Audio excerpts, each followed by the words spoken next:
Hello? That is the start. We have a lot to cover today. There's a lot going on. How far into Kirby do you have to put your penis before he can control you like a sock puppet? Okay. So you had a couple days to come up with that one. I just thought of it in 1 second. What else you got written on the cue cards? There's nothing. Kirby Kirby has always been a vor freak, but I don't know how much vor you've seen. I've seen too much. That's the correct answer. The part that makes all the fucking weirdos like really, really beat off is the part where like Goliath is like frustrated looking and still has one arm out of Lexington's mouth. And Nintendo saw that and said, we want Kirby to have a power-up where he can't fit the whole thing inside himself. Yeah, thanks. I hate it. It's just too much. No, listen. It's real simple. It's the animation that happens anytime he swallows something anyway, except they stop it before he does the swallow. The swallow is the part where it's satisfactory, and then he's cute again, and now he has the power. But they decided, let's just dial it back to the pre-keyframe of him about to swallow, and then what if he never does? And yes, now we get condom sleeve Kirby, and it's horrifying. It's horrifying. It's awful. It's really deeply upsetting is one way to describe it. I've never seen a more universal reaction to anything than mouthful. Like the text comes on mouthful mode, and you now, and it's called mouthful mode. Yeah. That is not even fuck whatever the Japanese title is. That is like American Treehouse approved translation, mind you. I am really kind of upset at it, but also not surprised in that something in this game somewhere was going to be horrifying. This is what we do. This is what Kirby is. Please understand. Uh-oh. No, I'm just hitting buttons, man. Okay.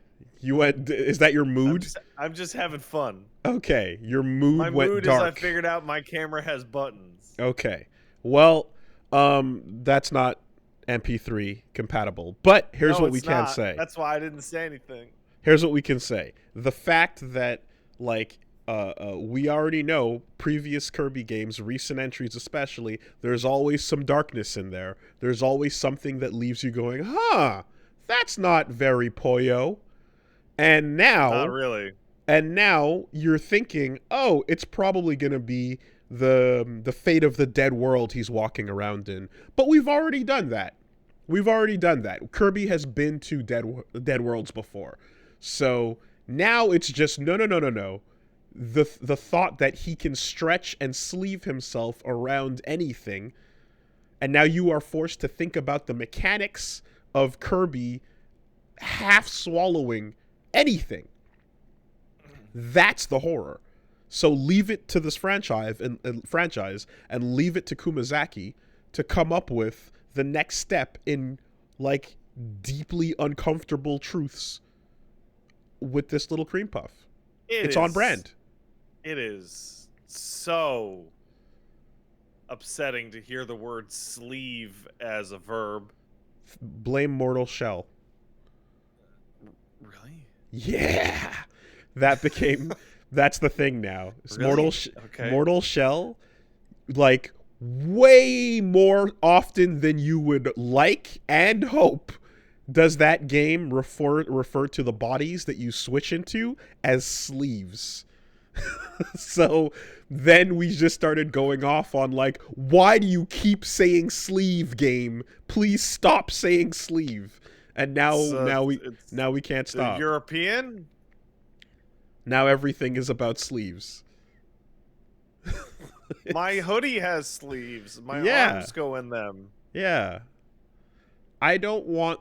Look, there's a lot of Kirby merch out there, much of which I am happily, uh, buying and enjoying.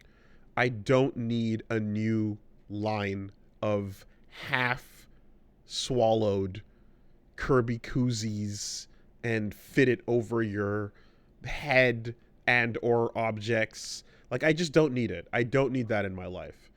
You know, You know, we've already seen the memes. It's just yeah, I saw one that was Kirby all the way over, Shinji crying in the chair, certainly and there's the yeah, there's the one of the two guys sitting in the train car, one's looking at the scary side and smiling, and the other's looking at the sun and frowning, and half of the car is a pink line. Where it's like the implication is that Kirby has slightly digested all of it, you know. Like, yeah, and if you wanna take this to its logical conclusion, because this is what yes, you know, and I mean, look, I'm not gonna call myself a Kirby lore expert, but I know a thing or two. There's stories that'll need to be told here. Consider, if you will, a living being that gets partially swallowed, but is now still forced to be controlled by Kirby. So head crabbing, if you would, or yeah, the 100%. parasect effect of latching onto something and then controlling it. You know, it is not you're getting swallowed and you're dying and your powers are passing on to the cream puff. It's no, you still have your body, but now your footsteps are no longer your own. Your brain is controlled, because if it works on tech, the implication is it can work on anything. Like, you remember Mario would throw Cappy onto things, and Mario's soul would inhabit those things. Precisely. But he wouldn't like physically like crawl in their ass and pilot them.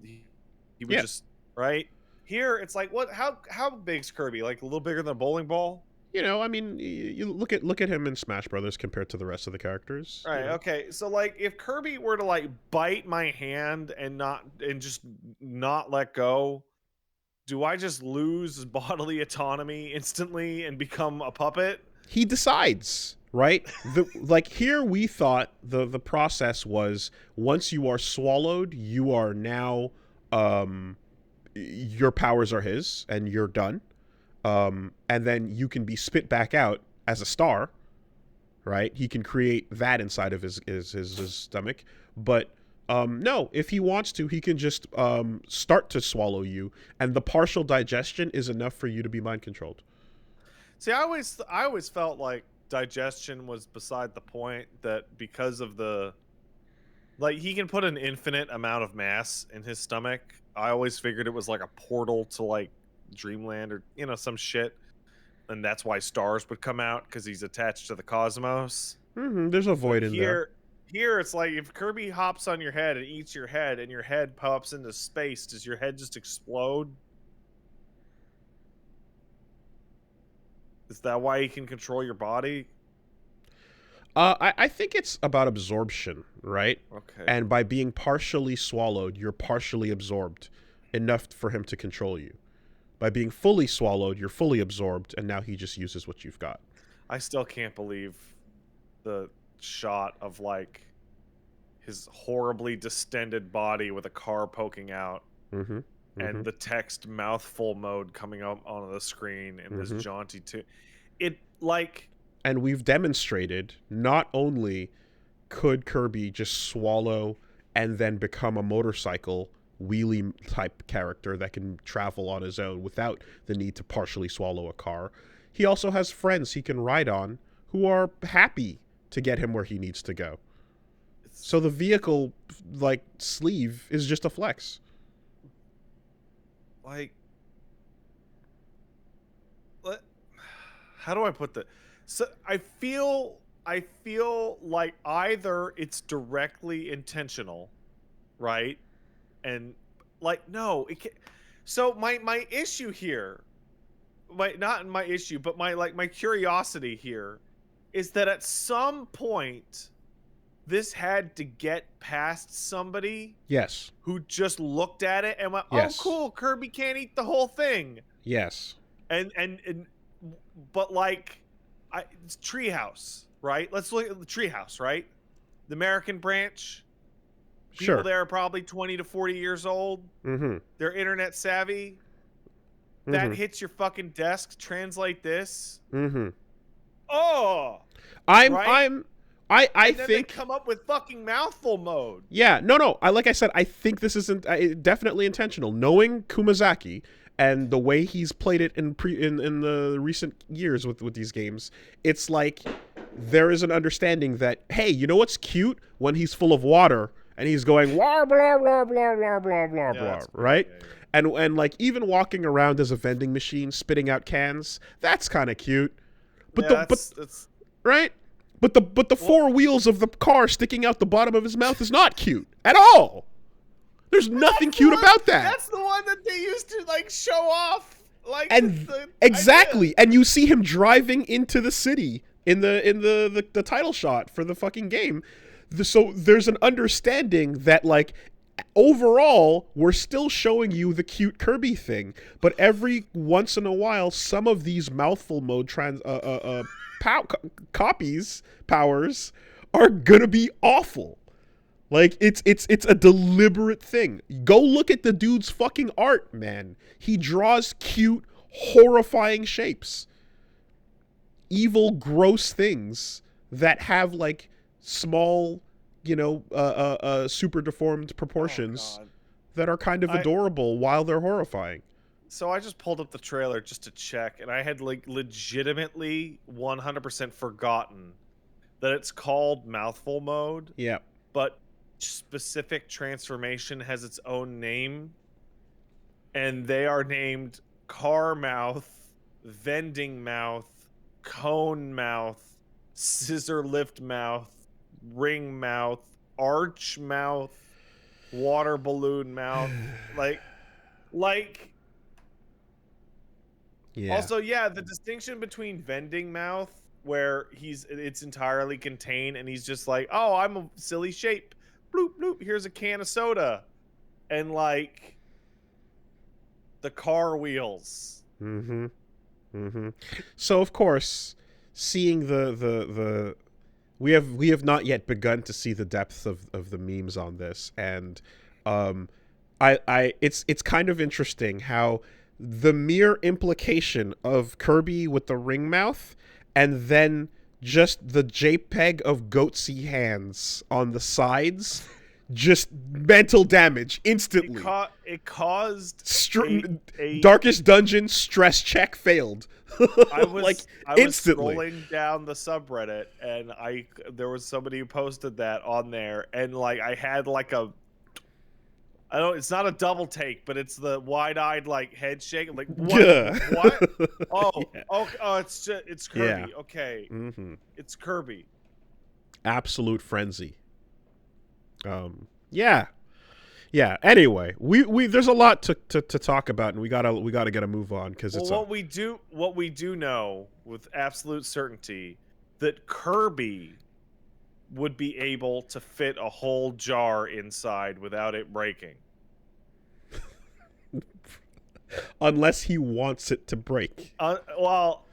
Unless the goal, you see, because I think some people might misunderstand that sometimes the goal is for the jar to break. That's not an accident. It's intended. Historically, that's never been the goal. Historically, it's there are dueling narratives about possibly that the jar break might be intentional sometimes. I don't believe that. There's a lot of things I don't want to believe. That doesn't make them not true. Look. I think Ringmouth might be in the running for like one of the worst ones, because you can actually see into Kirby, and the inside of Kirby doesn't make any fucking sense. What would you have done if we started out and I was just like, nah, man, it's awesome, we love it, We stan our mouthful king. See, the problem with that is that I was browsing TikTok the other day, and your TikTok came up, and the only clip that has come up of yours in like 2 weeks is you just staring at mouthful mode and just go, oh, no. Okay. Fair enough. So I knew already. Fair enough. Okay. Well. Anyways, we gotta get moving. So let's move. All right. I think we have a shared element this week in Sifu. That's correct. Now here's the thing. So let's do it simultaneously. I only did one session of Sifu, so I'm still only at level 2, the club, and and it's not beaten. Yep. So that's where I got to. Got it. I will keep that in mind. That being said, knowing that I haven't beaten it, I have spent the last couple days playing everything but not beating it because the squats and the club up until I have just fucking hammered in that time. This game is unbelievably fucking fun. And I mean, good. it is like I said, it's an excuse to talk about Absolver and to give them the slow clap for what they've done, you know, because the bones of what they made last was good. It had other problems that were not the combat, you know, and here you just make it a PvE focused challenge, and you just make it like you have different ways of dealing defensively with whatever's coming at you, and then you just keep the flow going. Whatever you respond to is like, it's strict, it's unforgiving, but also when you get into a flow, it's unbelievably satisfying. And yeah, I fucking love it, man. So what is you've been fucking about with the club and the squats, and I think you said you've only beaten squats in your thing. You've been messing with club, but you haven't beaten it. Okay, well, like, to be perfectly honest, like, I get Sean down to like 1% or his 1 pip, and then I restart because we're waiting to move forward. Okay, because so I got the true ending over the weekend. Okay. Of which there is a true ending, is a concept I didn't expect this game to have. So I beat all 5 stages and got the true ending, and I finished it up and had this moment of like, is Wooly like doing like a 1 or 2 off on this, or is he beating it? Because I spent like 8 hours on the club. Oh, like in totality. Okay. Not beating it, mind you. But the number one factor, and this is what I'm going to start with, is like, what is your top time on the squats? And is it 0? No, certainly. But I haven't checked my time. I was just looking at I was looking at age and like when I say score. time, I mean your age. Oh, 21. 21? Okay. You're going to want to get that down to 20. Yeah. I can feel it. And this is the you're going to want to get club down to 20 as well. I feel it's within my grasp because what I like, there's, okay, you know how there's obviously there's the point system where you have to be below a certain age, right, to get certain things like the weapon durability. I discovered coming out of the squats for the first time that the skill tree, literal skill tree, mind you, also has age restrictions. Yeah. And I didn't realize that because they don't tell you that, because you're supposed to find out like by hitting that age and realizing, you're supposed to find out in mission 4 when you're like 65 and you're like, well, I have the experience. Oh no. Like, no one cares. You're too old to learn this. And it's like, oh shit, okay. So that process has prioritized all of my power-ups for what I want to get. So I've been hitting the I've been hitting the club and I've been hitting the squats, and like squats is like at this point it's pretty much it's just like how smooth is the warehouse going down. The rest of it is fine. And then the club, it with the real thing was just like, okay, how do you deal with the students, the martial arts students, right? The ones who have that specific move set that involves the giant like advancing like kind of bagua punch, you know, the elbow palm delayed orange palm into strike, exactly. And so like that fucked me up super hard the first time I hit that the students in the guy who's sitting down there, you know. And then I realized, I'm like, okay, yeah, this is gonna take off stream learning to get this move set 100%. Down. You know, same thing for when they pick up a staff as well. Yeah, so I have. So first of all, now that I've gotten the true ending, I have a lot of stuff that is very unclear, and you would never know until you put another 10, 15 hours into it.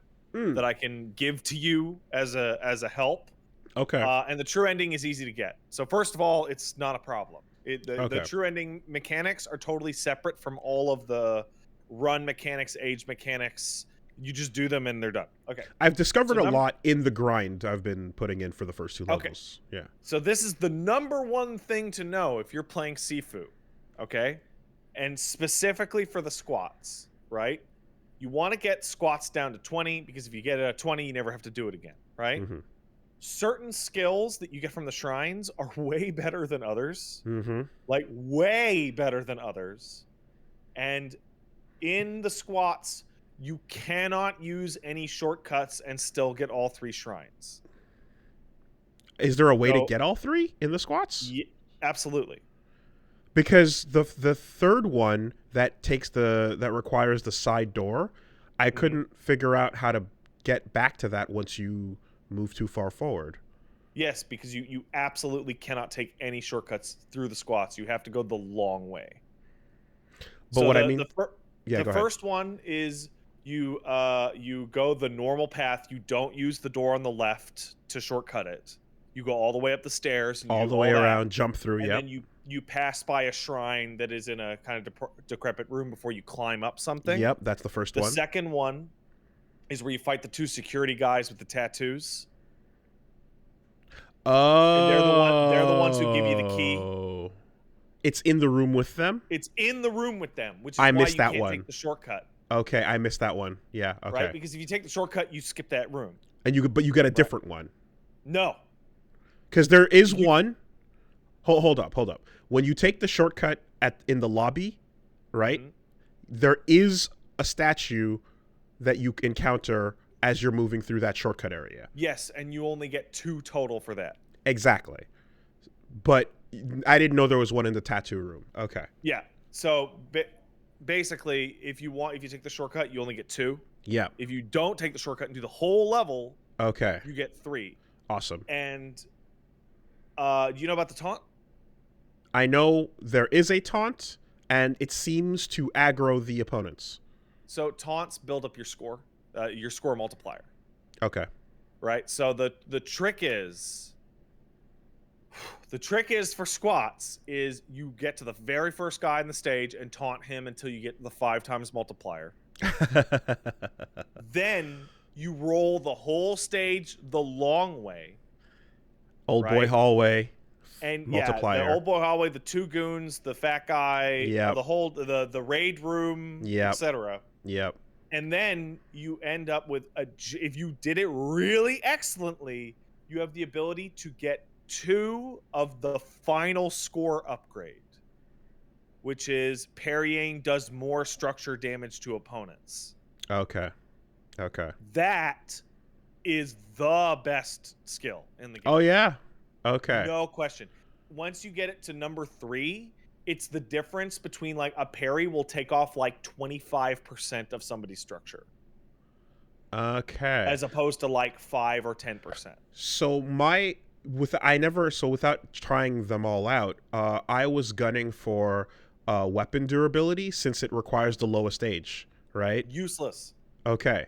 Enemies in later stages carry so many weapons that after fights, there's like 3 or 4 weapons on the ground. And then I tried remixing that, and I did a run through the squats with weapons damage. Okay, weapon damage does help, but it doesn't help you on the bosses because most of the bosses you don't have a weapon to fight them. Most of the time, yeah. So like, if I had to tell you like the absolute mandatory skills, it's all 3 of the score ones. Oh, okay. And then more structure. The 60-year-old one, the very first skill, more structure because that helps the most with the bosses. And then the remaining 3 can be to taste. So here's a question. That would be my recommend. Okay. Well, the thing is 2 things. One, the structure one, for example, like the better I got at fighting Sean, the less that mattered. Right. Because now I'm feeling like I dance around him like Sean's nothing. But so I realized I was like, okay, I increasing my structure might not be as advantageous as putting it into, let's say, like meter or something, right? But then the other question is like, does having level 3 meter early on in help? You know, there's cool moves. Okay, so but I have really bad news for you, and the news is that the shrine upgrades are horribly balanced. Horribly balanced. Okay, so the increased meter moves, they take experience, and you have to buy the move, and most of them require a weapon. For about 90, for almost every boss fight other than Sean, you're not going to have a weapon. And the bosses are much tougher than the stages they live in. Okay. The structure thing is the same. Regaining health on takedowns. On takedowns. I thought that was going to be the best skill, but it doesn't give a lot more. It's like you don't even get double maxed out level 3. Yeah. Like it doesn't give that much. Okay. So like I found that eye gouge, the eye gouge move is probably the best move. I do the sweep constantly. So the reason why I recommend the eye gouge move is because let's take Sean, right? A boss that you're familiar with, and I'm sure you fought him on stream, right?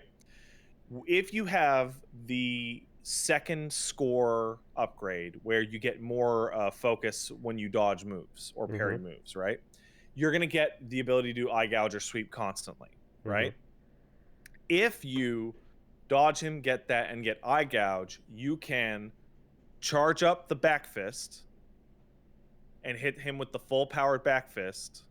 Then you do the knockdown back forward square, which causes the stagger. Yeah. Then you do crooked leg, which is the sweep. And then they're on the ground, and you can pick them up and get the hit in. Like you would with the sweep anyway. Already doing that via a different sequence. Okay. So the reason I recommend eye gouge is because against bosses that you have trouble getting in on, it's free. Yeah, the sweep is free as well. But what I do is same thing. So I do the knockdown sequence. So like heavy, delay heavy. You get the roundhouse in when they're open. Right. Yeah. Take that knockdown, pick them up, and then back forward palm. Right, they stagger backwards, and then running sweep. Right, which I've permanently unlocked, which is then another free knockdown. Pick them back up. Right? Yeah. Spend the meter at that point if you want, and you have a nice sequence, and then usually after the second or so, the third, they're breaking out of it. But like in that moment when you pick them back up, at least with Sean, I noticed you and other enemies, you have time for the charged strike. So depends on the enemy. Basically, each larger enemy or boss is going to give you less time and more guaranteed. Sorry, you need to go for more guaranteed stuff. The weirdest thing is Sean is like might be like the hardest boss. Yeah, interesting. He was really hard at first, but then I just learned it. I just fucking learned all of it. So For me, maybe it's because I can't react to his sweep. Okay. I So that and like I fought him yeah, maybe 100 times now. I can't react to it. Like I tried interesting. over and over and over. I can, but it's like I just kind of went nothing else matters. See him do the start of that animation because it's different, Mhm. right? The start of the Yeah. sweep animation is different, and it's like do a mental spike on that as if you were reacting to something in a fighting game. You know what I mean? Like just Mhm. like you have to recognize that animation. What sucks is in phase 3 when he starts backing off, right? Oh, He dude, it sucks shit. That's why I so, like the eye gouge because it locks him it down. locks him down, yeah, because you'll see these moments where like you'll jump the sweep anyway, but you don't get a reward for it, you know. Mhm. um What I ended up doing on that, the only way I got around it is I blocked the first hit of every combo he threw out and then reacted to because the rest, yeah. every other hit other than that sweep is high. Yeah, so except well there's some side ones where you want to like where he does the vertical, you know, Yeah, sweep. those are actually high. Okay.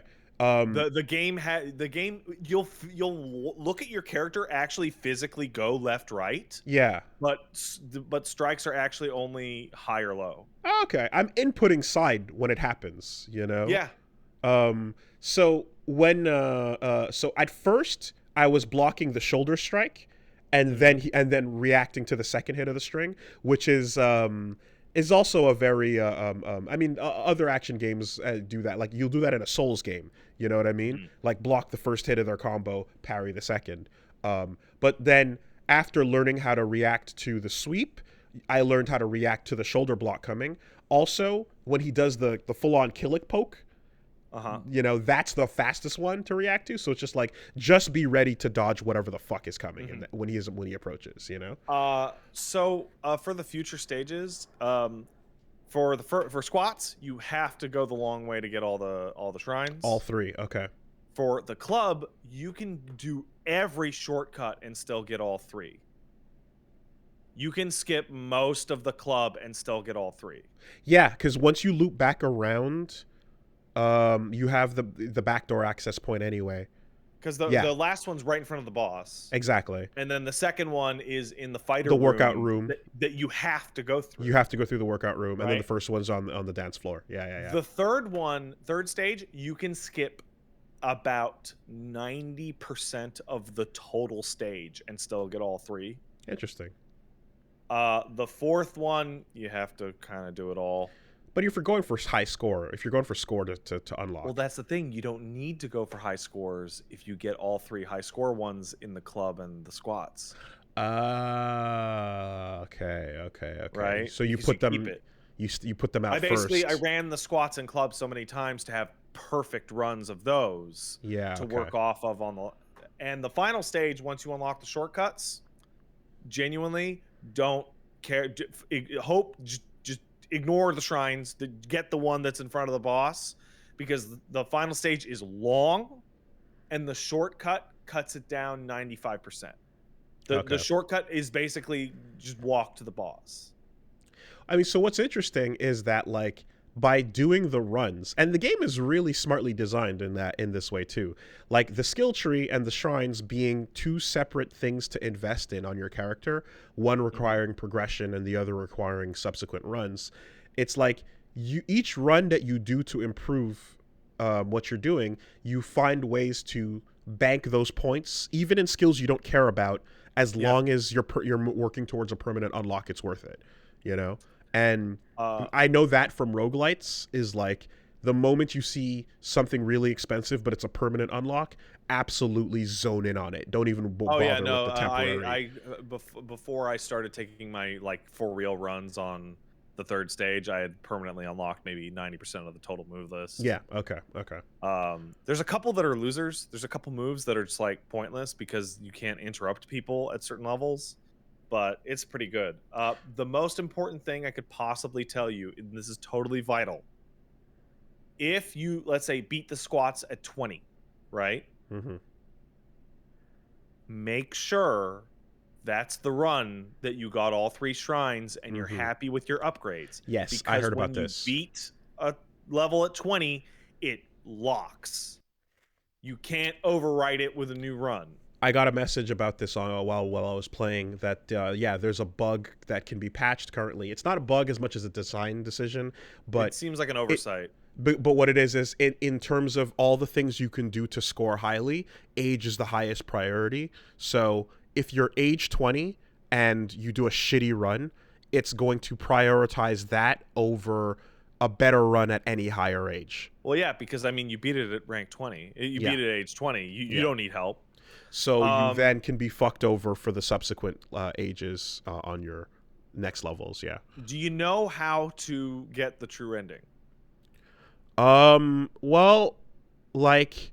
It's really simple. So here's the thing, is I've inadvertently caught a detail about the game that I didn't want to know, but whatever, this is our jobs, it happens. So it's premature in my gameplay, but I've become aware of the fact that you can spare the boss's lives somehow. Yeah, I don't know anything about that. Spare all of them. I don't know what that entails, but I that's it. You're not gonna figure it out naturally. Yeah. Okay. Well, fine. Fine. You can practice it on the first guy. Mm-hmm. It's break his posture until you get to the part where you can do the the kill, and then don't. Okay. And then break it again. Okay. And then you get a little button on the screen that says spare. Okay. The important thing, and I tested this myself, you don't need to do it in one run. You can like spare like the boss of level 3 and then start the run over from the beginning, and you'll still have the completion of you spared that one. Okay. Well, yeah, so that was kind of like what I was assuming was the case, is like going pacifist, quote unquote, then. Game is like stupid excellent. Yeah. Flaws, though. I can name one. Camera. No, multiple. Actually, multiple. There's a couple flaws. Camera fucks around real bad sometimes. Camera will occasionally go insane and kill you. And another one is, well, there's certainly like the balancing of the things you buy, like you said, it's like there's some of them are incomparable. For like looking at that skill tree, like the ability to use your environment to kick and knock down enemies is best ability in the game. It's unbelievable that it's even in the same list as other things. It is so, it's like it's an entire environmental system that is not there by default. It's crazy to think that is comparable. But my biggest issue is the training mode is not enough. That lab needs more. We need the ability. I forgot it was there. Yeah, and you also get some weird camera shit in the lab too. As someone who loves labbing, I took it to the training mode to figure out the systems, and I'm always super happy to see the void in anything, but I want more options for putting a weapon in the enemy's hand, or like what type of enemy I'm fighting. Like there should be the ability to just do what the void does and pick a different enemy, turn them on or off, and then practice against them at least once you've encountered them, right? Mm-hmm. So Devil May Cry 5 will be like, hey, you've now fought against this type of enemy. You can go back to the training room and work on that, which becomes like hyper essential for some of the harder ones. I feel that that's exactly what this game needs. Put a weapon in their hands, load in different enemies, and load in more than one. Because the skill of defending against the group is also something you can practice. The game, I imagine they could have done that. The game feels like they just want you to run the stages over and over. Mm-hmm. Mm-hmm. It is a fine-tuning process that I ended up labbing with, like, if I kill off a room and there's one guy left who I want to work on, I'll let them do their stuff, and I'll just spend time dodging and parrying that to learn the moveset. I'll treat the stage like the lab if that's what it takes, Yeah, so camera's number one for me. Like, occasionally when you do something, the camera will just get itself stuck behind a wall, and you're staring at the wall while you're getting beat down, and then you fucking die. Um, Number two is I had a maybe I'm unlucky, but I had a bad habit of kicking people under the floor, Oh no. like doing the sprinting attacks and just clipping them right through the fucking ground, Oh, I haven't all the seen way any under of the those yet. ground, and having to restart it. Okay. But that only happened about 6 or 7 times over about 20 hours. Okay. Um, yeah, there also more lines of taunt, please. Yeah. You know, like at least 2 or 3. But yeah, I'm gonna go ahead and assume that like that age 20 clear thing is the one that needs the most attention right now. Yeah, no, I want the ability to do I want to try out new skills and make a new run. Because even if I started all the way over from squats and got halfway through, the instant I die, it goes, well, nope, back to the run you made on, last Thursday, Mm-hmm. because that's the one you got 20 on. And this is I don't envy the testing on this game because it is a super unconventional, complex progression system, you know? The momentum you carry going forward into each level is based on what you did in the last level, and then the tree is independent of all that. So, but you've got 3 layers of progression interacting with each other, and you need to make sure that your permanent unlocks stay while you've remixed your score based or your shrines, and that remixing process is it's not permanent. So that's the stuff that I find would be really hard to test, I imagine. Also, Yeah. I 100%ed the like the detective board. And you don't get anything. Oh yeah. Okay. Like, you get an achievement per stage, but like I thought I'd be like looking over it and be like, oh no, they're all just little. It's just little collectible details. There's no like big mystery to figure it out. Mm-hmm. Okay. Shout outs to punching someone being the 4th dialogue option. Yes. That's always great. Especially if you do it fast enough, And then they you just don't, and they're taken off guard. you just instantly go into the takedown because they're Mhm. like, What just happened? Yeah. I like that. And yeah, no. Shout outs to subsequent runs revealing to you where some hidden weapons are in the rooms that you might not have noticed the first time. There are hidden weapons all over the place that are just out of sight. Do you no, you wouldn't. Okay, there's a trick with the knife. There's a knife weapon that you can get in the 3rd stage onwards. I picked it up. Where did I see the knife? Somewhere. I saw the knife somewhere. Yeah. Okay, so do you know that you can just instantly kill people with the knife? Oh my god, really? Throw? So, no, it's the charged back fist. So you charge the back fist, you get 1, and then he drops the hand lower 2. Yeah. Yeah, if you do that with the knife, he just stabs him or she just stabs him in the chest, and they just die. Oh my god. Okay. But it uses up the knife.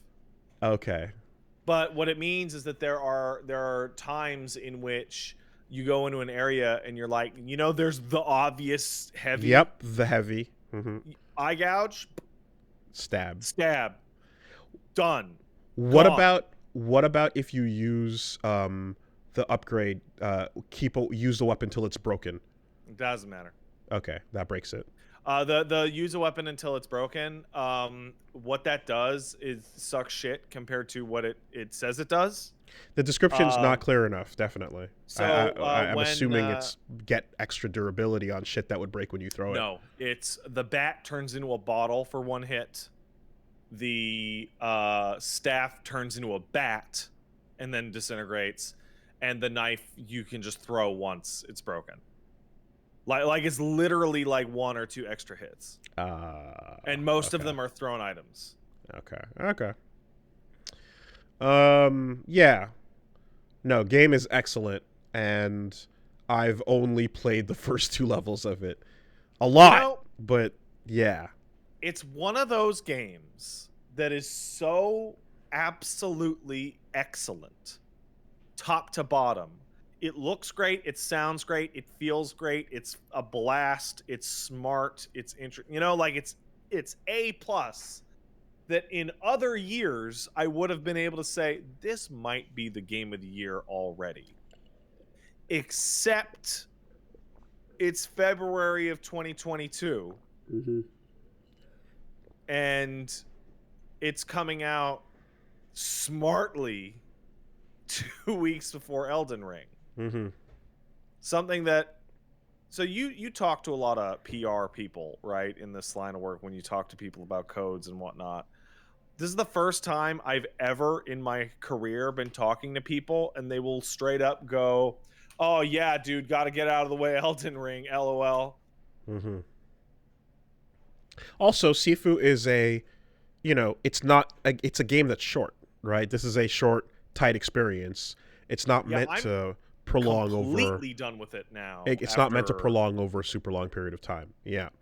Unless you want to get the hardest achievement, which is beat the game under 25.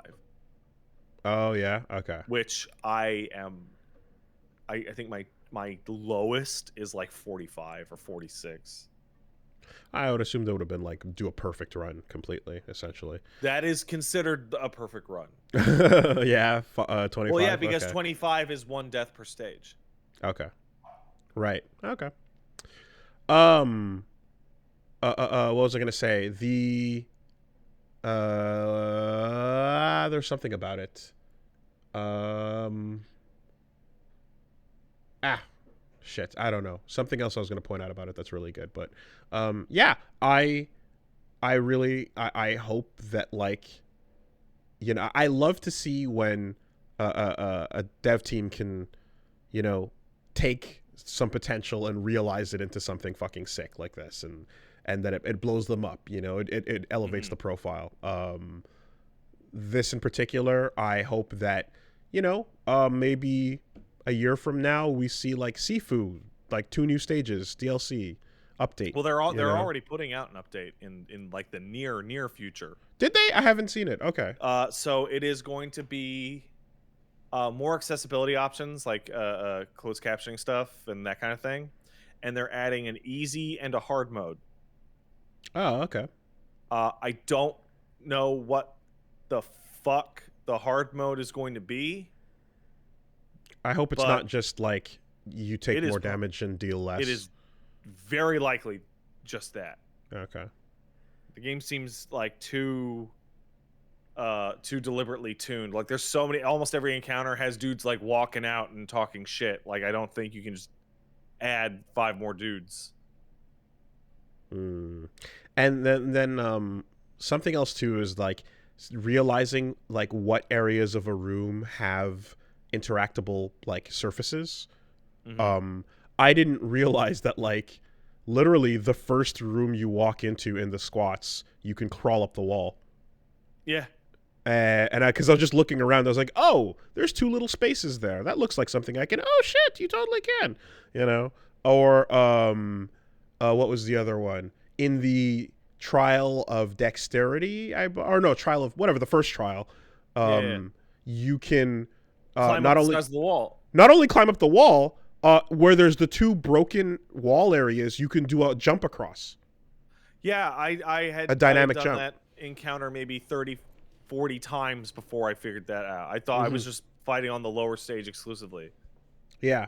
No, like I've broken it to do that fight efficiently. I've broken it up into 2 segments, like ambush the dudes on the right on the first room, run back up the wall, and then take on the rest.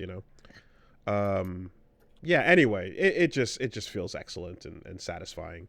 Fucking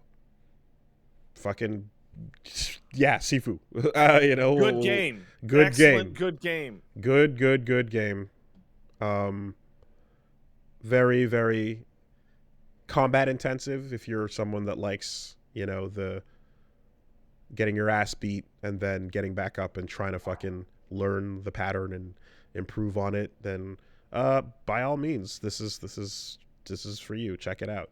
Yeah, it absolutely has the incredible like total mastery emotion where Mm-hmm. like the easiest one is like Old Boy Hallway, where at the beginning goes Mm-hmm. from like, oh man, I made it, to like these dudes are a It's joke. nothing. Yeah, there's a flow, and you can keep it going.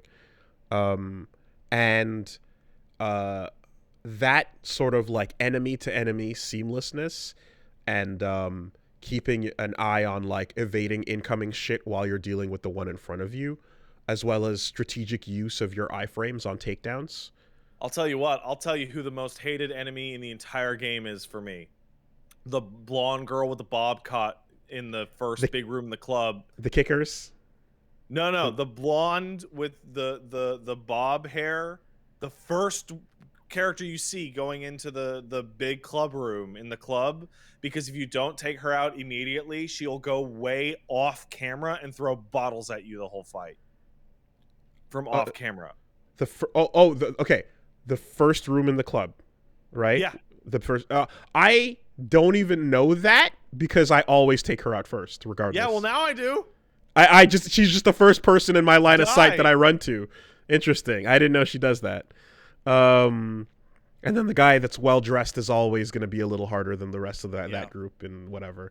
Yeah, you learn to memorize that run.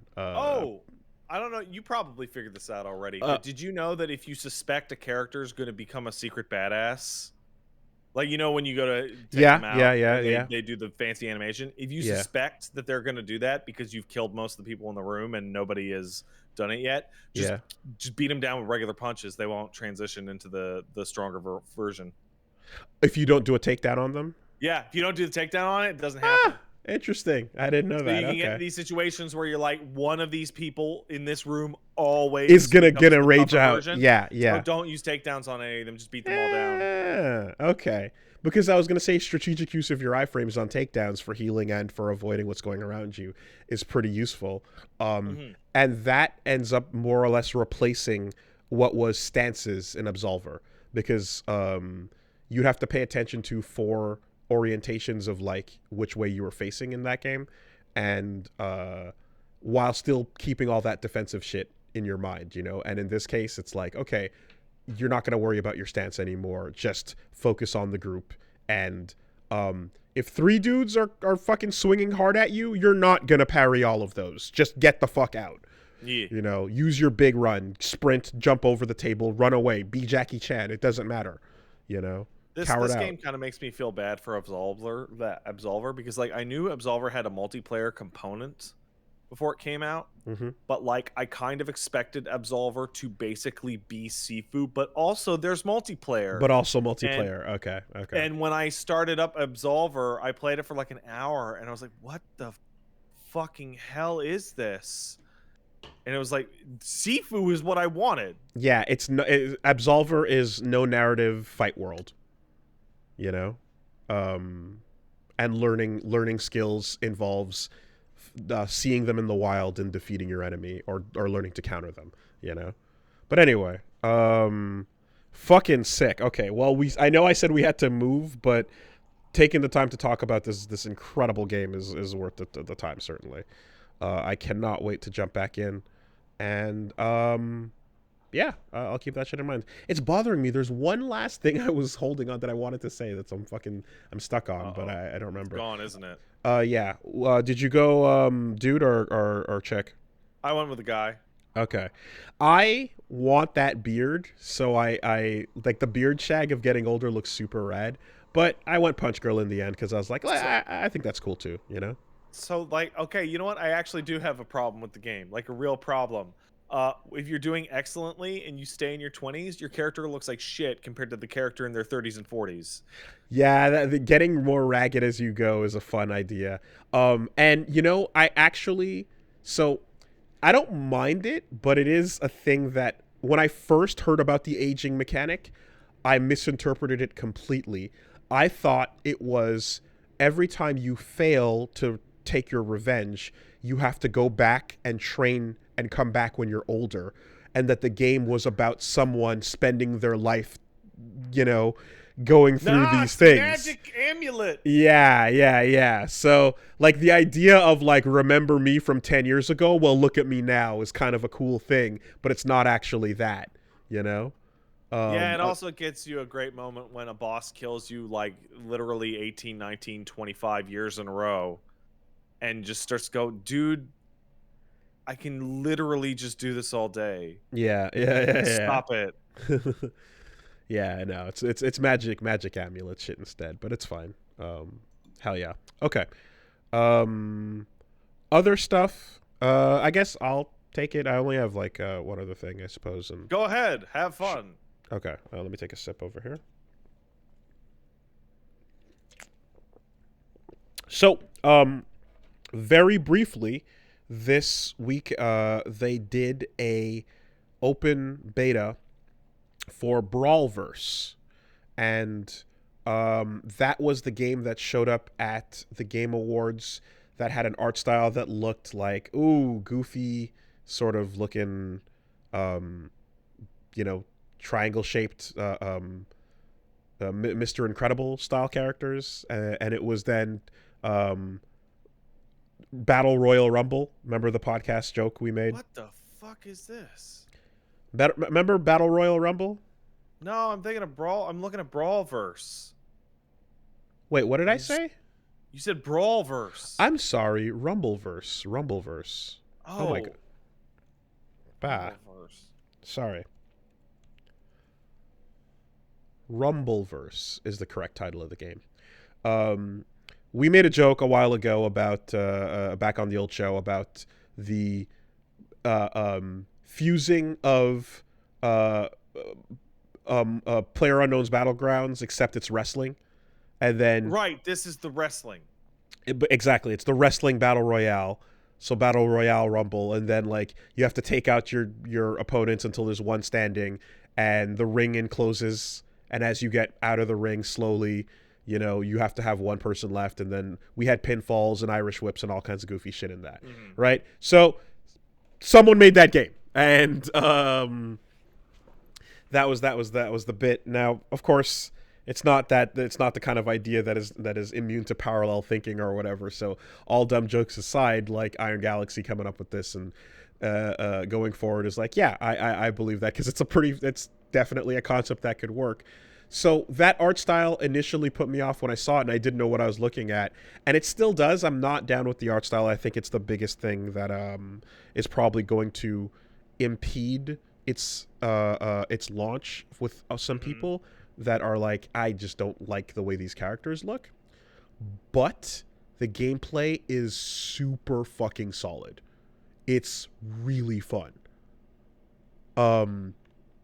And you're not going to, the art style is going to do what it does, and I know the last time we talked about it, you felt the same way. Like it wasn't. Yeah, I'm looking at footage right now, and I'm torn because while it's visually ugly, the stuff that's happening is really cool. So let me break it down. Here's what happens: you launch out of a cannon into a giant battle royale city, of which a giant ring that is like wrestling ring ropes enclose on you like a battle royale. If you're out of the ring for 10 seconds, you hear a ref count down from 10, and then you're eliminated, right? As it encloses, you land, and you have a basic combo, so you do like a 3-hit combo, and that causes a knockdown. You have triangle, which is a grab that automatically does like a German suplex type of thing. Then you've got a block, an evasive roll, a jump, and then like an elbow drop when you're attacking in the air, right? Okay, so now first thing to note is if you climb up a building and grab somebody and do a suplex off of the building, the height you're doing it from adds damage modifiers that hurt more. If you see someone running on the street and you jump off of a skyscraper and elbow drop them from the top of the skyscraper, it becomes a massive explosion AoE thing that does way more damage. So the height do things from spectacularly adds more to what your impact, right? 2, you find boxes like you would in Battle Royale, like Apex style game things, where it's like, oh, there's a box that's gold, that one has some rares in it, or there's a purple that's a rare or whatever. And each of these boxes contains either health items, upgrades for your stats, of which you can have a maximum of 10. You can choose to either upgrade your strength, your stamina, and I think your speed. As freely. You can be like all glass cannon, all strength, nothing else, or you can do like each one, but you have 10 total. And then you also find moves. You will find a move that is your R1 and your L1, and these are where you find a Shoryuken. You find 100 hand slap. You find an SPD, right? And some of them you find like a charged Shoryuken that has like extra explosion and iframes on it. It's like a rare Shoryuken. Or you'll find a poison mist, you know? And there's a bunch of special moves that you find in these crates. And then you can trade them out if you come across another one, right? Super kick. You want to do a Shawn Michaels? Bam, send them flying off the building. They fall to the ground from far away, take extra damage. Or if you recover in midair, you can climb on buildings like Hulk Ultimate Destruction so that you can traverse the whole map. It's not just about crawling up a staircase to get to the top of a building. Literally climb it, Hulk style. You have everyone can jump anywhere and do anything. It's you have tons of control in your movement. Then of course, you have access to like some of the super badass moves. Izuna drops, of course. You have all that fun stuff, and then you have a super, which builds up when you either fill your bar to 100 by fighting or by collecting stars, and you do that super. The default, I believe, is just a giant SPD that is like not just the SPD, but like the toss up and catch in the air, you know, style. Fucking whatever super, insane damage on that. Or if you don't spend that super bar and you die with it, it acts like TJ combo, and it's a resurrection. So you get a second breath, you get a last breath. You know, this is Iron Galaxy. They designed Killer Instinct season 2 and up. They know what the fuck they're doing. Of course, you're gonna see shit in there. All of that comes together into a fucking fun experience where you find somebody and you fight it out with them. You knock them to the ground, and then they have the option to either do a wake up attack. They can wake up by rolling away from you, and if you read that hard, you can chase them down and do a grab as soon as they recover, you know? And when you kill them, they drop all their items, you pick them up, and then you find the next person. It's a battle royale, but you're fucking duking it out in a fun combat system. And you find a better move, or you find more rare moves by killing people or by, you know, doing all the battle royale things you would, like traversing areas that are higher risk, high reward. And then you try to just build out your character to survive as the ring closes in. It's fucking great, man. I invented this game. Like I've been watching footage the whole time you've been talking and listening to you. I'm like, this is literally the idea we came up with. It's literally the idea we came up on the podcast. It's Battle Royale Rumble. Iron Galaxy, where's our money? Hey, I'm like, it's not the type of idea that only we could come up with. Certainly. When the timer is finishing up, it says ring and closing, and it has a picture of a wrestling ring. Sure does. Again, I would say that anybody who plays fighting games and knows how they work well, someone like Keats, you know, certainly would be able to go like, hey, you know what's cool? Fighting games. You know what else is pretty popular? Battle royales. What if, though? You know? So anyway, that's the report, is that the game is fucking fun, man. And it's something that I'm definitely going to spend time on because it's addictive. I was first told by my friend Esteban from Hold Back to Block, shoutouts to the channel, no clip documentaries and such, that like he's like, I planned to do a bunch of work today and then I got on this beta and then my day evaporated. And I was like, yeah, okay. you know? And then I went and just tried it, and it was only up for like 2 hours. It was a very short open beta, but man, I felt it right away. Like, it took a couple seconds to get used to, like, even so there's games that have like what I call phone HUD layouts, where like the main menu is like Fall Guys, for example. It's like a bunch of floating windows that are meant to just be touched on a phone and clicked on maybe, but I'm not used to that kind of thing. I'm like, give me a list of options here. But it took a second to get to figure that out. Went to a character creator, you know, and I was like, I don't like this art style. I made an ugly character, but it's fine. I'll figure it out. But it was a cool, whatever. In the end, I made a buff lucha girl in a tux. So I'm like, yeah, that's fine. We'll work with that. I like that that aesthetic. We'll work around this. And then you just get into the game, and then the tips are there, and being like, okay, fucking fight people and survive and last the longest and find good moves. And the moves you find are like really cool, like useful moves. Some of which are extra effective when you fake someone out by charging it up longer, and then as they come towards you, like you expect like, oh, they start blocking, and then you go like, I waited for you to stop blocking and then I blew your shit up, you know? Or you land an elbow drop from the top of the fucking Eiffel Tower onto two people fighting, and they just melt. You know what I mean? That shit is So when is this supposed awesome. to actually come out?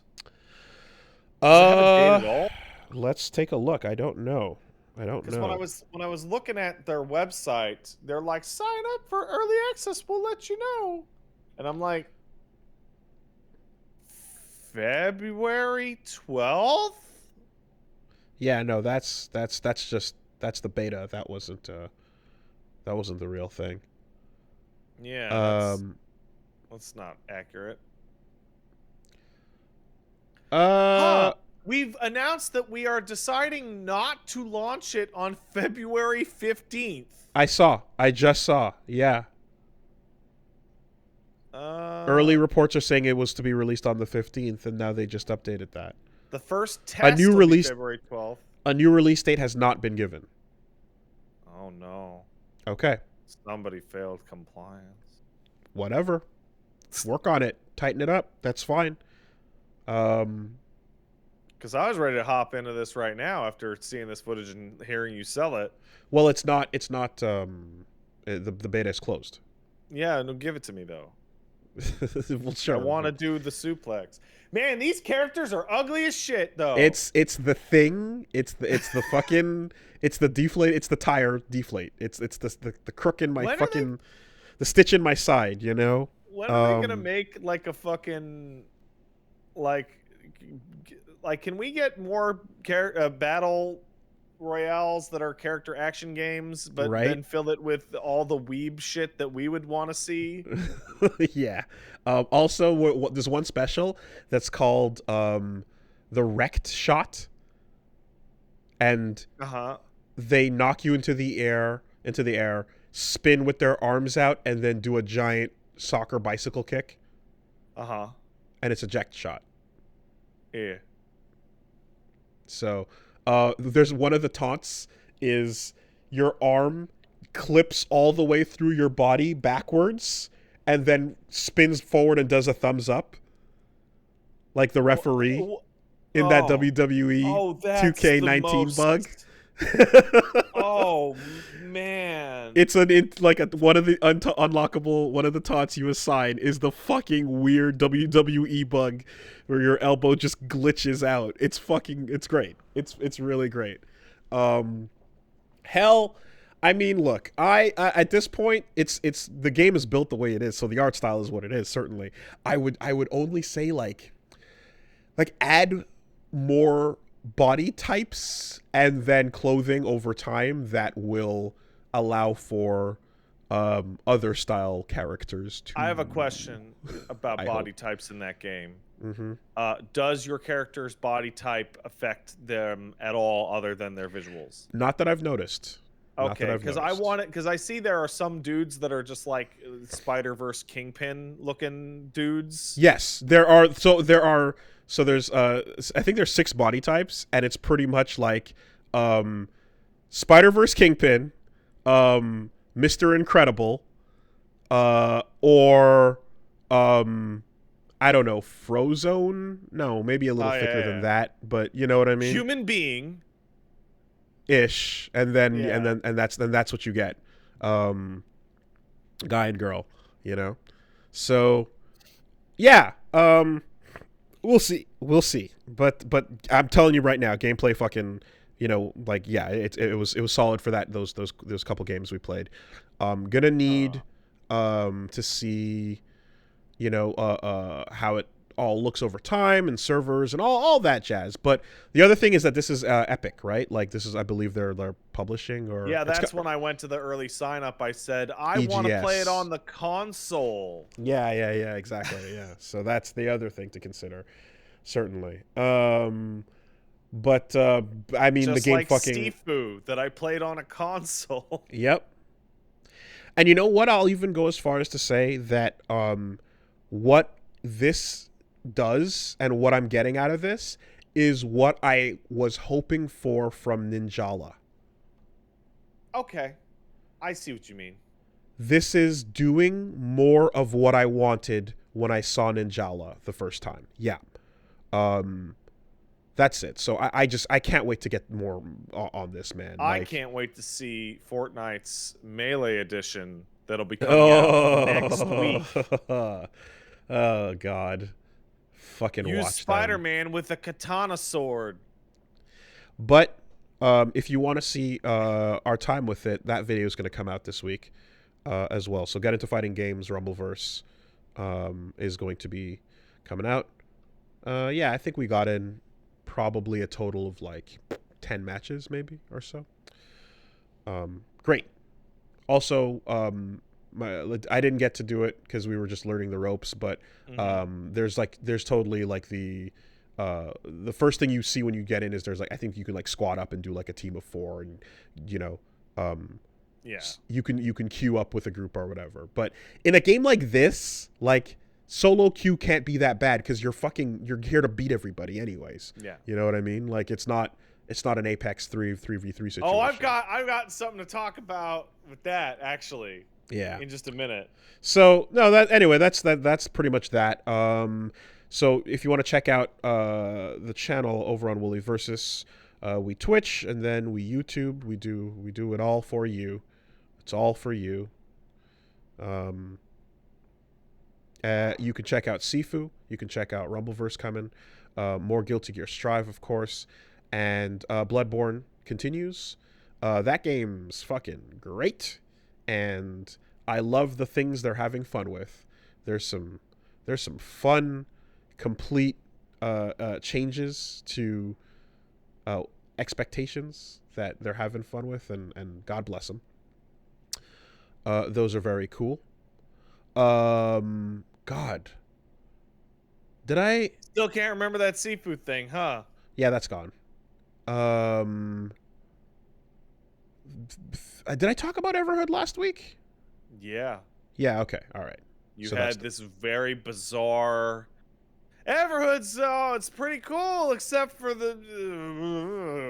that was the emotion I got off of you. Yeah. So... this is the game that's gonna make a whole lot of people that are hyper into it super, like, you know, upset if they hear something they don't like about it, and that's what it is. But the truth is that there's some very cool things in it, but also some fucked up things about the story that I find not great. And I do, in the LP, like we have a big discussion. I think me and Reggie sit down after we beat it on that initial run and talk for about half an hour about like the things going on with the story in this game. And I think that that is like it's a long thing. There's a whole bunch to it, and I feel like that covers most of it. If you think that I'm someone that like just gassed myself up and created a version of the game and then ignored the narrative for what they were trying to do and such, I implore you to listen to that and then see if you think I'm still coming at this in bad faith, certainly. But here's what I'll tell you, if I can summarize in short, is the gameplay is fucking phenomenal in this game. It's super good. The music is awesome. But there are some there are some design decisions that are a little bit like, there there's some stuff that I find a bit, I guess obnoxious is a one way of describing it, but it's like, for example, there's a joke hallway in the game that says this hallway goes on forever. You don't want to go down there, right? But if you choose to walk down it, it leads to an ending. It takes 4 hours of walking to get there. Okay, yeah. So if you're willing to do that, you're willing to do a lot of wild shit with how you design your game. And in this particular case, there's a whole thing about the twist of it. And if you're gonna play Everhood, and you haven't played it yet or whatever, I don't necessarily want to spoil these twists. So you know, I mean, I guess like tune out if you don't want to hear anything about that. But like, God, we have so much to cover. I'm going to try to just move through this very quickly.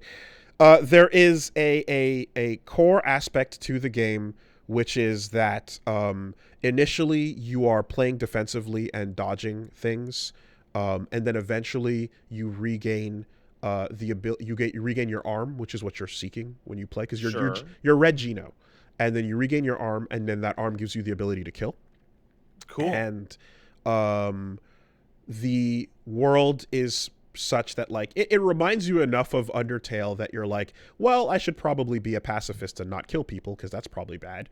And then the game kind of goes, but like being a pacifist in this situation is actually not the obvious good choice, because there's more happening in this setting that is trying to imply that you can kill things and still and that can be the right choice, right? So the core message the game is kind of getting at is that essentially death is not something that you have to be afraid of. It's okay to get comfortable with it and to kind of embrace it. Have you seen the Midnight Gospel with Duncan Trussell? Okay. And Pendleton Ward. It's very good. It's a really great short animated series, and it is basically about people on drugs tripping and also coming to conclusions about life, and it's pretty solid. Are you telling me that the moral of Everhood is genocide is good, actually? Yes, but the thing, that wasn't even really a serious question. I was kind of being facetious. Well, you're getting an answer, because the deal that it's going for, again, spoilers, is that the people in this world are immortal beings, and some of them have, and like existing forever is a torture, right? And the idea over time is that like even memories are being lost and like all kinds of fucked up things are happening, right? So some people you encounter are like, oh God, please kill me. Right. This existence is terrible, right? And other people you encounter are like, leave me alone, don't touch me. And the game more or less has a pathway that leads you through, like by fighting against it, you're like bad for kind of like letting everyone continue to suffer in this way, and that you're supposed to embrace the idea that like no, you're doing them a mercy, right? But the thing is that in order to the idea is that you're supposed to look at it and realize that at some point these are all wounded deers on the side of the road who you're putting out of their misery instead of actually murdering them. But the problem is, and from my framing, that the moment you decide to take someone's life that doesn't want that life to be taken, you are a murderer. And I cannot, I will die on that hill. Nah, bro, put that gun down. I cannot and will not ever ethically compromise on that, because that's not your decision to make, right? So the message that death is not that scary and we should become acquainted with it so that when the time comes, we don't fight against it. And there's also literally a Buddhist theme in it. Like he shows up in the game. It is not a message that I think is something it's a message I think people should be aware of, right? Become comfortable with your mortality and contemplate it. If you fear it, don't fear it. Just be aware that it's inevitable. This is a good message. The problem is when that message is a lot more quiet than the sound of stifling someone out that doesn't want to go.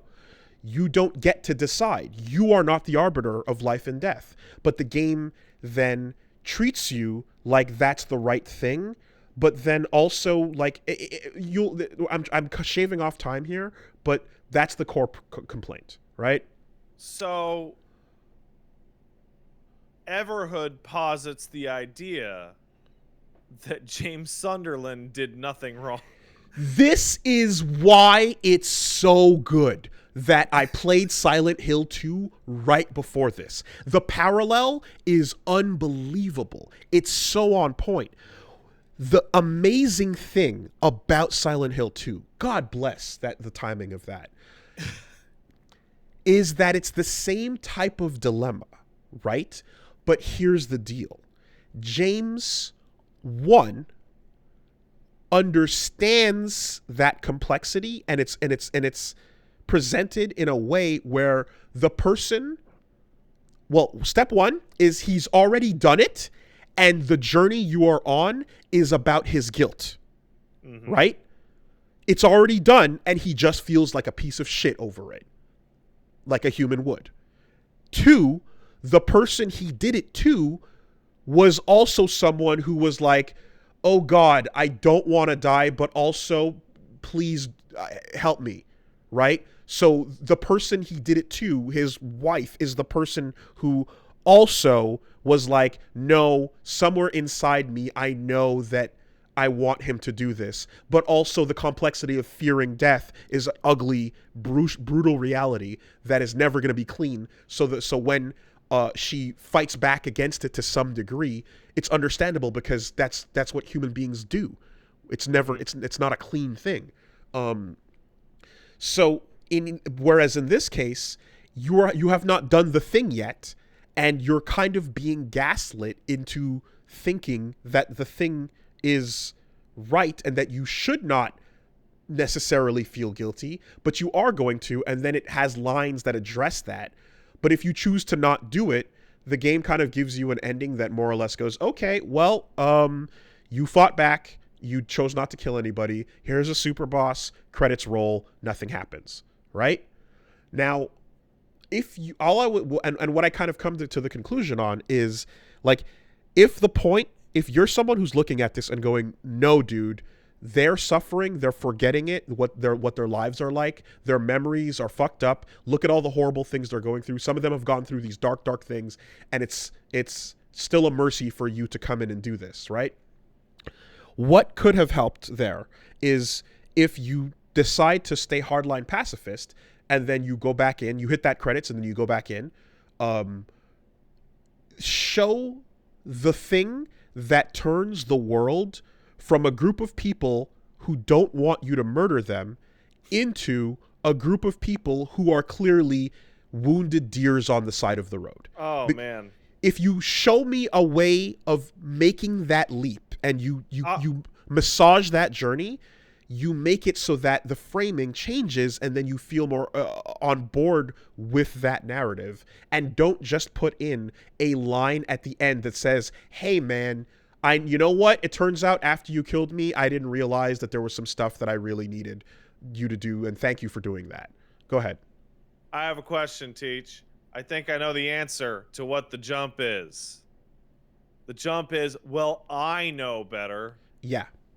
Yeah. And that's an uncomfortable message. Yes. It is extremely authoritarian, and I don't fuck with it at all. I know what's best for Grandma. I know she says she doesn't want to go to the home, but you do not decide. That's the problem I had. And that is the most uncomfortable takeaway with everything it's doing, in addition to subverting your expectations of what the genocide run and pacifist runs are supposed to be, because that's the other thing it's doing. There's a point where characters are like, there's some of them that are like having these moments that you start to pop up towards the end to be like, hey, you killed me. And then there's a bunch of other stuff that happens too, where like it turns out that you're not the killer, or there's another character, and it's on them. But whatever, none of that matters in the end. It's just this messaging. But there's moments where the characters that were killed then have these the ability to kind of like talk beyond the grave and do a bit of that, like, you know, hey, well, maybe it was good that you killed me stuff. And the other thing, so Silent Hill 1 was the first thing that like created a thought in my mind That's about a like fucking bullshit cop out. So here's the thing about that. Stupid. So I hate that. And here's what's insanely fucked up about it. And this is getting real now. Do you remember the documentary I just talked about? Yeah. One of the most fucked up things that happens in that is the murderer looking to frame by filming a scene where the people that he killed go, "Thank you for killing me. I'm in heaven now. You deserve a medal for what you did." It's a thing that actually goes through the mind of someone who's completely a fucking super sociopath. If they were here right now, they would tell me I did the right thing.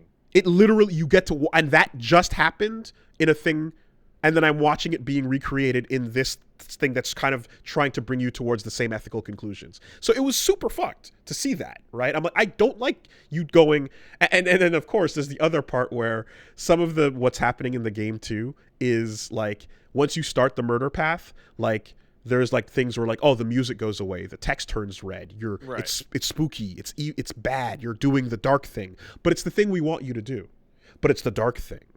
Well, Wooly, sometimes you need to do the bad thing to serve the greater good thing. And then in the end, a bunch of people apologize to you and go, I know it must have been hard. I'm sorry you had to go through that. I know. I'm sorry. I really appreciate you, Aaron.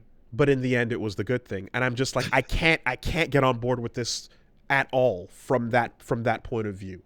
That being said, the fucking music rocks and the gameplay is great. And it is absolutely still worth playing to do this amazing journey of like deflecting and dodging and all those super bosses and all that stuff that like pulls the most out of you is worth it, you know? It feels like there's gonna be like a fucking twink with long silver hair that tells you did nothing wrong at the end. Well, it's not so much a twink with long silver hair. It's a frog, and it's frog with a banjo. Really? Yeah. Really? Straight up, you did okay. But also there's a bit of like don't worry why you're doing this. It's for a good reason. You'll find out later. And so what I told you is a reveal and not necessarily a like, here's from the get-go, this is why you're doing it. There's a point at which if you're going down this murderous path, you don't know why you're doing it, but you're just being ushered forward to the next murder. I have to say, it's a kind of unfair stereotype after Undertale came out that was like indie RPG that's about depression and murder and tells you you're a bad person or whatever, because there actually aren't that many of those. It's actually much more common. They just have a theme. This sounds like that fake game, but real though. This sounds like it's the Undertale clone that's. It's not an Undertale clone, but it's. But you know what I mean, right? Yeah, like, yeah. But no, that's the deal. Basically, is that there is a. This is the game where there's a Solaire guy with a banjo that fights you in his underwear while you do a DDR game. And the thing, and it doesn't. Yes, exactly. That's the one. Okay, good. And it doesn't. Like, the thing is just that it assumes you're either on board with their viewpoint of like what the right thing to do in this situation is, or that you are close enough that you'll feel bad about it, but you'll walk over by the end. And if you're someone who fundamentally disagrees from the jump as to what the right thing to do is here, then it feels like it just does nothing to address that side of it, you know? Well, yeah, because you're describing like, well, the people who have immortality, like, it sucks. Yeah, but you're immortal though. You'll get over it. But in the end, you have like there is like no, but you are the arbiter that decides that they like yes they suffer, and it's up to you to put them out of their misery, and that way the world can reset and we can all reincarnate as well. Because there's also a concept of like people who die and become gasters and stuff. If you live forever, you can work out your problems. God, shit. The other thing that would have been acceptable as far as like trying to navigate the pathway to something, like something that feels right would have been one, to either show me that the people who are running from me terrified or fighting back and not wanting to die are wounded deers. Show me that pathway. Or if you don't do that, the other thing was let those who are telling you, please kill me, my suffering is terrible, please end it, oh God, it hurts, oh God, it hurts. Like, then help those people who choose and leave the ones alone who want to be left alone. I don't know, man. Maybe I'm just incompatible with this kind of game, but like I'm watching the trailer and it's on silent in the background here, and there's a part where it's like, ha, indie music, ha, right? And then it just zooms in with like white on red text on a black background. Like, would you sacrifice your humanity to receive immortality? And it's all in like scary bold. I'm just like, yeah. Oh yeah, this is previously treaded ground. And it's like, oh man, maybe this game's incompatible with a lot of people's existing beliefs, like overtly. Because like everything you're describing, I'm like, I don't understand. Just they're gonna live forever though. Leave them alone. So that's it. Like you either show how bad it gets, or do something to negotiate or massage that point so that I can hear you out on it. Or I guess like let those who want to die and those who want to live, and they are the ones who choose their outcome, right? Like Silent Hill 2, if James just chose on his own to fucking grab the pillow with handlebars. That's the whole crux of it, is that he doesn't know if he did. He's not 100% sure what the actual moment was. Was it I'm horrible in pain, yada, yada, or was it, I'm sick of this, right? Mm-hmm. Regardless of the outcome and the actual physical reality, his problem is the fear that I was just like, nah, sick of this. So I'm doing it for the best. I read that stronger than that was she desired this but also fears it, and I'm doing it because she wants it, but part of me wants it too. And the part of me that wants it too, I fucking hate that I feel that. Yeah. That's my read on it. Is, oh my God, I'm a monster. I'm feeling relief at what I'm doing. That's my read on James. But that's a very different game. If she never... I don't remember a tenet of Buddhism being like, go around and murder people. So no, what's introduced here is a concept that's more about, again, embracing the end when it's inevitable and allowing the next phase to come, allowing the cycle to continue. And if you're not going to embrace it, I'll embrace it for you? I'll embrace it for you. This is go to hell. This is what I don't like and I will not accept,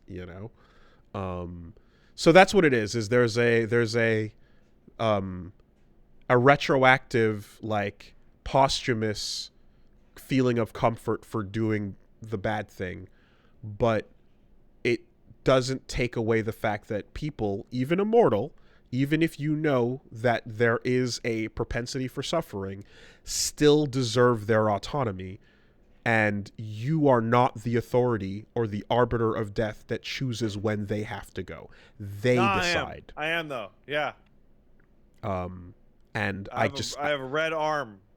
But I cannot stress how awesome it is playing through those fucking boss fights, though. Like, it really is a good time.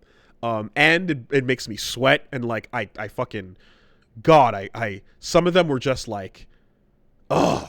Some of them were brutal. Also, the eye searing like quality of the there's a warning for flashing lights, and they're not kidding. It gets ridiculous with the flashing lights.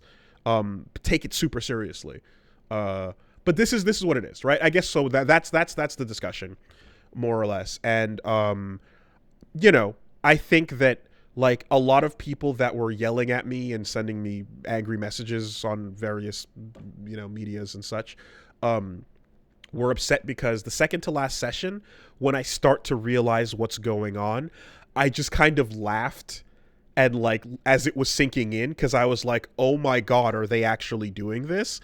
And then like I was just like, oh, love this gameplay, boo, and then like there a bunch of people that kind of came off of that going like, Wooly's doing the thing where he's created a version of the game in his head, and he's now angry that the one that he's playing has not become that, and fuck that, I like this game. And I don't know, I assume and the game, you usually commit a game in your mind that's not going to look at you and go, genocide is good, actually. And the game has overwhelmingly positive reviews for understandable reasons on so I know that this is not a popular opinion here. I realize that. But all I'm getting at is that, like, if you think I just hastily jumped to a dumb conclusion and that it was not based on what was happening and me having serious problems with it, then let's have a discussion about that. I'll talk to you about the exact point where this whole journey loses me and why that makes me immensely uncomfortable for the rest of the path.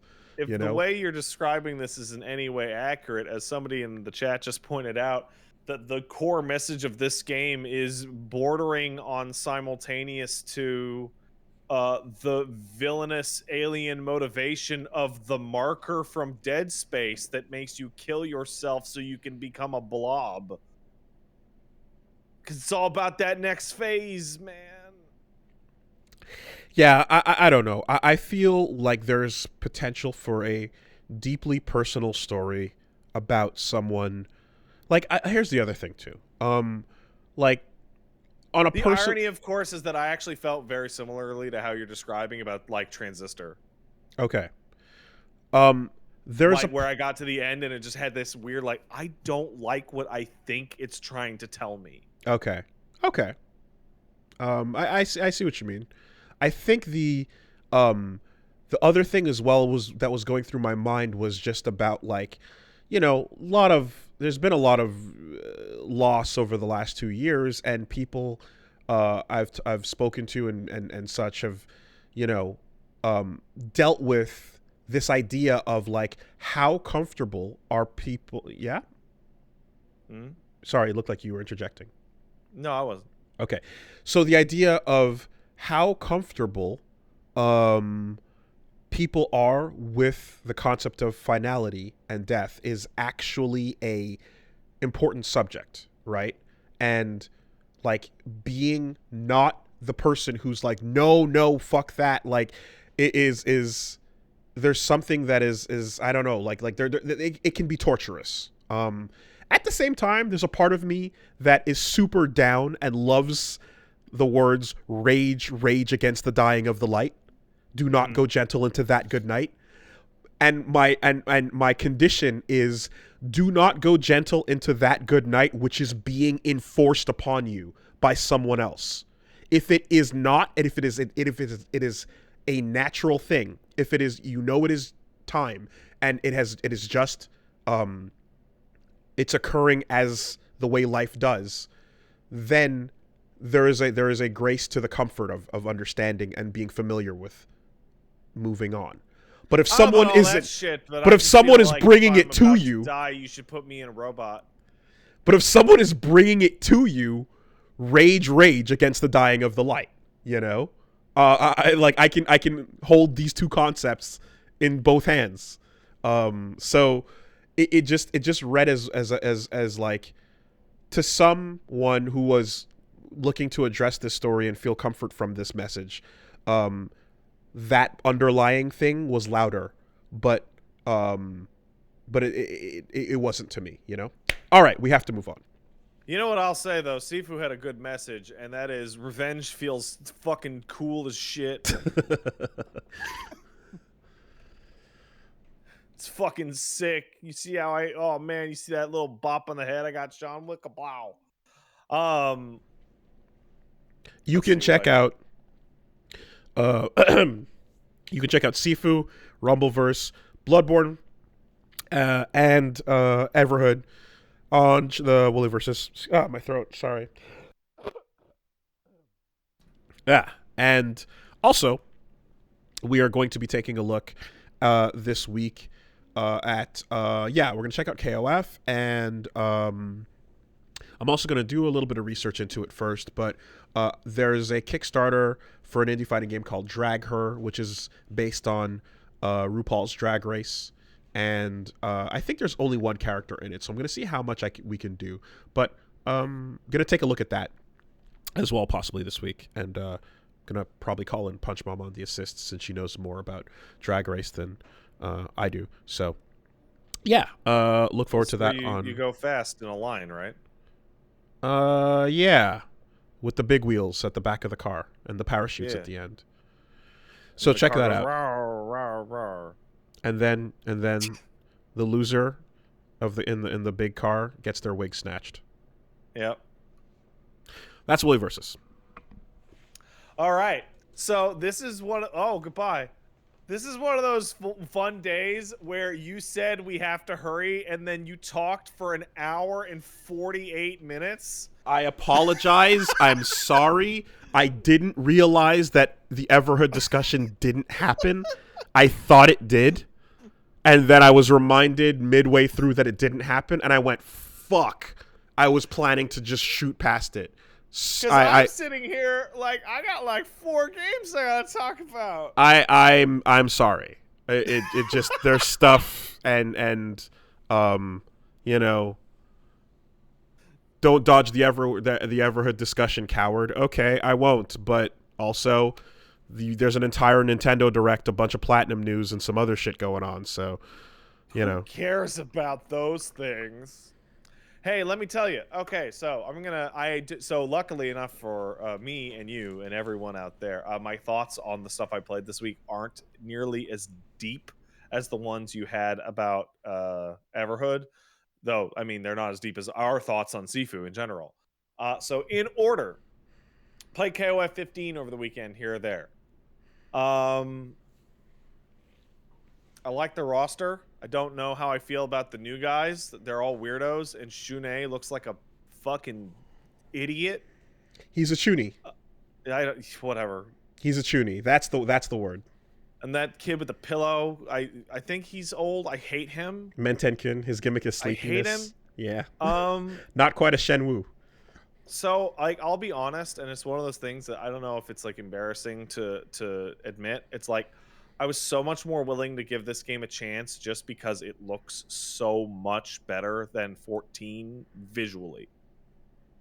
Like, it looks like a full generational upgrade over 15. And that's not to say it looks really good. I'm saying 14 looked really bad. And I still very much miss the sprites. Mm-hmm. And I'm not gonna put tons of time into this because I fighting games that I feel like the ship has sailed on me on this one. But of the time that I spent with KOF 15, it feels good to play. I think it looks a lot better. The roster is overall nice. I think it's probably going to be good. It looks a lot better. There's a couple of animations that look a little odd, and they're mainly just trying to do 3D versions of things that worked like visually in 2D, where it's a little awkward. And I hope that whatever visual style they go with later marries itself to an art director's like vision a bit more. Because simply rendering the characters in 3D is one way to translate your game, and the other way is to pick an artist and go with that art style. And like for all the stuff about the weird hands and the Street Fighter 4 Ken faces and stuff, or 5 rather, they do go with an art style that looks like Aki-man's art, and then the ink lines and the stuff they're doing is like, it is an art choice. There's a bold art choice happening outside of just converting to 3D. I will say, so overall it looks a lot better and it feels good. Mm-hmm. Though there's a single detail in it that visually looks really bad, and it's a really, really important detail, and it's the particle effects and color of all the fire in the game looks terrible, and it looks terrible in a really, really specific way that is going to hurt you the more video games you play, because they are straight up the Unreal Engine default combustion flame effects, yes, being colored the different colors. And it's the colors that I believe, this is just a gut feeling, are standard with Unreal, because when you play Unreal Engine games, you see certain blues and oranges and purples that show up all the time. And no. I don't know if it's the defaults, but I do know that it is a standardized combustion effect that goes all the way back to when I was making stuff in 3D Studio Max, right? You have a way of creating particles and fire and things that is either like at early 3D, you could create a shape and then choose to make it like a flame, like a bonfire, or make it resemble an explosion.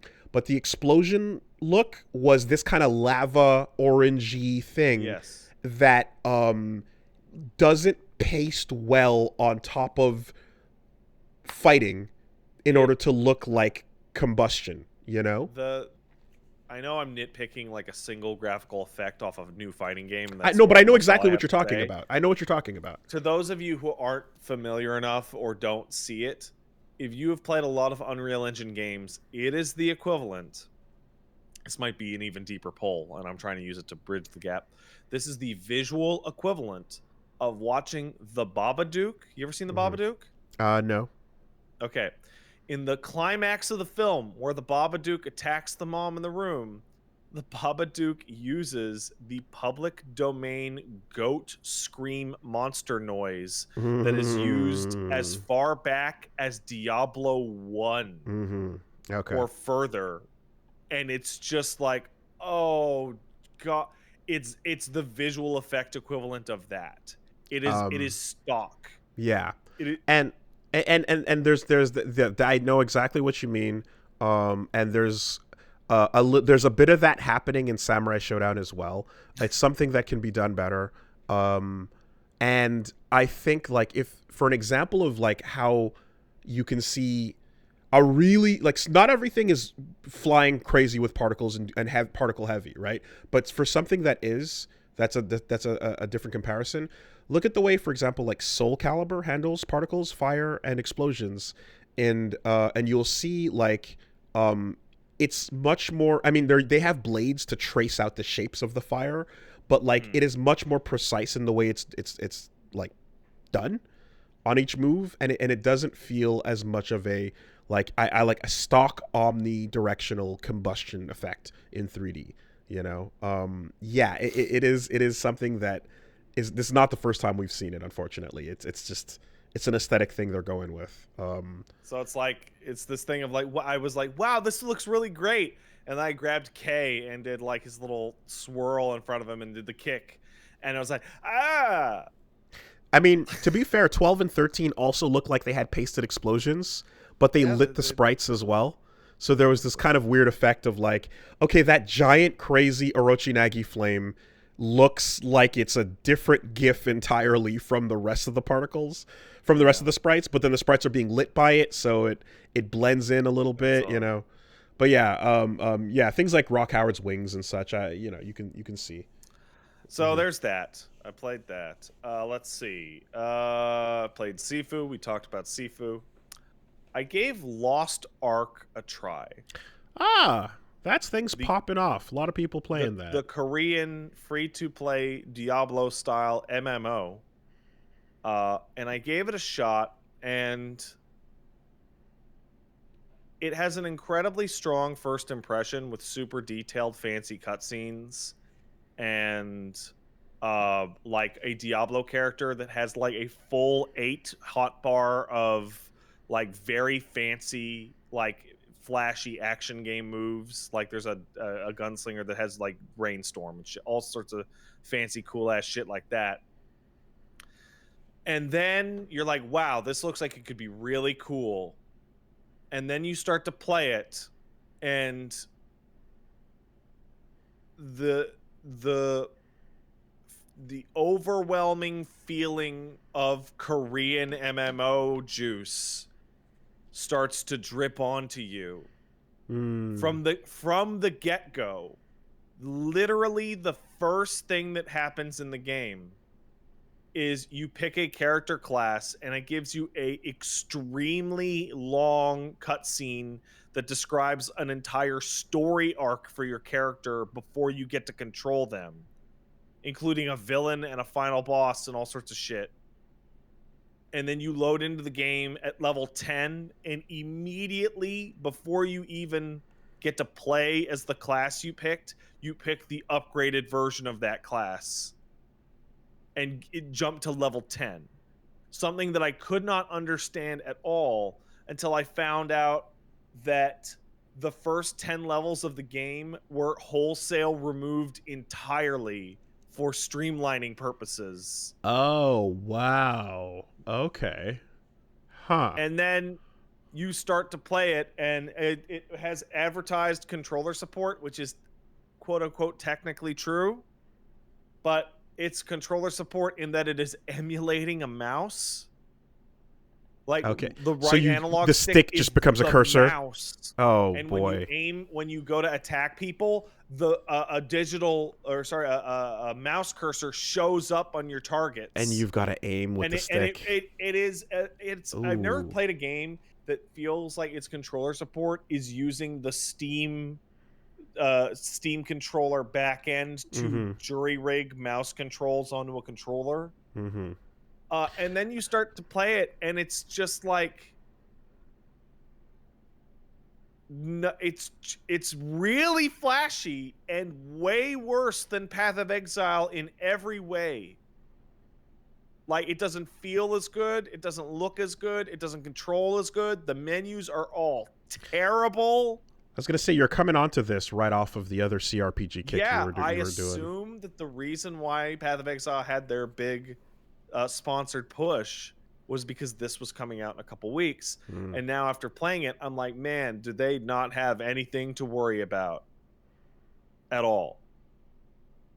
I gotta say, there's something about the moxie, though, of like cutting the first 10 levels out, because if you're a free-to-play game and you realize how important the onboarding process is for getting people hooked right away, and the first 10 levels just suck, and I can understand the desire to be like, fuck that, cut right to the fun stuff so that people get into this right away. Otherwise we're not going to make money. This baffling reality where you go, I want to play a warrior, and then it goes, what type of warrior do you want to play? I'm like, the one I just picked. Okay. It becomes a folder category. Yeah. Okay. Okay. Yeah. I mean, it's not impressed by it. Like here's how popular this thing is, though. Like, Reggie came in going like, hey, yo, you heard about Lost Ark? And I'm like, you don't ask me about MMOs. What? You know? Go play it. Like, it's that's free. wild. You don't lose anything other than time and maybe a little bit of bandwidth, but yeah, no, like, just I don't know how to describe it, but like in a mouse click game, the menus and the movement of your character and the control of your stuff is absolutely vital, and it doesn't feel as good as Path of Exile. And people are mentioning that it is now one of the top games on Steam, and that it's very popular, and I'm like, yeah. And I'm probably going to sound like a huge snob, but like, it's really flashy and it's really easy on the eyes. And there's a lot of people out there that don't care about the menus being good or the controls feeling good. So I realized something midway through when Reggie was telling me about it or asking about it, but I didn't know what game he was describing because for probably months now, however long Lost Ark has been discussed, my brain just auto-corrected whenever someone said it. It replaced Lost Ark with Lost Soul Aside. I don't know what that is. That's the one guy made a character action game with a guy that looks kind of like Noctis with all the shards of crystal black glass game. And I really just confused the two for a long time. If you Google Lost Soul Aside, you'll know exactly what I'm talking about. It shows up on Twitter as a bunch of character action combo gifs. Anyway. Willie, did you actually ever play even 1 second of Black Desert? Yes. Approximately. Yeah, Yes. Do you remember that feeling of okay, once you started to like move your character and have to click on things? It's better than that. It's definitely better than Black Desert. But like, I don't know what is going on, but all game, like, I have now played Black Desert, Blade and Soul, Terra, and this. And all of them have the exact same lightweight, weirdly unclear, unstylized menu, weird movement shit. Like, they all feel like that. Like, it's like it's a hyper specific genre where you could say it's like platinum action games, but instead it's actually a wide genre. Mm-hmm. It's bizarre. Yeah, well, so I tweeted about that other one with the really weird name. God, there's one of them that has a really unusual weird name. I forgot what it's called. And There's a lot. Yeah, there was a punch girl in it, and I was like, oh, okay. And then it was like, I don't know why people in the chat are calling it K-Jank. It should just be lowercase jank with a capital K. Sure. But it was anyway, it was a game where there was like a punch girl at the end of the trailer, and I was like, oh, this is looking like some hot action combat stuff. And then it was like, yeah, no, Wooly, hold on, wait, stop. This is a genre of games that have this really impressive gifable combat, but one feels bad, and two has the really grindy waste of time economy. You called those games trap games the last time we talked about Okay, them. right. That's what... Yeah, okay. They're trap games. Yeah. Found out about that. Surprised by it. What the fuck was this dumb thing called? Anyway, whatever. It's sad because, like, they make for great Twitter, like, GIFs. They make for great buy this game, this mobile game ads is what they make. Great. Mm-hmm. So yeah, unfortunately, Project BBQ. I was like looking at that. I was like, oh, could be cool. And then I fucked around with it and was like, no, it's not. What is cool, I mentioned it briefly last week that I had a hold of Total Warhammer 3. God, why the fuck is it called Project Barbecue? Sorry. The fuck is that? But I couldn't talk much about it. Now all embargo stuff is out. Mm-hmm. I played about 40 hours of it over the past couple weeks. I'm really bad at Total Warhammer 3. It is a very complex game, much like its prequels. It's fairly difficult. I don't know what I'm doing, but I did dabble with the second game. Yeah, it's an improved version of that. It feels really good. If you want more details, you can go check out Mandalore's review. He puts out an hour and 10-minute review on it. It's a little buggy. Every now and then you'll go click on something and your unit will go crazy and freak out, and the AI doesn't seem to know how to deal with walls at all. Pathing? Yeah, just pathing can get real nuts. I discovered a fairly massive bug this morning that drove me crazy. So you know how in some games they'll be like set your resolution to 4K, but then use the resolution modifier percentage thing that Okay. says but only render it at 66% if you want Mm-hmm. 1440p or 50% if you want 1080p. I discovered today that graphics option is completely broken, like 100% completely broken, in that if you use that feature at all and set it to a resolution equivalent, the game will run like 20-30% worse than the equivalent resolution. Oh. So I was running it at 4K, but then I kicked the resolution slider down to 66% or 67%, which would be 1440p, and would run at like 40 or 50. And then I just set my resolution to 1440p, and it was running at 80 and 90. So don't use that option. It is broken. Just change your real resolution. I have a question. Ask me your question. And this is coming from deep inside the soul. Ask it away. Why is the official name of the game not Total Warhammer 3, but in fact Total War Warhammer 3? Because Creative Assembly legal department and I Warhammer's legal department, they're separate brands. I know. So I know. Before I want to say before Total Warhammer 2 came out, Yeah, they did like a roundtable Q&A with like the leads, and they had like the literal arm on the table, and they're like, listen, we know. You can call it whatever you want. Everyone's gonna know what game you're talking about. But you cannot fuck with these logos. It is Total War Warhammer 3 or what have you. Total Hammer War. That has absolutely been a long time thing of just, this is so silly. Most people just call it fucking Warhammer and then the number. Which is wild, because it's so much more popular than all the other Warhammer games that it's like it's, oh yeah, I played Warhammer 2. Oh, do you mean, no, I Total mean Warhammer, the Creative Assembly Total War game.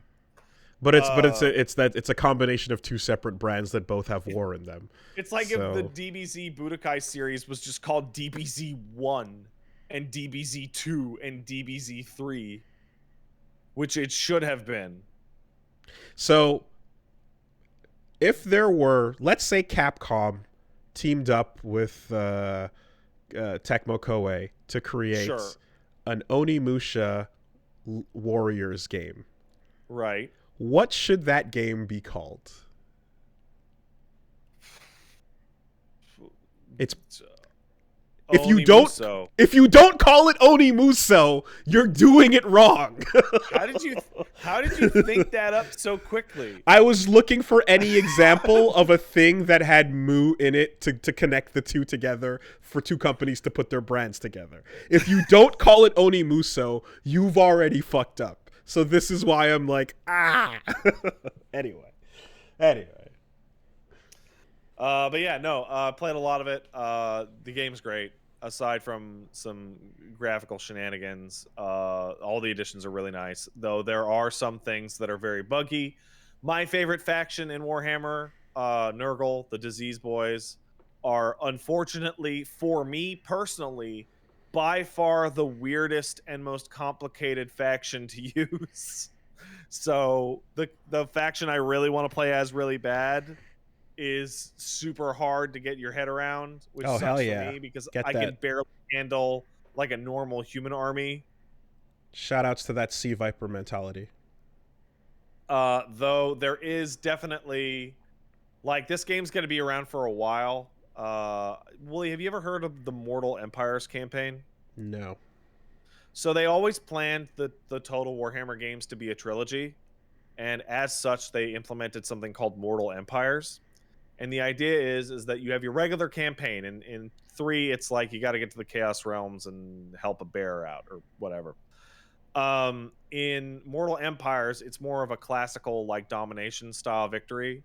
But whatever faction and specific general you pick is going to have a specific objective, like, oh, go capture that, or get a certain amount of space, or survive X amount of turns, what have you, what have you.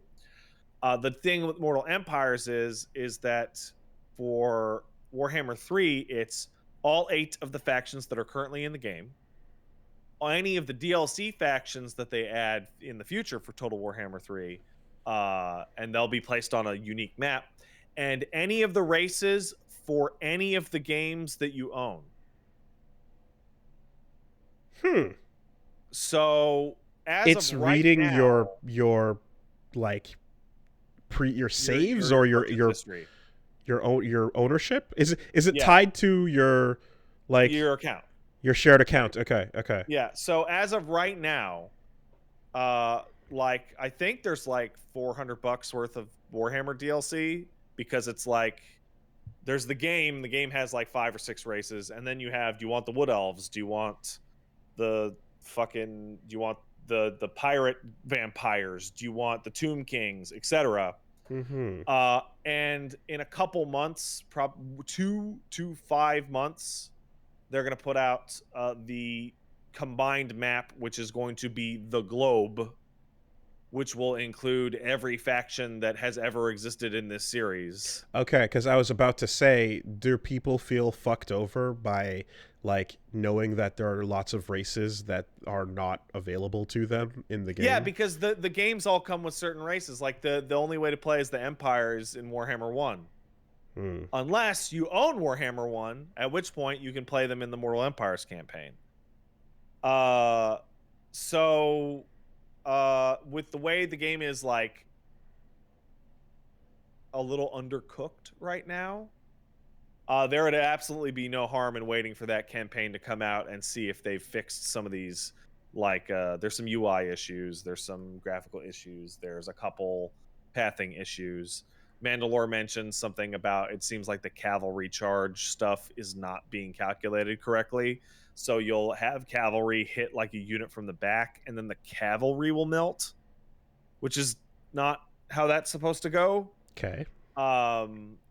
But yeah, you're not in a rush to fucking get this. It's going to be like supported and actively added to for like 3 years. I'm really enjoying my time with it though, but I suck. That's my main problem, is that I suck shit at it. How many backlocked races are you talking about here? Okay, hold on. Give me a second. So in the current game right now, right, the Total Warhammer 3 that exists right now, you have Undivided Chaos, and then you have Khorne, Slaanesh, Tzeentch, and Nurgle, which are the 4 Chaos races. You have Kislev, which is Warhammer Russia. Then you have Cathay, which is Warhammer China. And then you have the Ogres, right? Those are the 8 that you get in the box right now you play with. That's the campaign. If you had... God, playable factions... God, I need a list here. I'm seeing 69 in total. Okay. So introduced in Total War 1 is Dwarves, Greenskins, the Empire, Vampire Counts, Warriors of Chaos, Beastmen, Bretonnia, Wood Elves, and Norsca. In Warhammer 2, you have Dark Elves, High Elves, Lizard People, Skaven, Tomb Kings, and the Vampire Coast. And then in 3, you have Cathay, Kislev, Khorne, Nurgle, Slaanesh, Tzeentch, Ogre Kingdoms, and Demons. However, each of those races will have a different type of army depending on the amount of what's called a legendary lord. It's basically a general. So, like, the elves have, like, 6 different generals. And they all start at different points on the map. And they all have different mechanics associated with their campaign. Like, there's one orc unit that is a cook, and his whole thing is getting food to put in a pot for a buff fucking machine. Okay, so you're not unique to just him. So if you just buy the game and you don't have any of the older ones, so you don't have access to all those races, you're still drowning in races. Oh, dude, I spent 35 hours on a Kislev campaign that I failed before getting halfway through. Oh my god. Okay. Okay. This is the digital Warhammer equivalent of building your model train set in your fucking basement. Here's a question. How does a game like this, and to some degree, let's say like League of Legends, right, where there's like over 150 characters, how do they recommend or like suggest one learn or get a feel for who they like with a list that big?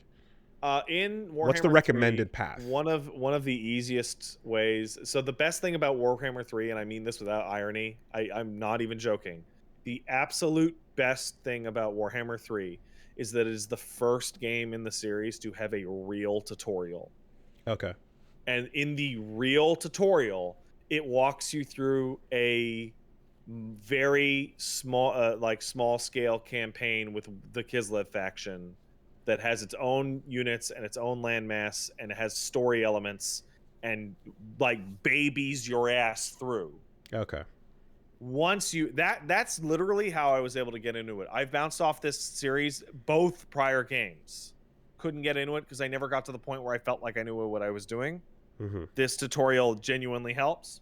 As for how to get good at it, how to figure out who you like. There's on the title when you go to pick your race, there's like a fighting game screen that just has 8 races on it. Oh no, right I now. know. And it has very detailed descriptions of what type of ideas are. Because I'm curious about like any game in any genre where the first choice a player has to make is from over 100. Yeah. And I'm curious about like what are the most successful ways of like making that not seem so daunting. Well, hate to use this example because it's so cliche and podcast. And ask the subreddit is not a great answer. Yeah, it's not. However, it's the second answer. The second answer is ask weirdos who already play. The first answer, well, you see, Wooly, it's just like fighting games. Mm-hmm. You find the race that looks cool on the box, mm-hmm. and then you play as them until you decide that it sucks shit, mm-hmm. and then you pick the second coolest. I feel like there could be a whole like design class theory about like, again, when you hit the number of over 100 to pick from, you know, how much to show without overwhelming in terms of like highlighting someone and seeing this is what they're about, this is how cool they look, this is what this race kind of focuses on, and then even just like almost like you know, like when Overwatch you highlight and you just see like here's their 1 move 2 move ult, you know, like bing bang boom. For the 2 examples that you've used here are League of Legends and this. So in League of Legends, you're given the art of all the characters first. Mm-hmm. And then when you click on them, you get to see what their moves are, mm-hmm. right? A couple of their moves. And it also describes their role. And that's what you have to go on. In Warhammer, it's very similar. You see their art, you click on them, you get to see their style, and you can also look at some of their units. Honestly, now that we're talking about it, and I made the joke of like it's like fighting games. No, actually, fighting games should be way more like this. There should be somewhere in Street Fighter or Guilty Gear where you can click on a character and it shows you a splash page with little videos of what their fucking moves look like and describes their overall play style. Yep. Overwatch, like I said, like there is that little like Overwatch, but over like view that is the 3 moves, you know. There's the 2 abilities and the ult, and you just go, okay, I can piece that together. There'd be a lot more people who both did and did not pick Milia and Chip if there was a little video that showed this is what their character actually does, and it's fucking spam around like a psycho. Now, the move list showing you a little video in Strive is a step up. Yeah, it is. And there's always better we can do. But like, yeah, that's definitely something that they could benefit from. But I'm the basis of my thought on this one is mainly about like 100 to choose from in anything is daunting. Well, so here's the way that it works for Warhammer, this series anyway. Mhm. It's been, hey, let's take Warhammer 2 for example. Mhm. Did you buy Warhammer 2 on day of release? Well, do you want to play as the High Elves, the Dark Elves, the Lizards, or the Rats? And that's it. Just those 4. Mm-hmm. And then the Mortal Empires campaign will come out 2, 3, 4 months later. But originally, at the very start, You had a smaller choice. It's more limited, and they have extraordinarily well-defined roles, right? Mm-hmm. One is all straight lines, one is swarm, one is artillery, one is powerful units but small groups, etc. Okay. So yeah, that game's good. It's a little messy. I'm expecting a day 1 patch, though I can't get in contact with anybody at the devs to ask if there is one. But as it is right now, it's good, but it needs a little more time in the oven. The Creative Assembly games are really weird. They release like CRPGs in that it's out, and it'll be done in 18 months. It's not quite early access. But it's let's start making money now. There's a bunch of bugs that are still there, Mm-hmm. and all the factions aren't there, and the marquee game mode isn't there. Yeah, I'm still deciding how to feel about that. I guess it's case by case because I enjoy getting a taste of Darkest Dungeon 2. But I definitely, now that I'm done with it, I'm just like, well, I'm done with it. One like held me in for like fucking months because of the gruel, you know? It's one of those things that, like, I mean, you've worked in testing, you've worked in game release, right? The game's biggest bug right now, by far, that in other games would be, a serious problem, is that enemies attacking your cities can't figure out how to path correctly past walls. Mm-hmm. So you just missile them down like assholes. And it's a bug that is explicitly in your favor always. Affecting the balance. So it's not the end of the world. You're not losing fights because of it. In fact, you're trouncing fights you probably shouldn't be able to win with it. Yeah. I get piecemeal for some games, for some genres works good. But I guess like if you know what it is, if it's the type of game where like playing it early will get it out of your system and kill some of the fire about wanting to return to it by the time it's done, then it's probably a bad idea. Oh no, the people who play these fucking games, it's like a fighting game or MMO. Oh yeah, like, no. level of the content. dedication. Like, I'm well aware so of. Yeah. Stupid. Like that. I mean, the entire Total War franchise is like it's one of those things. Like, yeah. you talk to people and they're like, "Yeah, I've never beaten anything but 2 of the Rat campaigns. Best game ever." It's just like, okay. Good. It's a good game. I'm enjoying it. I'm playing a lot of it because I'm not playing Elden Ring, and I'm mad about that. But what am I gonna do? By the way, hey, heads up to anybody who doesn't want to get spoiled on Elden Ring. Retail copies are getting photographed in stores. So it is literally a matter of hours, if not days. Sorry, days if not hours, before that shit starts to pop off. And that's all I did with my week. If you want to check out more stuff, I'm going to be taking it easy this week. You go down to twitch.tv/PatStaresAt. I'm going to be doing some pre-recorded Pillars streams. I'm doing Pillars of Eternity too, but I'm doing them. I'm doing the opposite of what you do on your channel. I'm pre-recording LPs and then streaming the videos. Ooh, weird. Okay. Yeah. It's because it makes a completely different video.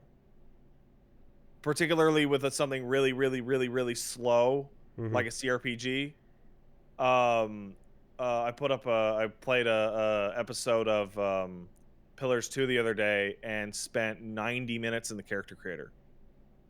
Good. Which I feel like I would have felt like stressed to go faster if it was live. Yeah, I know that invisible fucking pressure clock, but no, I approve of spending time in the character creator.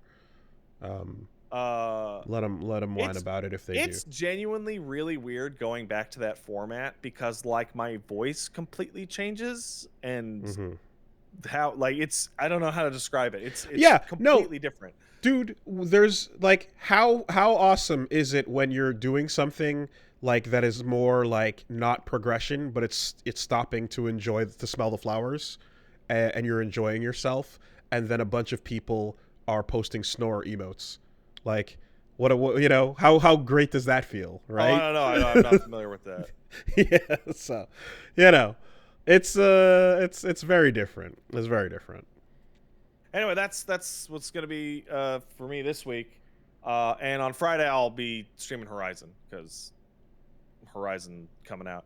You know, Wooly, this is a total aside. I feel so bad for Guerrilla Games who make the Horizon. Because the Horizon Forbidden West is a PS exclusive that comes out 7 days before the Elden Ring, which is of a similar genre, except it's higher profile. It's going to take more than 7 days to beat it. Right. Do you remember what game came out 5 days after Horizon 1? Not fucking Sekiro or Dark Souls. It was Breath of the Wild. Oh, boy. Okay. Yeah. So that's 2 for 2, where games within its own genre that are just higher profile than itself come out. And it's like, the Horizon 1 was good. The Horizon 2, I've been told, is good. Yeah. So, but I have people on my timeline going, who gives a shit? It is... I'm going to be playing Elden Ring. This is the publisher's job, in my opinion. Publishers, there's a whole lot of stuff that you rightfully can go, what do you do, publisher? And one of those things is this. The publisher should be looking at that fucking calendar and picking optimal space to launch in and clearing around other things that are going to be a direct problem or a direct like siphon against the audience that's going to have to spend money on your game or another game that's very similar that they want to play, you know? So I believe in both cases Horizon set its date and stuck to it, and the games in question were delayed to immediately after them. Okay. And I'm like, what can you do then? Damn. Sucks. Okay. Anyway, before we get into the rest of the podcast, I got to take a piss, and so does this dog. Me too. So I'll be right back. Huge. Big pisses.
Okay. Got a couple sponsors this week. Let's get them. Love sponsors. And I love these sponsors. This week, the podcast is sponsored by Imperfect Foods. They're in the business of getting you food that would otherwise be wasted. And if you're not the kind of person that is, I don't know, some kind of jerk that's like, this apple is not perfect shaped, or I don't like this cucumber, it's got a weird bend in it. It's like, whatever, you douche. Don't be an elitist about your foods. They're still fine. Right? It's about what's on the inside that counts, man. Exactly. So if you're not a food douche, then this is the perfect type of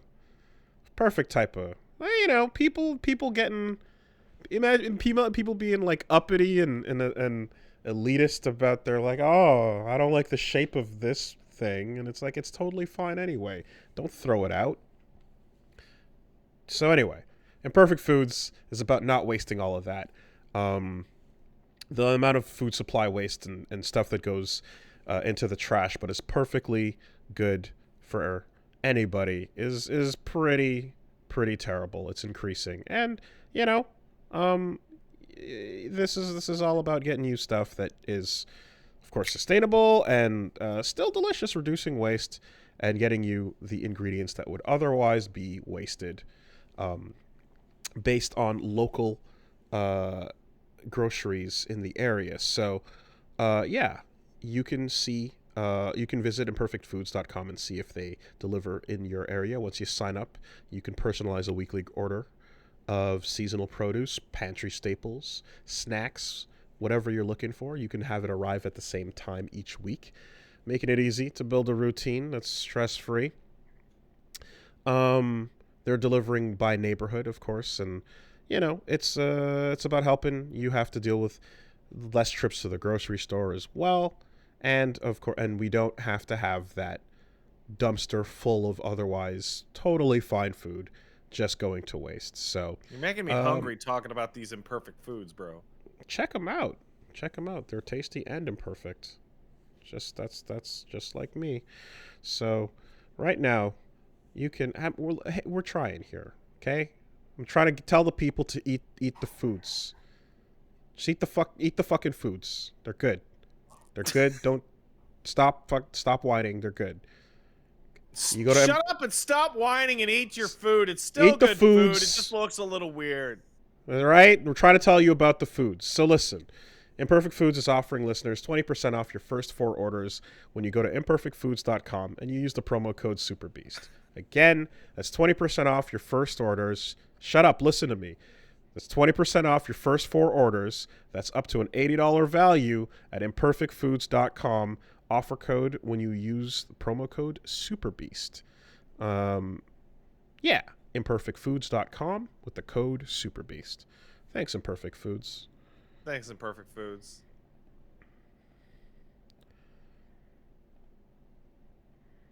All right, shut up. Your socks are garbage. Stop wearing them. Throw them out. Take them off your feet. I'm not wearing socks right now because the socks in my house are bullshit. Garbage, terrible, awful socks. Shut up. Bombas. They make good socks. They have good socks? They got good socks, though, right? They make the good socks. They make the soft, seamless, tagless, cozy socks. And when your socks are being, when they're all of the above and they're on your feet, you're happy. You're like, I feel good. I'm having a better day now because my feet are cozy. So throw out your garbage socks and get the good socks,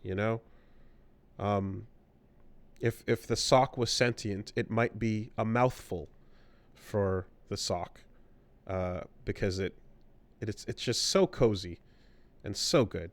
So Bombas is also, of course, not just with that, but they got shirts, they got underwear, they got other clothes that you can put on every day to feel good. And the material makes a huge difference, right? You don't want that chafing, how garbage is it when the seam busts?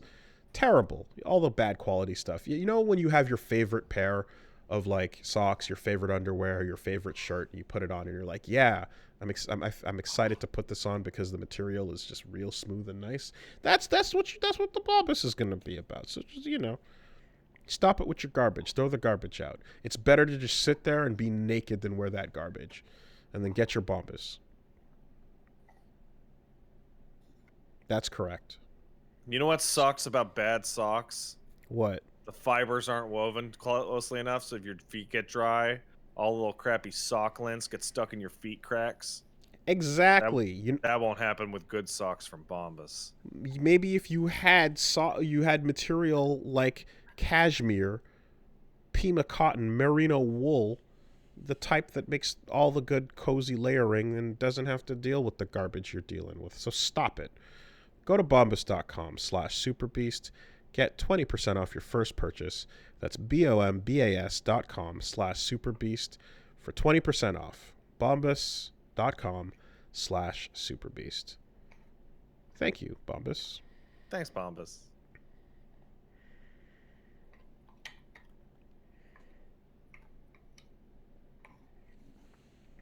All right.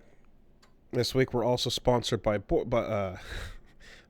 Speak properly. You got to do it. You got to do it. That's not the sponsor. No. Let's try that again. The sponsor this week is DoorDash, and DoorDash is like, yo, you eat the food, get it fast, get it right to your door. Shut up.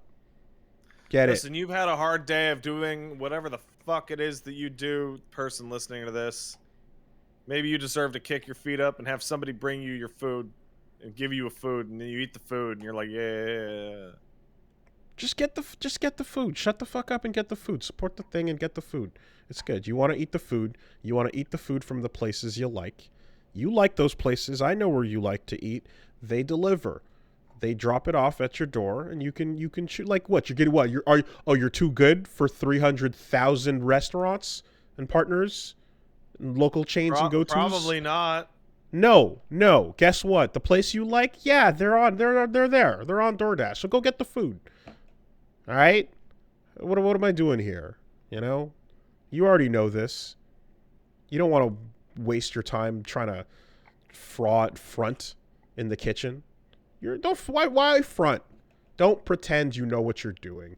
Just get the food to the door. Safe drop off. It's good. You'll love it. And for a limited time, love it. I'm doing it all the time. I'm not going to pretend. I know what's going on. You ever look at a recipe card and be like, look at all these steps? Yeah? You know what the steps for DoorDash is? DoorDash is hit button, eat food. Bam. Shut up. For a limited time, our listeners can get 25% off and 0 delivery fees on their first order of $15 or more when you download the DoorDash app and enter the code CASTLE. That's 25% off up to a $10 value and 0 delivery fees with your first order when you download the DoorDash app in the App Store and enter the code CASTLE. Don't forget code CASTLE for 25% off your first order with DoorDash. Subject to change, terms apply. Thank you, DoorDash. Thanks, DoorDash. And this week as well, we are sponsored by Honey. And Honey is for shopping. It's not for putting on your foods and sweetness, but that is pretty tasty nonetheless. And I believe we've talked about how honey is actually like healthier than syrup as a topping. I learned like so many weird things about honey recently. Like it never goes bad, and it's antiseptic. What? That's crazy. Yeah. Okay. Well, anyway, Bees it also knows what's good for you. You know what else bees know? How to get good deals. Do you see the promo code box is where the bees will hover, and if they see that you have no code in that box, then Honey will the bees will go out and find the promo code. Right? Kind of like the internet pollen. Like Shigechi's Harvest. They will go out and find the codes to save on that promo code box for whatever you're buying, and just like that, bim, bam, boom, you got yourself some savings that are applicable to a ton of places you already shop at.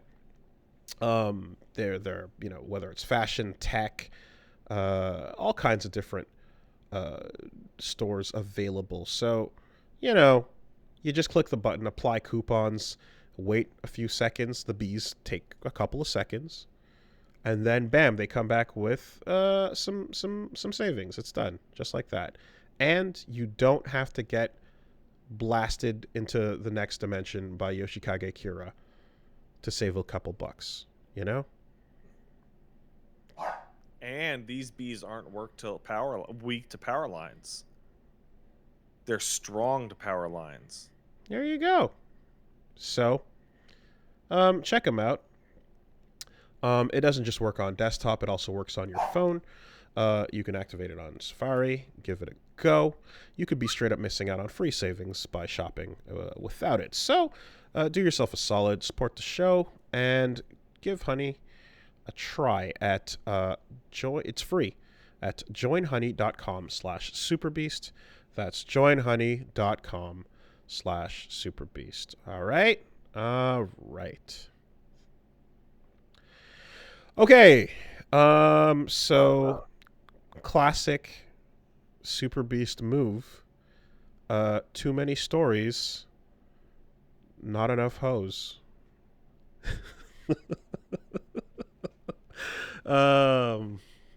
Too many stories, not enough time. So we're gonna try to figure out how to make this work. It's ludicrous. Don't worry about it. Just start reading them. Okay. One, J.P. Kellams has retranslated the full quote from the Platinum interview last week, and that was incorrectly translated, apparently. The wording implying that they were going to stop making, or at the very least, decrease priority in the games that they got famous for making. And it created some drama. And all that aside, J.P. Kellams, former PlatinumGames employee who used to do their translations before, stepped in and said, hey, this is how I would have translated it based on what I read. Have you seen it? I have seen it. Okay, so it's more or less the same wording, but with a couple of subtle details that change the implications. For example... Yeah, it's like we want to make live service games in addition to those tight-ass action games. It's like, yeah, that's a minor change. Instead of as opposed to, right? So... all the first stuff about almost leaking something about Project GG, that's all fine. We're at a stage where we want to try new things. We want to, speaking broadly about game development in the future, unlike up to this point, it'll be a key to create games that people can fall in love with and play with for a longer and longer amount of time. We want to, of course, keep making and keep close to our hearts smaller games full of ideas like Sol Cresta and titles in the vein of Bayonetta that feature fully realized one-off stages that you can enjoy playing through until a game over. But we think the types that we're creating for the future, I think it'll be something different from these sorts of games.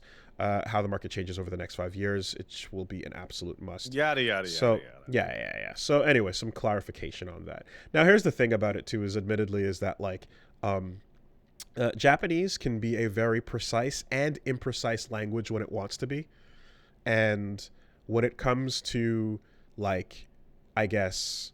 interviews for upcoming things in PR, expect more imprecision than precision.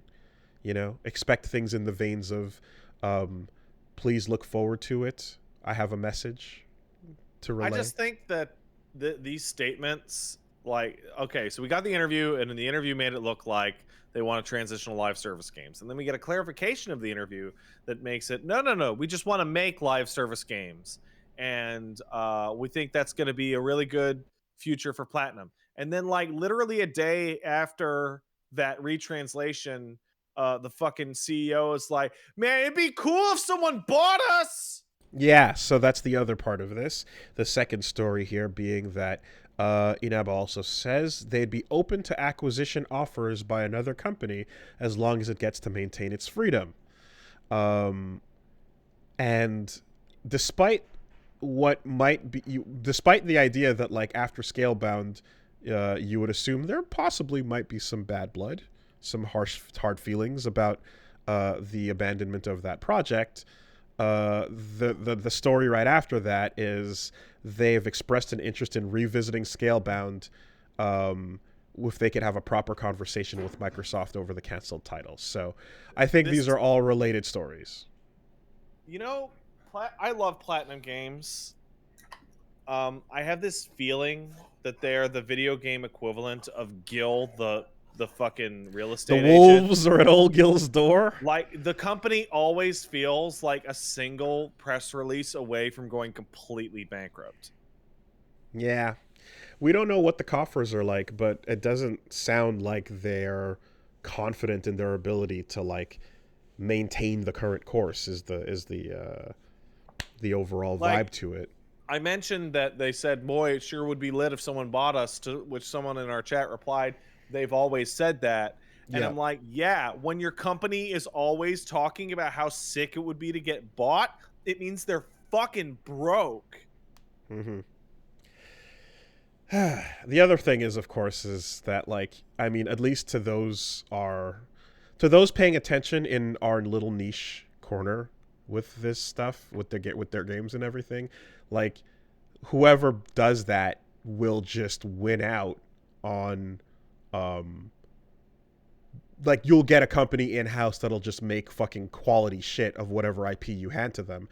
But it also means that we might be denied, stuff that belongs to, like, Metal Gear Rising belongs to Konami. Oh yeah, we're definitely gonna get another one of those. Well, that's we're gonna get real denied that future game. Not Rising 2, because that logo was some bullshit. But a hypothetical game that some brand would want to hand off to Platinum to make a cool thing out of, if it was on a discussion table at some point. They're getting tossed around. Sega should just buy them. Squeenix had to go. Sega had to go. Nintendo had to go. They're guns for hire. Everybody's taking a turn. I have to say, if I was an armchair CEO and I was looking at Platinum Games, you'd have to be nuts to buy Platinum Games. Every single person that works there has a long history of making critical darlings that don't sell for shit. So why? You're going to buy them so you can give them a big budget so they can make critical darlings that don't sell for shit? Like, yeah, what's the word for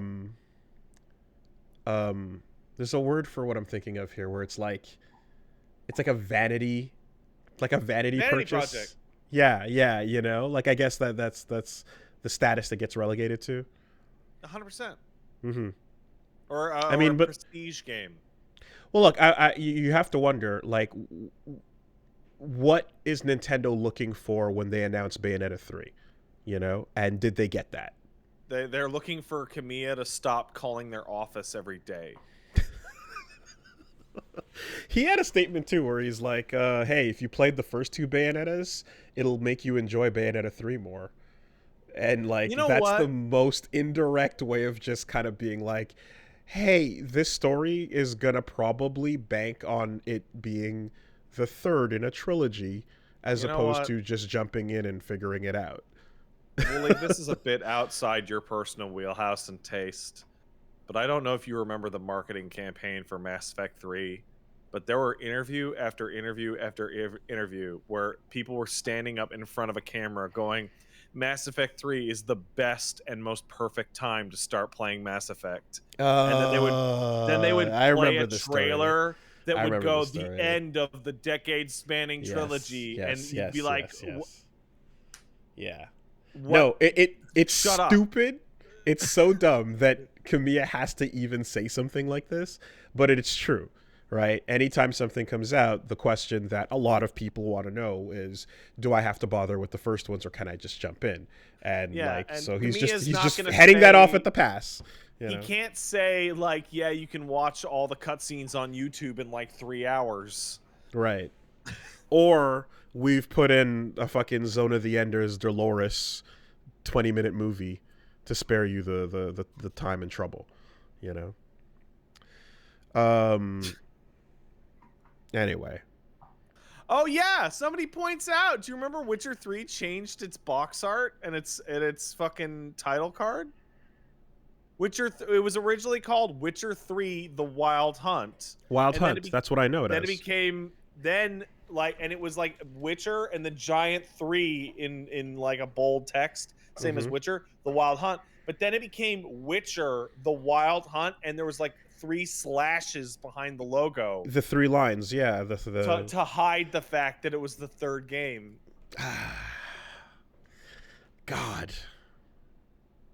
It's like that thing. I mean, me and my friends in high school used to laugh at this, but it's like movie franchises that get embarrassed of their numbers. Oh yeah. And cannot start putting words there instead fast enough, you know. Horror movies are the worst. There are horror franchises that are like into their like dozens. Yeah. And they just start getting like Halloween and fucking Friday and yeah. Okay, but watch this though. This is why I'm built different. Check out this self-report. When you put the title of the game front up and it's in the thumbnail and people see the part number and that part number is too high, instantly intimidated, no click. Right? Straight up. You want to play you want to play your game by seeing a part number that's too intimidating?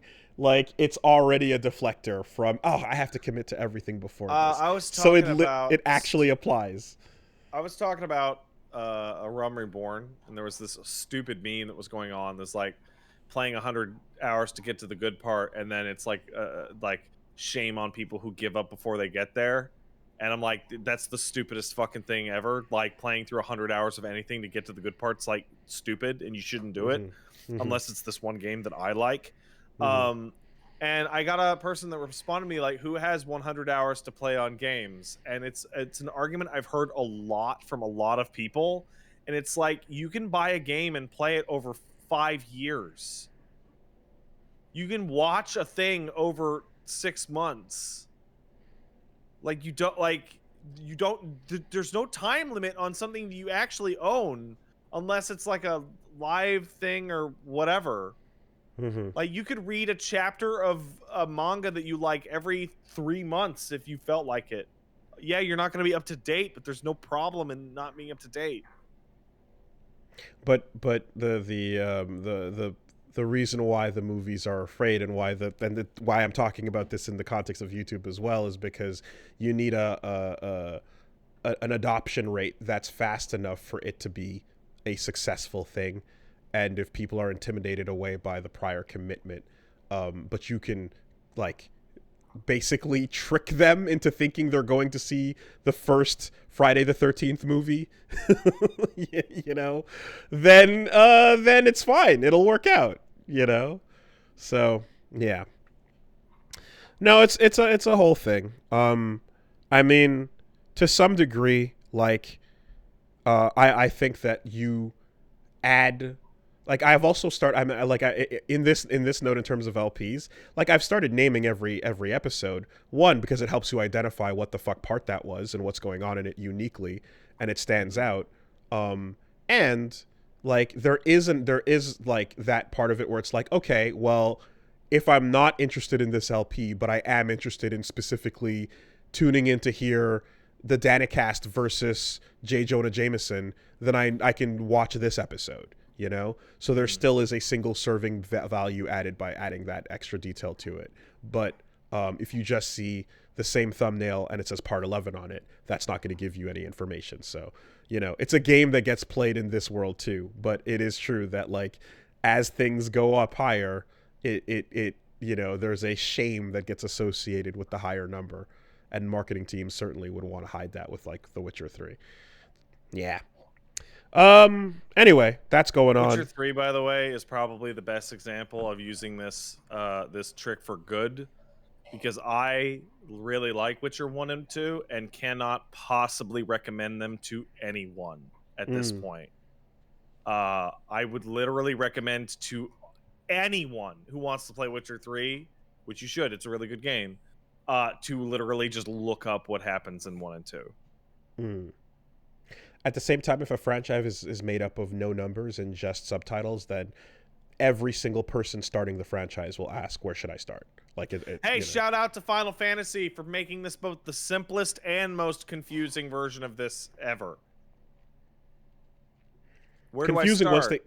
Confusing once, like, yeah, you get into subsequels, and also, like, I guess just talk to somebody is the answer, really.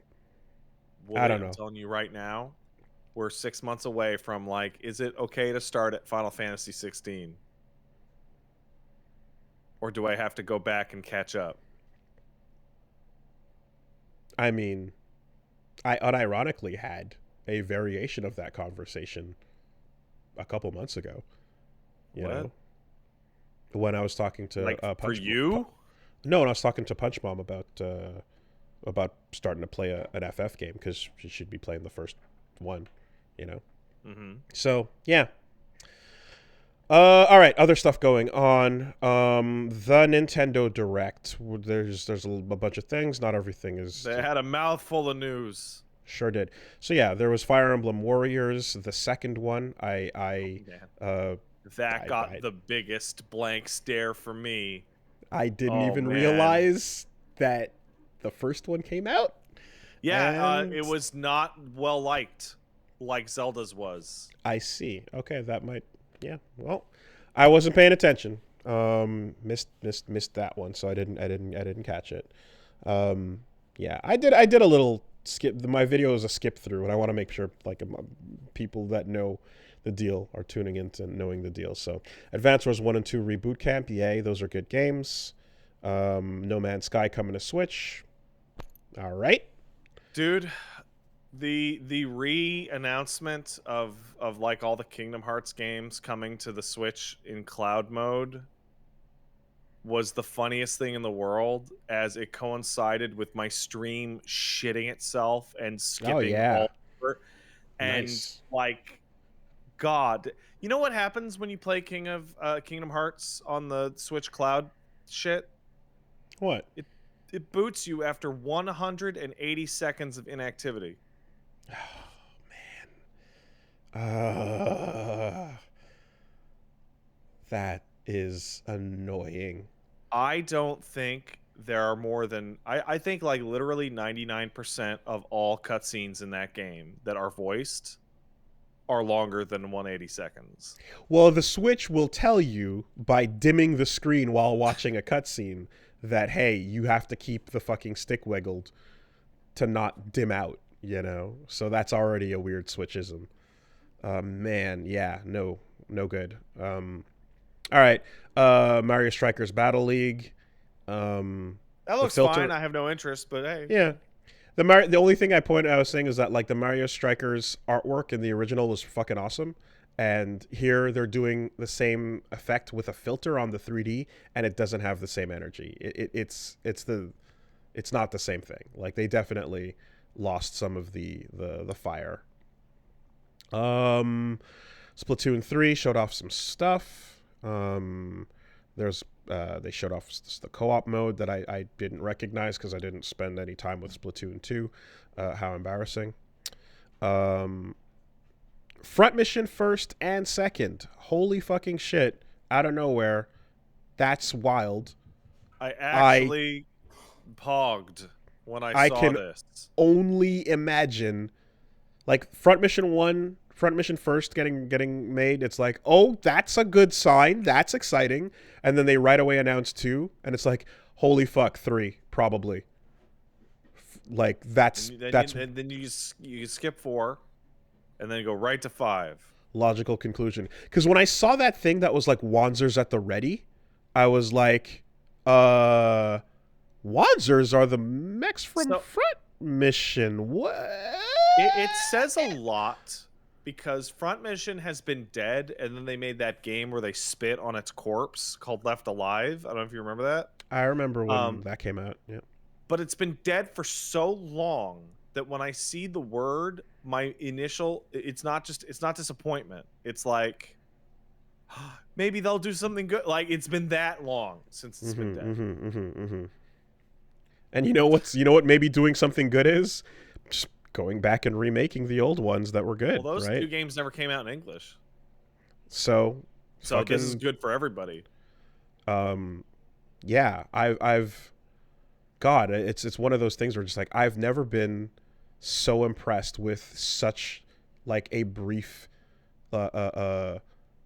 you know, dalliance with a game. Like it just a little quick stop in and just oozing quality in with Front Mission 3. It was incredible. Like I fucking couldn't believe that. So as I said on that thing, I'm like, that's one of those like dream LPs where you know it's just gonna be like a billion parts, but goddamn, the fucking thing is so good.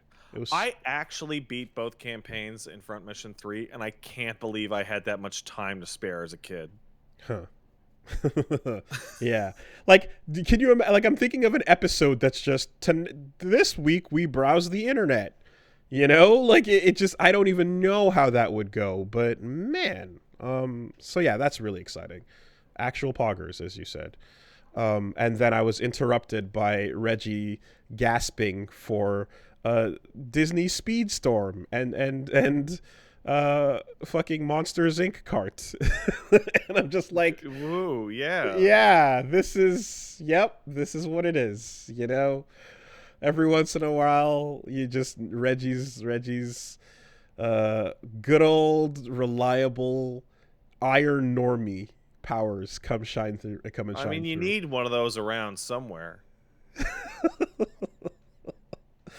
You know, but it's hilarious because he'll still come in on the same energy and be like, yo, Harry Potter is super normie shit, and everyone will pop at that, and then right into just straight into like, whatever, what was that? Oh, Disney cart. I'm like, okay, all right, I suppose you need some of that. Then the Wii version of Star Wars Force Unleashed, which was good memories because he was also on the project, and that was fun to watch. Dude, I'm watching that, and I'm like, it looks like way, way worse than I thought it would.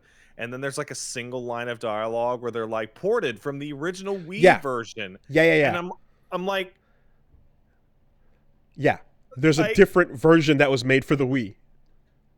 Exactly. But like, why? Why port that version? So I'm gonna go ahead and guess that like that was the Nintendo version that they, you know, and like it's like that was a different game, and the other ones didn't they get something a couple years ago? I don't know. The other versions got something a couple years ago or whatever. So like this one with the Wiimote stuff was like Nintendo exclusive. So if they're interested in bringing this franchise forward, they're gonna want it to be the one that it was specific to their console, you know? Yeah. So then they showed off SD Gundam Battle Alliance. We got to see a SD Big Zam. Yay on that. And then fucking Chrono Cross, the Radical Dreamers Edition. All right. So I don't care for Chrono Cross. This is well known. This is documented. However, one of the things I care the least about Chrono Cross is it's one of the only PlayStation 1 games I can think of in which I actually was annoyed by its frame rate. And this predates me knowing what frame rate was. Okay. So having new releases of that game and like a PC version, cool. Also, despite my dislike of Chrono Cross, the fact that they are actually translating and putting out Radical Dreamers is like, the craziest goddamn thing ever. That is so insane. So yeah, for the longest while, for anyone who doesn't know, Radical Dreamers was a fucking text game that came out in between Cross and Trigger that was for the Satellaview. This like weird TV thing?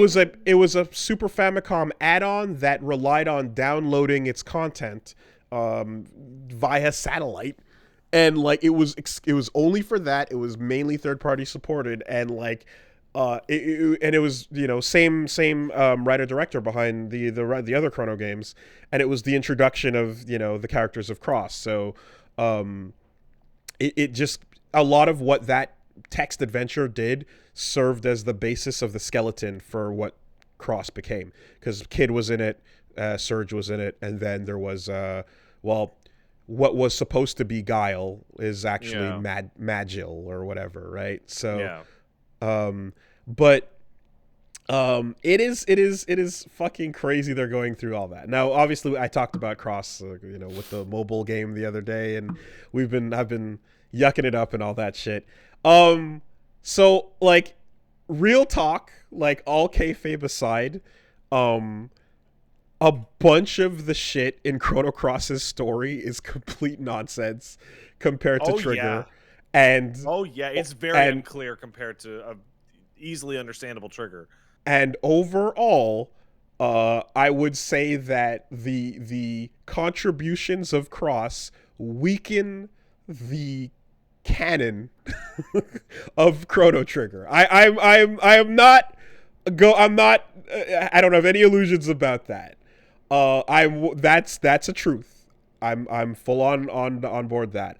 I just think that there's some cool shit that I have some memories of that's like, oh man, remember that? Remember fucking battle music with 9/8 time signature? Remember Glenn and Garai and Dario and all that stuff? It's like, yeah, that stuff was kind of cool. I tell you what, if they're remastering the music, if they literally like clean up that fucking dissonant violin breakdown in the first 10 seconds of the battle theme, if they literally do that, I will rate the game 4 points higher than I did as a child. Nah, it's staying. 9/8 time signature battle themes, dude. Like, this game is buck wild with it, and they're doing it on purpose.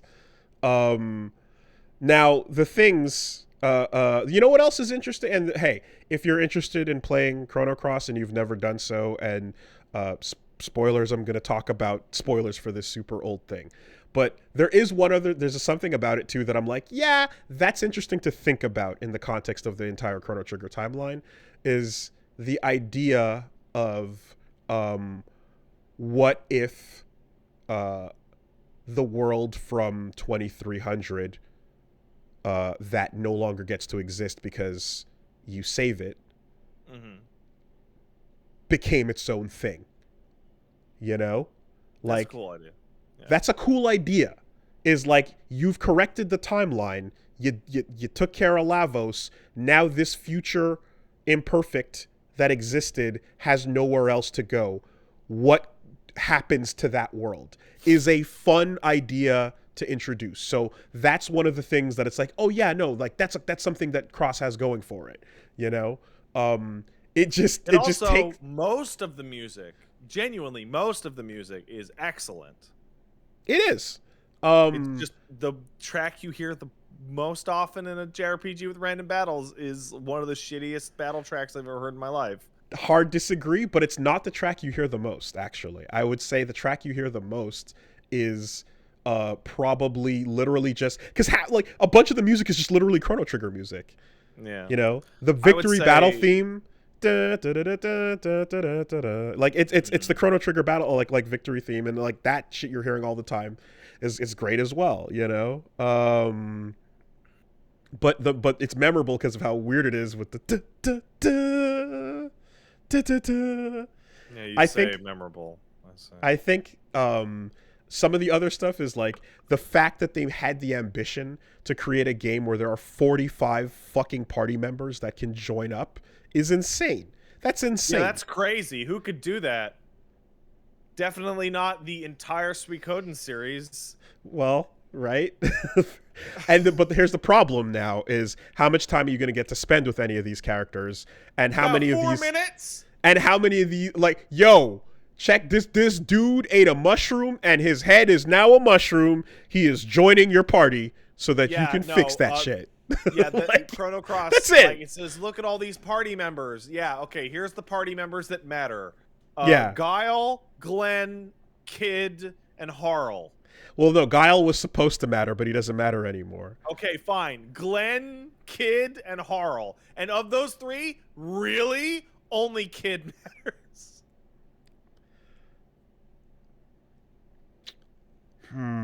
Hold on a minute.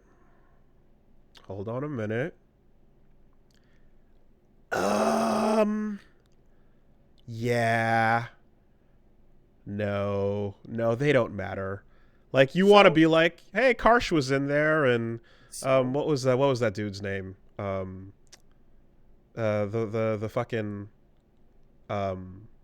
whatever, the general of the dragoons. Wow, yeah, they mattered so much. Fargo the pirate was pretty cool, but they didn't matter. No. A bunch of that shit was irrelevant. But there's some people who are like, oh, I remember that guy. He was kind of cool. That's about it. I'll give both a shout out and Viper, a that was diss it. to Chrono Cross for attempting something and then failing utterly at it. They wanted every single character in the game to have a different accent. But because it was prior to the invention of voice acting, they had to do it all through punctuation, and man, was that not effective at all. What ya talking about, cha? Don't cha know, cha, pat, cha? Like, I specifically remember Irene is supposed to have a Greek accent, and they're using, like, punctuation I have literally never seen again in my life. Are you thinking of, the mermaid. The mermaid, yeah, with the umlauts. There's umlauts over everything she says. Fucking... There's, like, you know, we speak French, so we're familiar with at least one language, is goofy little, you know, Chepo Flex and the accent aigu and the fucking the little 5. But like, you can't just do that with 10, 15 different languages. Nobody's gonna know. No one person's gonna know what these accents are supposed to be. Lucia was like, I'm assuming you're going for like Russian lady here, but some of it is not coming across as like, some of your zats are turning into dats and shit. Yeah, it was like a filter run over the text for your party members. That was weird. Hey, excuse me. So, but Chrono Cross Remaster, good for the people that like it. Incredible that Radical, like, genuinely, golf claps for the Radical Dreamers translation. But more importantly than itself is that it is another brick in the wall that is the verification of that NVIDIA leak from about 6 months ago. Oh, on the list of things that... It was there on the list. And that list contains lots and lots and lots of good shit. Of note to Square Enix in particular, there's a Final Fantasy Tactics remaster on that leak list. And an FF9 remake on there. That's pretty interesting. There's also, hey, there's a Capcom part of that list. Let's see if this is a shocking leak. Resident Evil 4 remake. Street Fighter 6. Gasp. Dragon's Dogma. And a new Monster Hunter. What? Oh my! I cannot believe it. I am undone. No, Tekken 8. Oh my God! Really? So here's the thing. Just going back to Cross though for a bit, is like, I'm like, please understand that, like, anyone picking this up that is like, yo, Chrono Trigger was cool. It's like, this is not anywhere near as good, and also there's some really dumb fucking party members, like that fucking literal Olimar alien that hangs out with you, Starkey. Oh, you want the ultimate? You want you want the most confusing party member in Chrono Cross? I'll tell you. I remember its goddamn name. I remember it so vividly. It's Poshu. The Poshu, the doggy, the fucking purple doggy. Yeah. You know why it's so goddamn weird? Because Poshu, the pink, like, fat Shih Tzu, is apparently an archetype that the devs of that game love, because that character shows up almost exactly the same in Xenogears as a tiny little pink and white mascot character called Choo Choo. Huh. How about that? And that's not weirder to you than Skelly, the clown skeleton, who you put together by finding his bones piece by piece? No. Okay. Well, All listen. right. Again, Wooly, remember, I live in my house. Therefore, skeleton... There's a fucking skeleton right there! It's in view. It's Behind within me! view. Yeah. Yeah. That shit was wild. I also like the idea of slowly putting together a party member. That's fun. In this game where as soon as you talk to somebody and a portrait pops up, you're like, okay, well, when do you join? You know? You find a kid, it's like, yeah, you gonna join? It's like, not only that, his mom gets a portrait. Well, anyway, just it's like set your expectations to like fucking wacky with the narrative in this thing. And like also, we are possibly not legally allowed to super call this Chrono Trigger 2. So we're just gonna keep it legally distinct, but also be really obvious about it and go and lean into it super heavy at points, but then keep some distance. And like, yeah, that's a feeling where you're like, you're probably not going to see that a Trigger 2 name exist at some point. But never. I was going to say that like, as someone who is an appreciator of Cross for its wild shit, despite knowing the dumb, I do feel for someone like you who's like, fuck this game ruined my life, because there was that era when the DS because there was an era when the DS game came out, and if you hated Chrono Cross, boy were you mad with the changes, because that was cementing that the thing you loved was not only was Cross not going anywhere, but it was creeping backwards, because one, they added the Shala Lavos stuff back into Trigger, and two, they added finding baby kid at the end as a cutscene.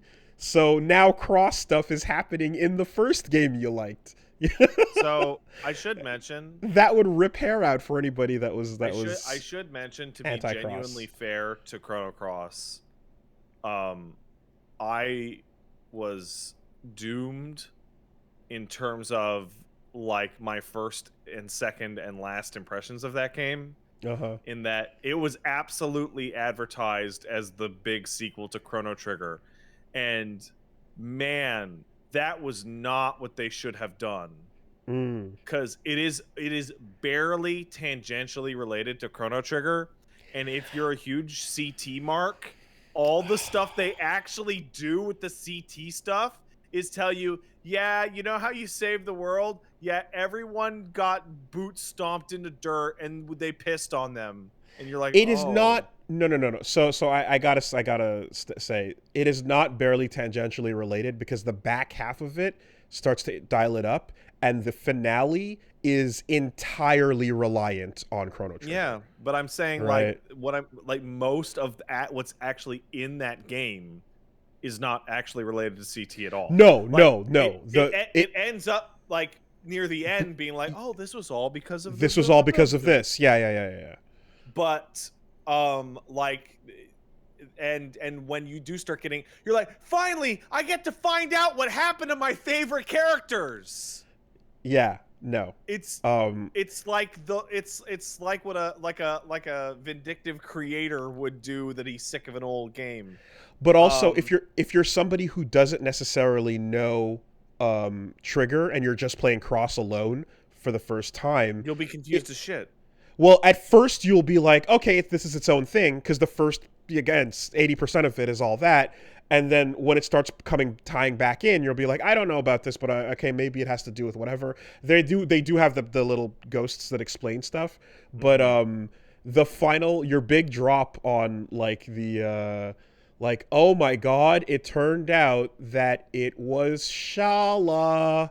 And if someone has they're like, someone who's never played it is like, who? It was Shala from that one timeline you didn't fix.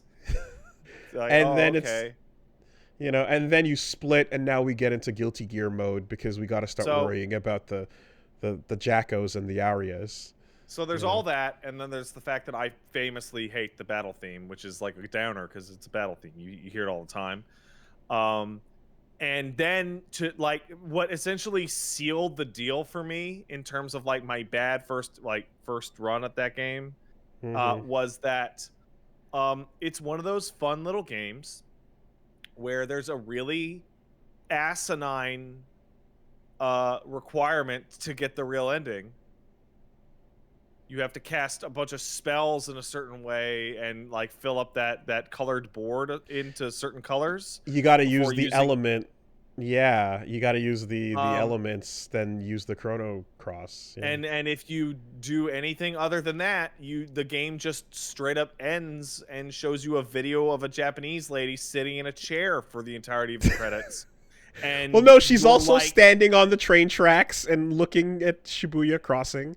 And you're like 10 years old, and you're like, what the fuck was that? This game is wild, bro. Cross is a trip. You have to lead into it. It's the only way. The only way is to lead into it. There's a cosplayer. Glare at me. I am doing Chrono Cross a service more than I ever have. There is a cosplayer. You haven't been listening to me at all. Not really. No. Yeah. Okay. I've been going. To be fair, this is how I attain my bad opinions about it. Because I had a really bad time with it as a child. Yeah. Don't never forget the blonde cosplayer in the wig, standing around Japan. Yeah. Being the like, you know, the oh, hey, remember kid. Oh, and also big like, you know, kid's the big tomboy, you know, style character. And then like, hey, yo, what if like Luca was like, hey, yo, cut out that tomboy shit, become a pretty girl already. And then kid's like, oh, okay. I don't remember that at all. Okay, well, there's like one of the final messages is like a letter that she's like, "Hey, you'll become like stop being a tomboy, become a pretty girl," and then she's like, "I'm kid, I'm tough," and then like the last shot is like she's wearing a pretty dress and she has a bow in her hair. She's decided to accept that. Look, it's her. You know? And I tried really hard to like that game. I even beat I forget what the name was, but it was like Glenn with the sword. I say it was his brother, the super boss. Yeah, yeah. There's Darai and fucking and yeah, no Darai and anyway, whatever. Yeah, you get one of two unironic, uncynical pieces of CT fan service in the entire game. Masa and Mune. Yeah, the other one is when you're in the weird future area and you go regen your health, but you're still hungry. Yeah, I was like, yeah. Oh, there's a couple of different fan service things. I mean, the fucking yeah, but uncynical ones. Uncynical fan service. Yeah. What? You just hand me a star fruit? Yeah. Does this mean that our hearts will be linked forever? Oh my god, just eat it. And then mechanically as well, like, it's not Light World, Dark World, but World 1, World 2 is a thing that is not as interesting as, like, eras and shit, you know? But anyway, well, it would have been more interesting if they were more different. Sure. But it was a PlayStation 1 game with pre-rendered backgrounds, so they couldn't be that insanely different. Expensive, yeah. Also, like, the disc switch is fucking at the 90% mark, so like get ready for cutscenes and music, you know. Yeah. Wow, Starfruit tastes like shit. Oh, also remember the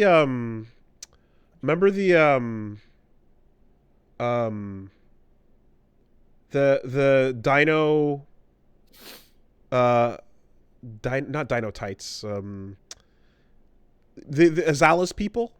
Yeah. Yeah, the thing where it's like that alternate reality where dinosaurs were going to inherit the earth if not for reptites. Thank you. If dinosaurs were going to inherit the earth if not for Lavos being the fucking meteor that crashed. alt reality, they actually continue to exist, and they evolve over time until eventually reptites become these giant grand fucking creatures that are dragons. And that's why you're seeing dragons exist, and you know, they look like fantasy dragons, but really you're just taking Azala's people and the reptites and future forwarding their evolutionary process. You're like, Yeah, whatever. okay. That shit's stupid. I see it. No, I see it. I see it. All right. Chrono Cross is coming. and you can't avoid it. How'd you feel about like swapping from Surge to fucking Lynx for like the entire back half of the game? Best part of the game. Stop being Surge. You want to be Lynx? It's by far the most interesting and coolest part of the entire game. You think it's gonna last like one dungeon or something, and it just it's so fucking it's like a stays. third of the total runtime. You recreate your party like on the opposite end. Yeah, you spend so much time as Lynx. Oh no. Yeah, No wonder Paige likes it so much. Oh. But why does he look like a Lynx though? I don't remember. Oh, it's because Surge is afraid of cats?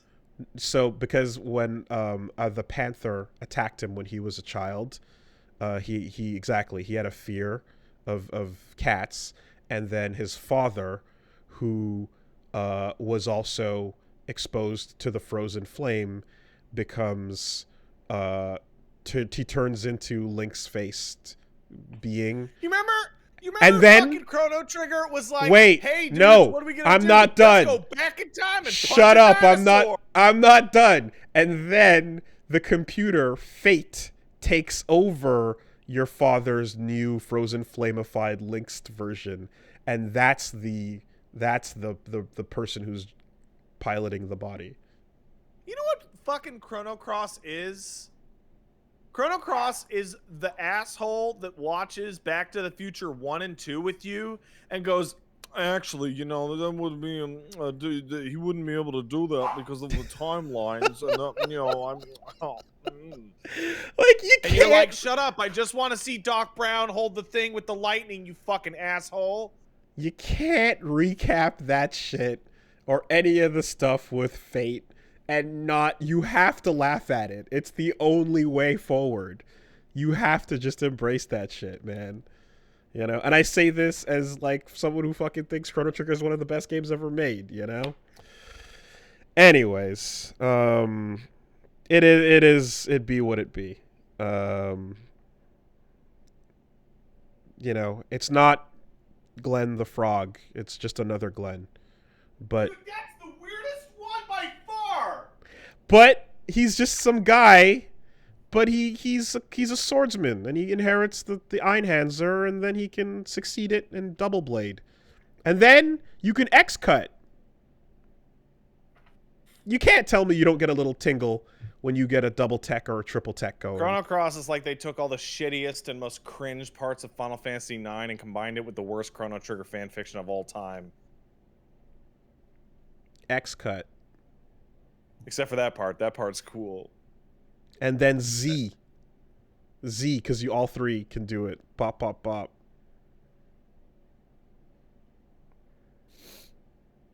Anyway, there's so much news. Let's I move know, on. but Chrono Cross though. Dude, I could just anyway, I should stream that, and so people just get mad every day.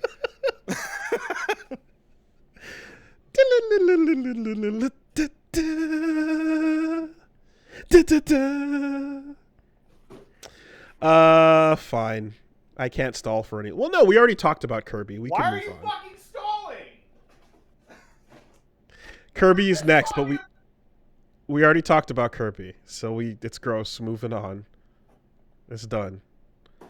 Then there was a baseball, and then there was Portal, and then there was Live Alive, which I was like, oh, I've heard that name before, and I've seen it on the list of SNES ROMs complete collection. Burst out laughing at the Portal thing, by the way. Those games are unironically like 40 cents, and they're going to be sold again for like $60. GG.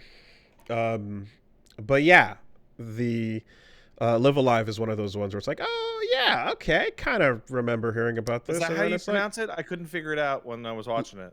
I think it's Live Alive. I don't think it's Live Alive. I think it's, at least whenever I've heard it referred to, which is literally I think only by like one or two people. I think it's been Live Alive. But yeah, you then kind of go like, oh wait, hold on, this is a game of pedigree that then went on to, like, you know, it never fucking came out, and then it influenced all this stuff, and the creator fucking took that influence into Chrono Trigger and then into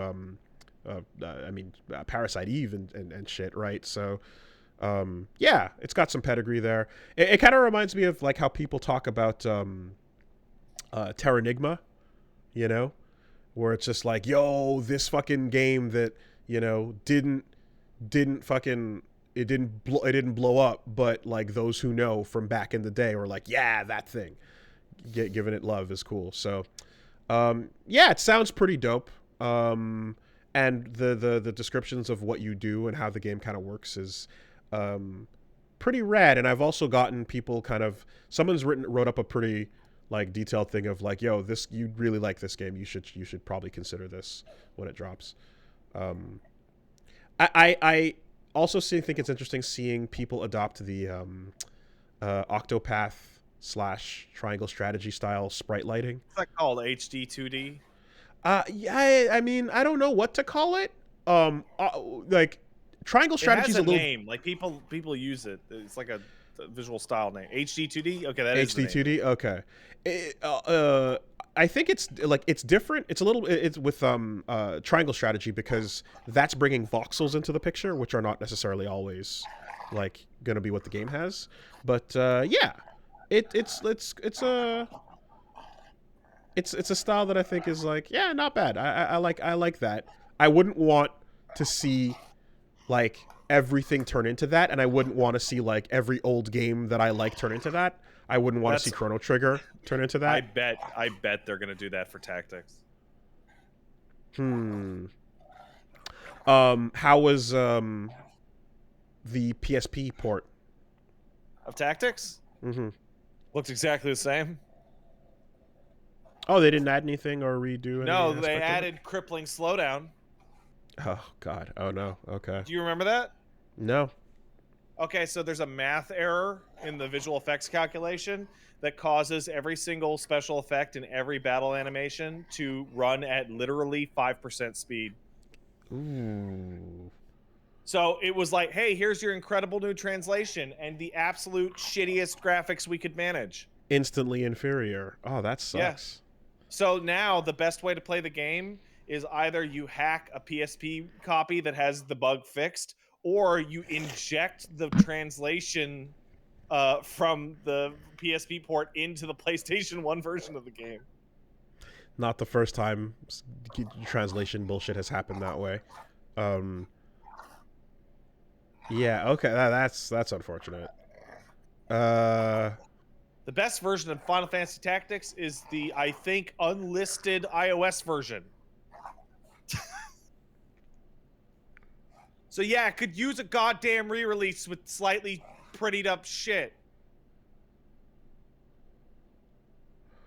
Fuck me, I had an example of another game in a similar situation that I just completely lost. Alright, whatever. Anyway. That is happy. Oh, no, that's what I was going to say. I was going to say the best way to currently run Chrono Cross is if you're seeing a fucking high up-resed emulator that like has it in super crisp you know, upscaled rendering. You can see like what those models look like without any Bloodborne PSX filtering dithering or anything like dropped that. on top of it. Exactly. Yeah. I thought you were going to say that the best way to play with Chrono Cross is to reach into your toilet and grab it and mash it between your fingers. No. And be sure to read Radical Dreamers first to get the full Well, connection. yeah. Oh, that felt super good to say.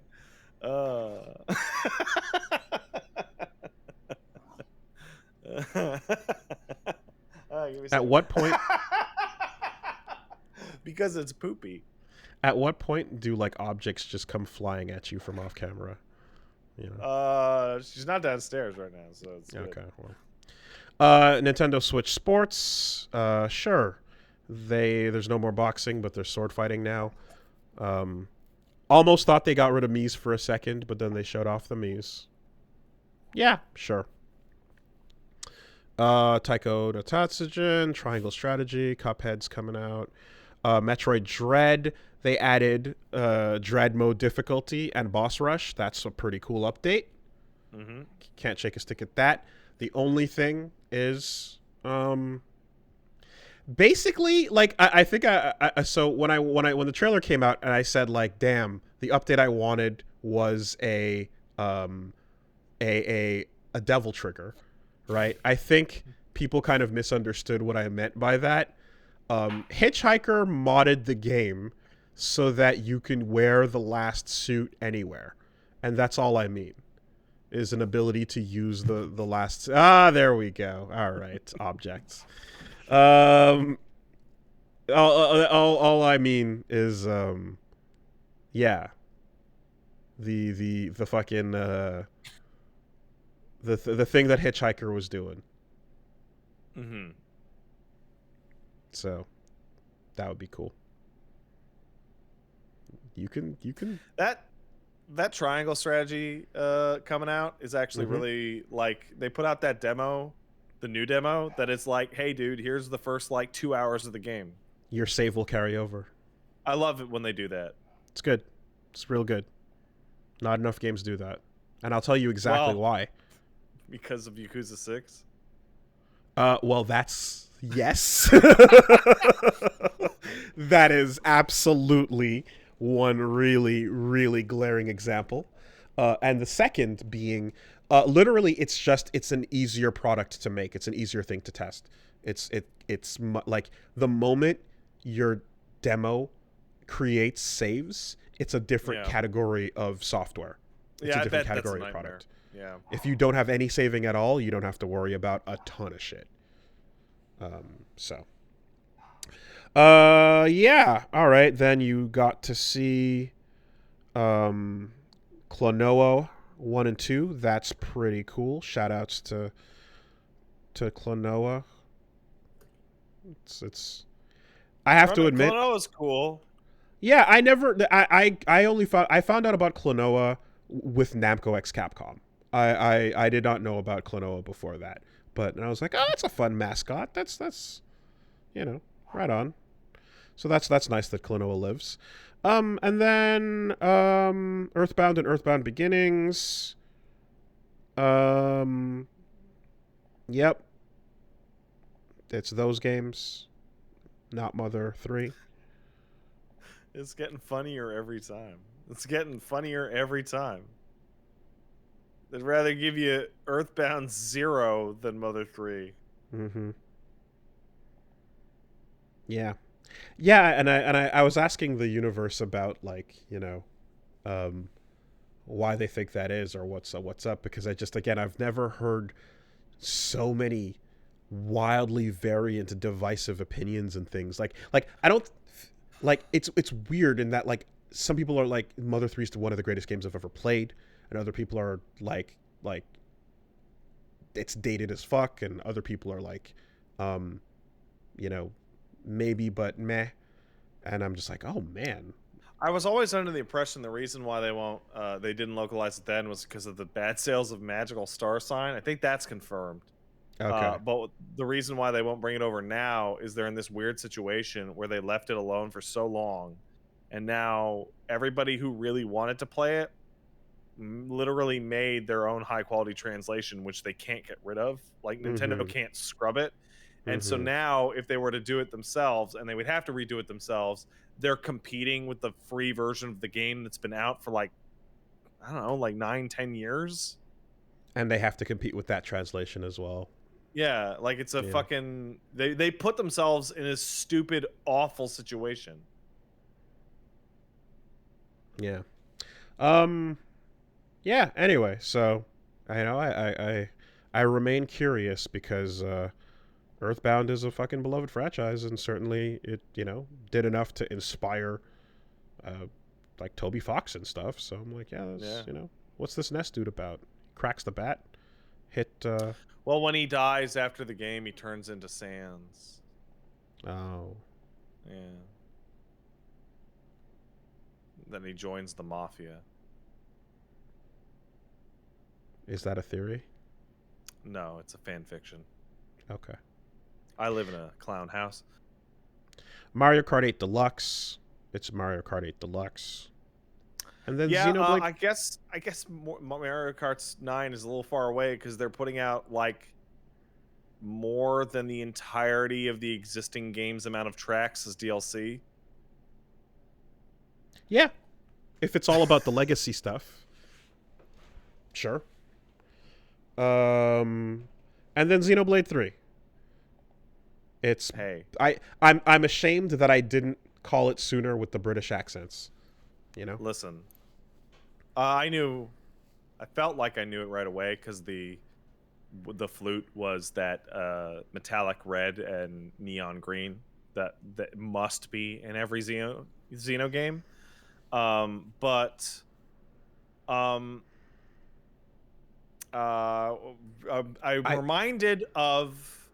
reminded of a tweet by a friend of mine named Nep, Nep, who put out that Xenoblade 2 is maybe the only game she had ever stopped playing because she just could not stand the look of the main character. It made her want to throw up. Okay.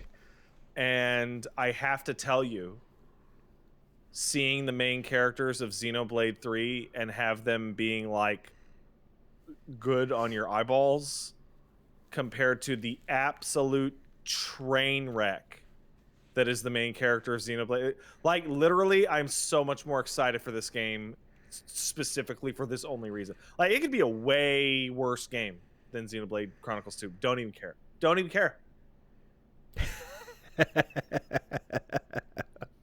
I just took a look. Yeah, you forgot, huh? Oh, yeah. Oh, God. Just the worst. Okay, but hold on though. Hold on. Before you fucking you dump on Rex, the Xenoblade Chronicles 2 protagonist here. What about Luso Clemens, the Final Fantasy Tactics Advance protagonist? So the difference with Luso Clemens is that the offensiveness of his design doesn't actually come across all that clearly because it's a 3/4 isometric sprite game. You're not actually looking It's hidden at from Luso you. in cutscenes all the time. I see. Every time you're running with fucking Rex, you're staring at his insane, weird, grieves over bike shorts chaps look. And it's and then so ugly. Like the leggings still show color from top to bottom. Like God damn, it's so ugly. Oh boy. Yeah, in my head, Xenoblade is a giant mecha with a forest growing on it and an open field Windows desktop and kids with British accents and a sword in the ground on that desktop. Yeah. Yeah. I have an animated wallpaper that cycles through that because it fucking owns. Yeah, I remember also seeing the sword girl designs and those being a little, I'm like, it's not super. I forget what they're even called, but Mithra and Pithra? No, the that's ones wrong. from the ones that made it into Pyrrha Smash, and I think, Mithra. Yeah, I was like, yeah. Yeah, A no, little, much with all the I think stuff. I think the most that can be said about Paprika and Molly is that they are what proves the rule about Xenoblade 2's character designs, in Mm-hmm. which when you add more clothes and less skin to every character on the roster, they look cooler. Is Like, you that know why everyone's the excited for versions Nia? in Smash that had like that they were like covered up a little bit more, and Mm-hmm. the designs actually looked more interesting. And I think the Mithra one was like very popular. Okay. Because I'm looking, like everyone seems to be fucking creaming over Nia, so I just looked at him up and I'm like, oh, this is like a cat girl in a full Yeah, it's a Welsh bodysuit. cat girl. I see. Okay. Okay. Uh. Also, Right. I know they got to be British and real British, and that's cool and all, but I don't know about. There's a lot of people that probably played Xenoblade Chronicles 2 listening to this, and if you played it in English, it can't be overstated how important voice acting can be to your characters and their theming. And in the very first moment that Rex tries to be a hero and runs towards a bad man with his sword, he goes and it's like the character is ruined from that moment onwards. Like Um. I can't. You know what? I will go and find it. Okay. Well, I'll tell you this. I just looked up Wow, it's Morag. Morag is awesome. This is a fucking hell of a design. the game. Oh my god, it was such an easy. That's powerful. That is fucking strong. Good shit. Hell yeah. Found it. Literally found the exact clip. Oh god, this is. Okay, yeah, here we go. Yeah. This is from very early in the game. Wooly, you can either listen to it yourself in private. It's 5 seconds, or you can play it for the chat. It's literally the first time ever. I don't have volume control over this, so I'm scared to click on it. Okay. You can play it on your phone if you want. Is You it need to worse? hear- Can Oh, it it's can it possibly be worse than Gundam Seed?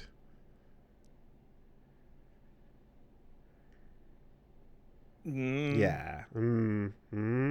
Oh.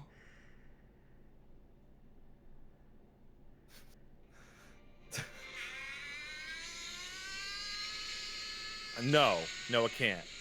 That's Yeah, that's not as bad. That's it's not as bad, but it's that's bad, but it's not as bad.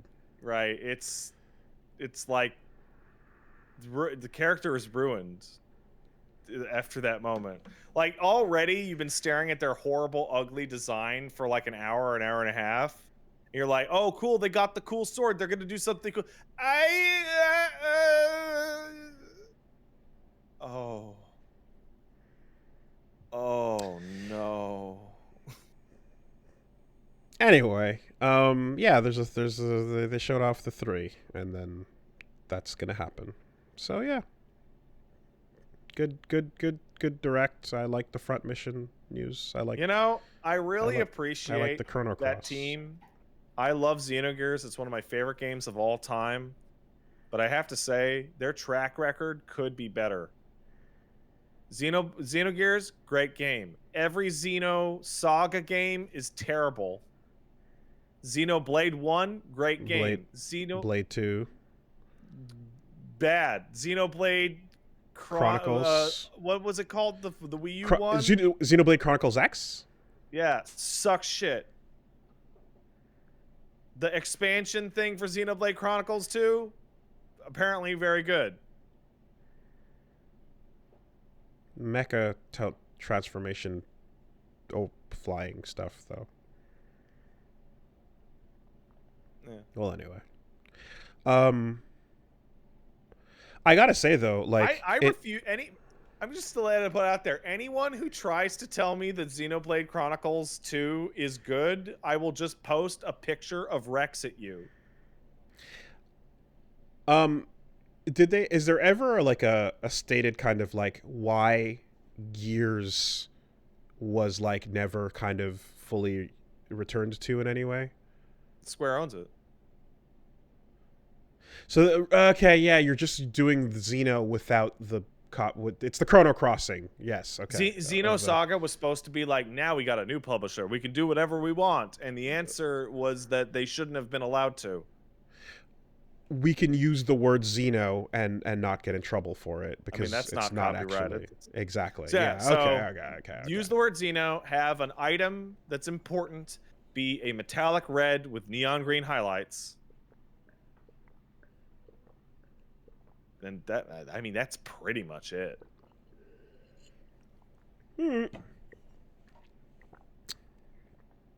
Okay. Some other stuff happened. Let's get through it. There's a Capcom Countdown clock. It's gonna go off in about 5 days. No one knows. What could it be? What could it be? No one knows. Do you know? I checked the source of the page and I saw no details, so I guess we'll just never know. Anyway, in unrelated news, some new details about Resident Evil 4 Remake came out. Yeah, what about it? Apparently, a decent portion of the game takes place at night now. It's inspired more so by the RE4 betas, so it's going to be a bit scarier. Side characters will have big roles. Yep. And Ada's campaign will be expanded. Yep. Possible early 2022 reveal, but who knows? Possible. I think. What good timing that they waited until the Resident Evil 4 HD project was completely finished before thinking about unveiling the remake. I think I at least remember conversations about how like the fact that it was daytime was like kind of interesting because it was like unexpected at the time.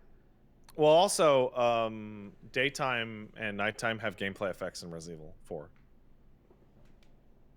Okay. So if more of the game takes place at night, that means there'll be more enemies that can turn into Plagas. Plagas happens more frequently at night. Okay. Well, no, they die from light. Remember, they're like vampires. That's why flash grenades kill them instantly. Right. Okay. Right. And 5 as well. I remember started at daytime, going through the village and stuff like that. So, yeah. All right. Well, there you go, Capcom. Other things. Wolf Among Us 2 dropped a trailer. It's Wolf Among Us. Looks like it's gonna be good. I'm excited for Wolf Among Us. Return to Glass Him. The Glassing Chronicles. As somebody who has no history with that game, people seem really thrilled, and good for them. It's one of the best Telltale's ever done. It's I can't believe. Like, there's the good ones, and then there's the bad ones. And when you talk about, the good ones, you talk about Walking Dead Season 1, you talk about the Borderlands, Tales from the Borderlands, you talk about Wolf Among Us. Solid shit.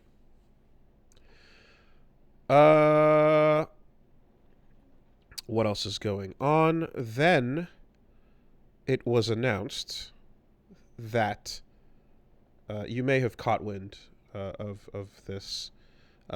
Apparently, something known as the Shin Japan Heroes universe has just been announced, which involves the crossover of Eva, Godzilla, Ultraman, and Kamen Rider, and A really sick poster in the making. a really sick poster, and the implication of the website is that this is probably more than just a branding thing, because I know that sometimes things get announced just as branding groups, but they're describing this as a miracle project is the word that is used, that is involving the 4 theatrical releases leading up to something of Shin Godzilla, Shin Evangelion theatrical version, Shin Ultraman, and Shin Kamen Rider, of which Hideaki Anno has inserted himself all over this shit because why wouldn't he? So on the one hand, this is cool as shit. On the other hand, Paige, when she saw this poster at the same time I did when you retweeted it, had a really good question, which is Eva Unit 1 a hero? When you get popular enough, yes. Shinji and Eva, Unit 1, are heroes of Japan. Because no, it doesn't matter. You recognize them, they're big heroes. When I already got a taste of this in USJ when they did the Eva Godzilla crossover, and it already was like framing a Shinji and the kids as a bunch of heroes that are fighting Godzilla to save Japan. So it's just it's the same Eva, it's the Shinji and the Eva, not from Eva, but that show up in material like that crossover or Super Robot Wars, where it's like, you're still a hero, you're just gonna be mopey in the cockpit sometimes, but you're gonna fight to save the day, and Japan is proud of you. Crossover Shinji is not the same as Shinji. Like, you got that, this is like straight up, you know. And depending on which Super Robot War game it is, there might be a fiery, hot-blooded hero to be like, stop moping, fucking get your shit together, kid. You know? So, yeah. More information to be discovered in 2023, I suppose, once Shin Kamen Rider is released. But the classification of this as a miracle project seems like it's probably a big deal. I want to see Godzilla get knocked out by a rider kick. Can I see this? I want to This is all I see... want. Stop it. We've already done this. No, we haven't. In my head, I've already done it. What? Yeah, you've done it for you by yourself. I did. I in my head, I already did it. And fucking Kamen Rider is riding up the back of Godzilla, or runs up the back as Godzilla charges the beam and jumps off right above into a rider kick that's amplified by Ultraman, and Shinji is there to like hold the enemy in place, and then the rider kick is fucking juiced up, and then it's just crazy. Yeah. You suck at this. Yeah, okay, okay, here's what it is. Kamen Rider. Okay, Shinji runs up, does the things with all the artillery, and stabs the enemy, and then it goes, Eva goes berserk, and then arms freak out, and then it starts going crazy, and it starts pulling the enemy and ripping it apart and holding it open. And then as that's happening, the others you get the Kamen Rider running up the back of Godzilla, charging up a rider kick so that he jumps off in midair, and then the energy that Godzilla shoots amplifies that rider kick. Same for Ultraman doing the beam, and then that combination going into the character that you think would be the least helpful because he's just a small human and these are giant monsters, but it turns out he's got this amplified super extra kick juice, makes the fucking kick explosion super fucking hard and awesome. No. Okay. So Unit 1, they're all fighting the thing. And Unit 1 gets its fucking cable cut and runs out of juice. And then Ultraman holds up Unit 1, and then Godzilla does the beam attack into the port to turn it back on and supercharge it.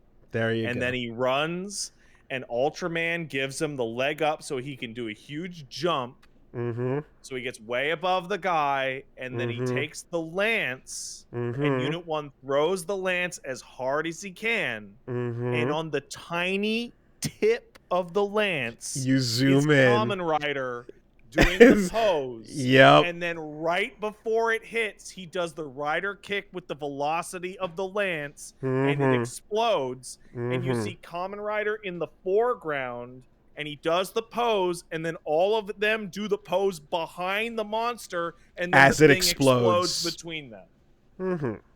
There you go. There you go.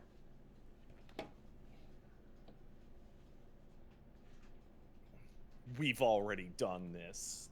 In my brain. In my brain. That was hype as fuck. And whatever they come up with will be much better than either of these. Or not, and then it's already... And then it's you're already, just going to be disappointed forever. Then you're just disappointed. Yeah, yeah. Essentially, though, the core of it being do a triple tech or quadruple tech attack involving all of your iconic things, combining into some new rad form to destroy the fuck out of some poor monster of the week. Like, whatever they're fighting, fuck that. Like, whatever the fuck that thing is. I think the most important, the thing that we're thinking of is that Kamen Rider, being a man, a man person, has to be turned into a projectile. Yes. Right? That's just the most obvious one. Because the moment you click on the comments of this announcement and you see people going, what the fuck is Kamen Rider going to do? It's like, exactly. That your expectation is why that pop-off becomes so big. Because the tiny little man doing the cool thing powered by the giants. Alternatively, you can have Shinji have a panic attack, and then Kamen Rider just pulls the plug and grabs him by his scruff and tosses him. And now Kamen Rider's piloting Unit 1. Oh, I thought they were going to have to cheer him up, and then maybe fucking... baby Gojira shows up to do a little dance, and Shinji can stare at it and get so confused that he stops being depressed. And then in the meantime, and then Kamen Rider and Ultraman can fucking do the backflips into the Inazuma kick. But here's the problem. This is not Godzilla, it's Shin Godzilla, so it's gonna stand there and drop weird creatures and melt and bug the fuck out and scream. Nah, it's a hero now. And just murder the world, because Shin Godzilla is not Godzilla. You know? So unfortunately, you gotta update the thought process here. Alright. And fanfic saved and closed. And then they kiss. 4-way kiss. Okay. Well, Kamen Rider's wearing his helmet, so he's fine. Ultraman's wearing his helmet, so he's fine. Oh my god. Shut up, Paige! You're too late! Before the delay actually hit people watching it at home, not live, I just got a Discord thing that goes, when does Shinji and Kamen Rider kiss? Just pop up on my fucking screen. Well, Godzilla already kissed by barf mouth lasering in the Western version, so laser barf mouth is kind of... That's kind of a kiss. It's like a German kind of a kiss.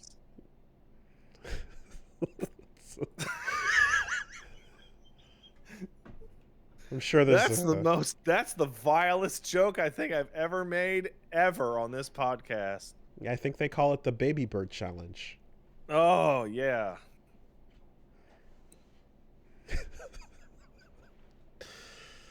Right. Anyways,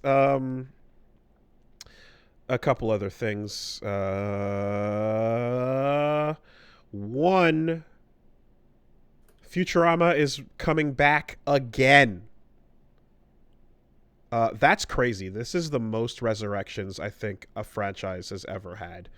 And guess what? Much like things that get routinely resurrected, this one's falling apart because it doesn't have Joe DiMaggio as Bender in it. So who fucking cares? I did not see that. Wow. Okay.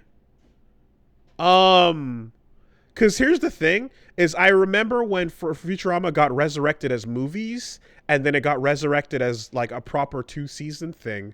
But to me, the last episode I saw was the last episode of the original run. The Devil's Hands are idle playthings. I remember because it ends with Fry getting the Devil's Hands, and then he plays a flute song for Leela to woo her. And that was the note it ended on. I do not know what happened in. Wait, did I watch Bender's Big Score? I might have, but it was so long ago, and so many resurrections ago that it's like, I guess they just still really want to make this thing, but unlike Simpsons, which has like too much life, Futurama can't seem to, get sustainability. But I didn't hear about that with the casting. So not everyone is returning? Nope. Huh. And the weirdest part is when they did the announcement, they're like, we'd be open to having John DiMaggio return. And John DiMaggio was like, I would also like to come back, which makes it sound like they never spoke to him. So who cares? Did you watch the revival? I never even watched the original Futurama. Oh, really? It was good. It was a really good show. No.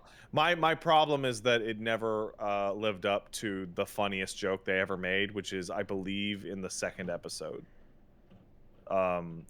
So in the second episode, when they go to the moon, they show like a clip of the honeymooners. And they go, Jackie Gleason, always the consummate stargazer.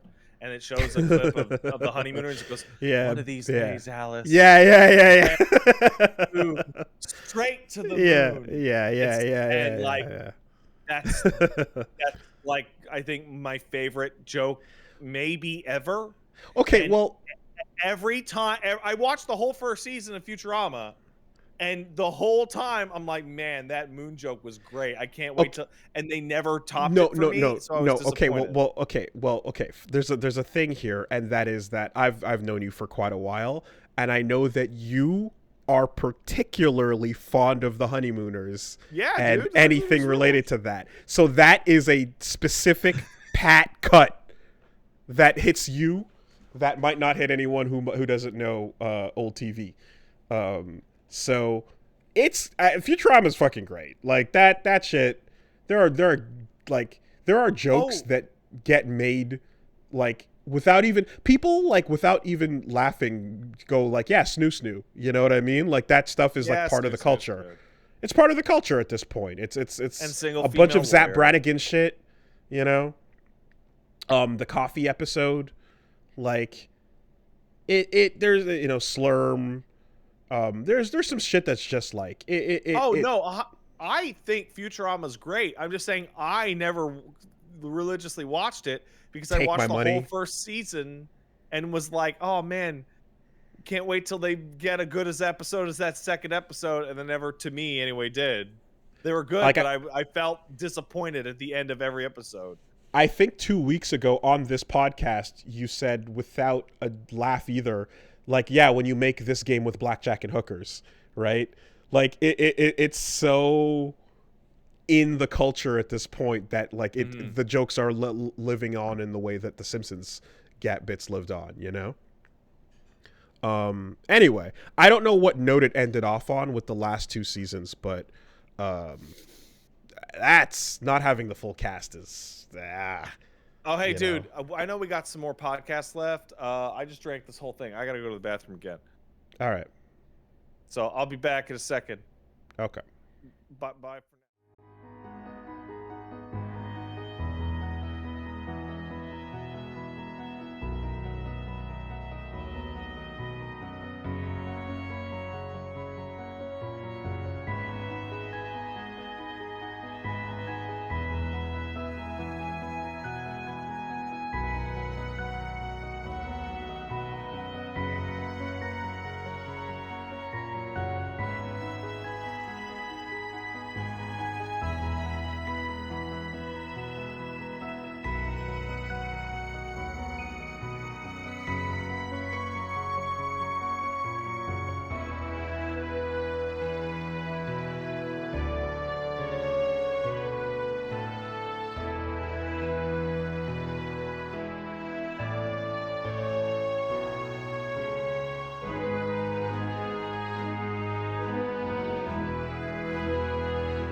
All right. Not a ton left, but just a few things. Actually, I mean, two stories, really. One, Lord of the Rings, The War for Rohirrim, an anime, has been announced, set for 2024.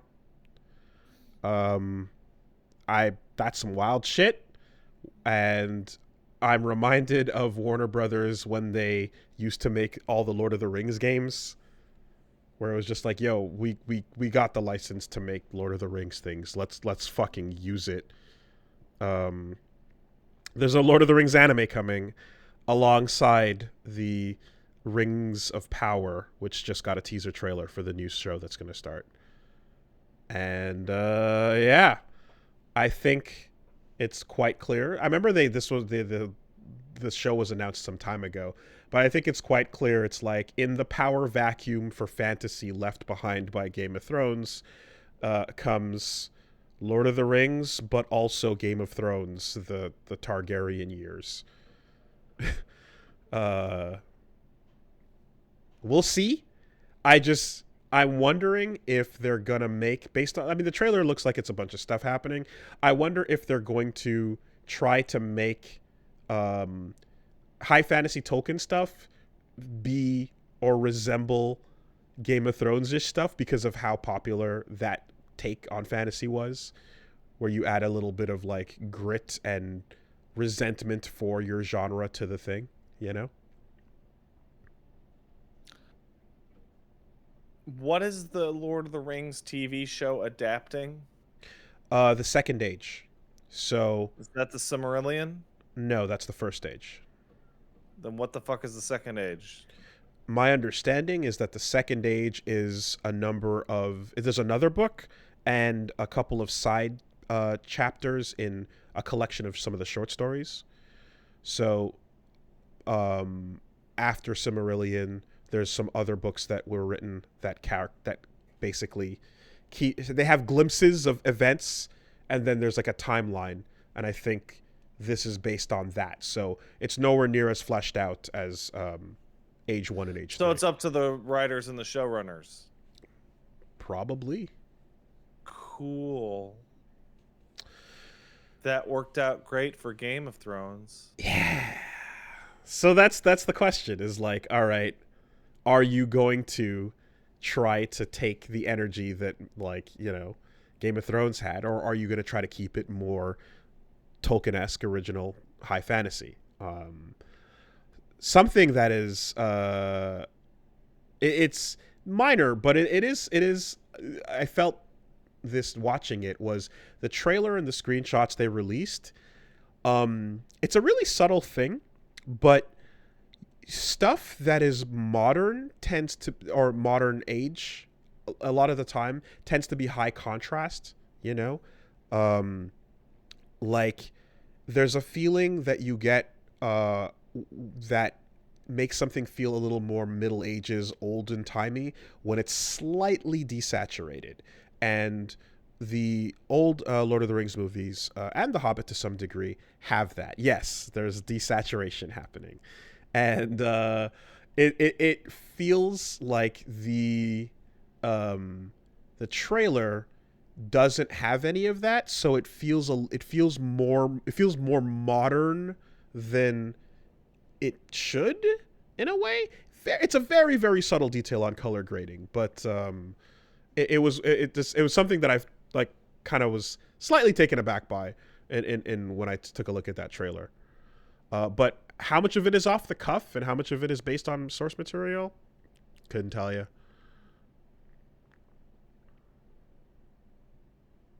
Sounds like shit.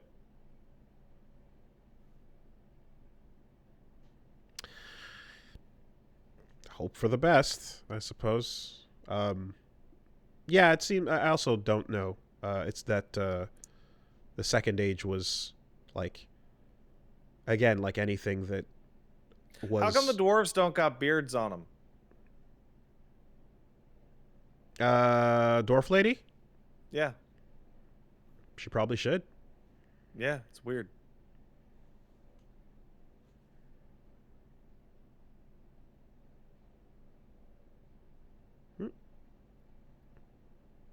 And then anime.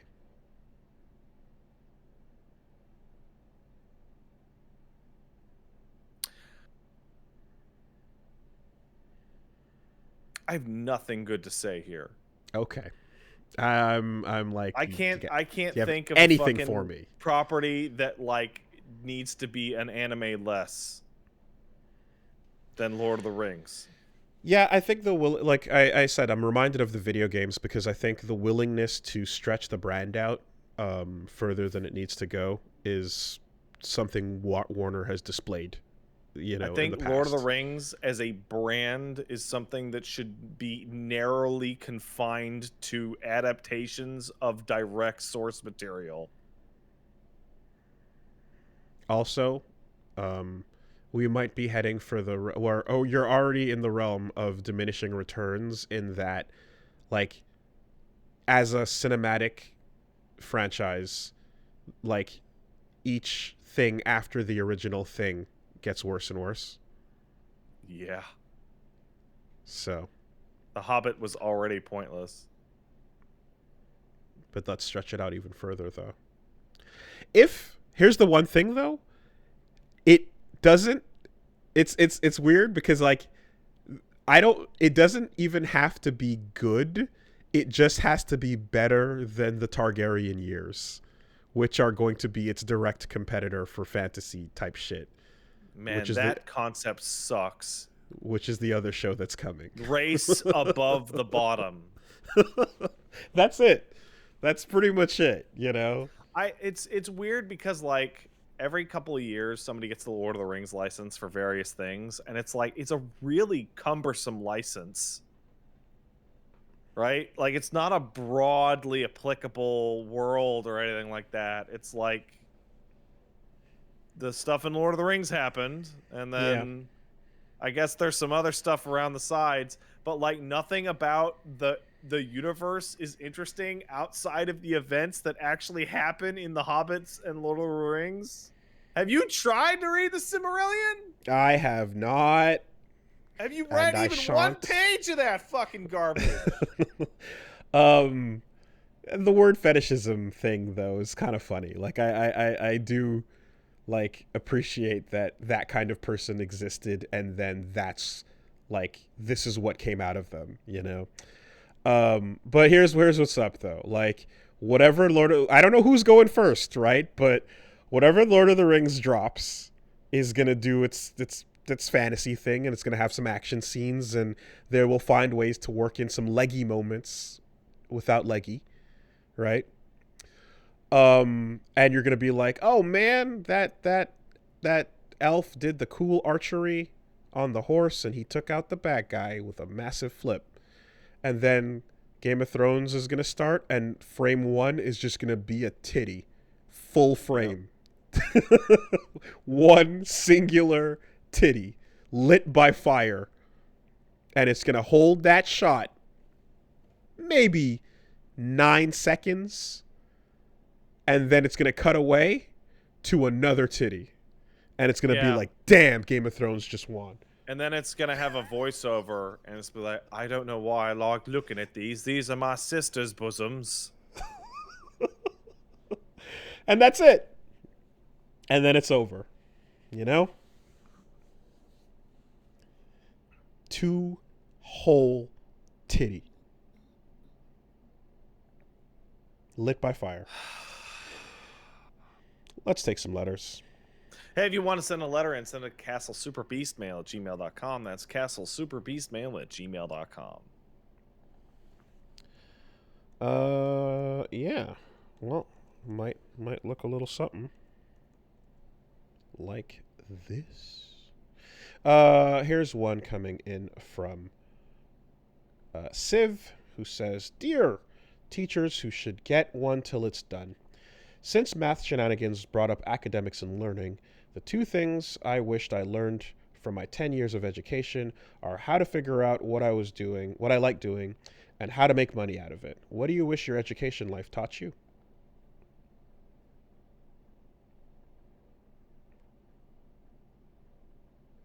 I wish that, I did figure this out eventually, but it took a couple years. I wish that I knew that at least as early as the mid-aughts, you could learn a lot of the shit you needed to enter almost any field by just reading what was online. Documentation for a lot of things are online. Learning how to fucking improve in all kinds of fields, trades, and stuff like that. You can just read it on the internet without signing up for a ridiculous technical class that's going to cost you $15,000 or so, which I didn't ultimately sign up for because I was advised against it by someone who was like, yeah, I just wasted my money. But yeah, I wish I learned that you could learn shit on your own by just having the access to the resources and the work ethic to grind at it.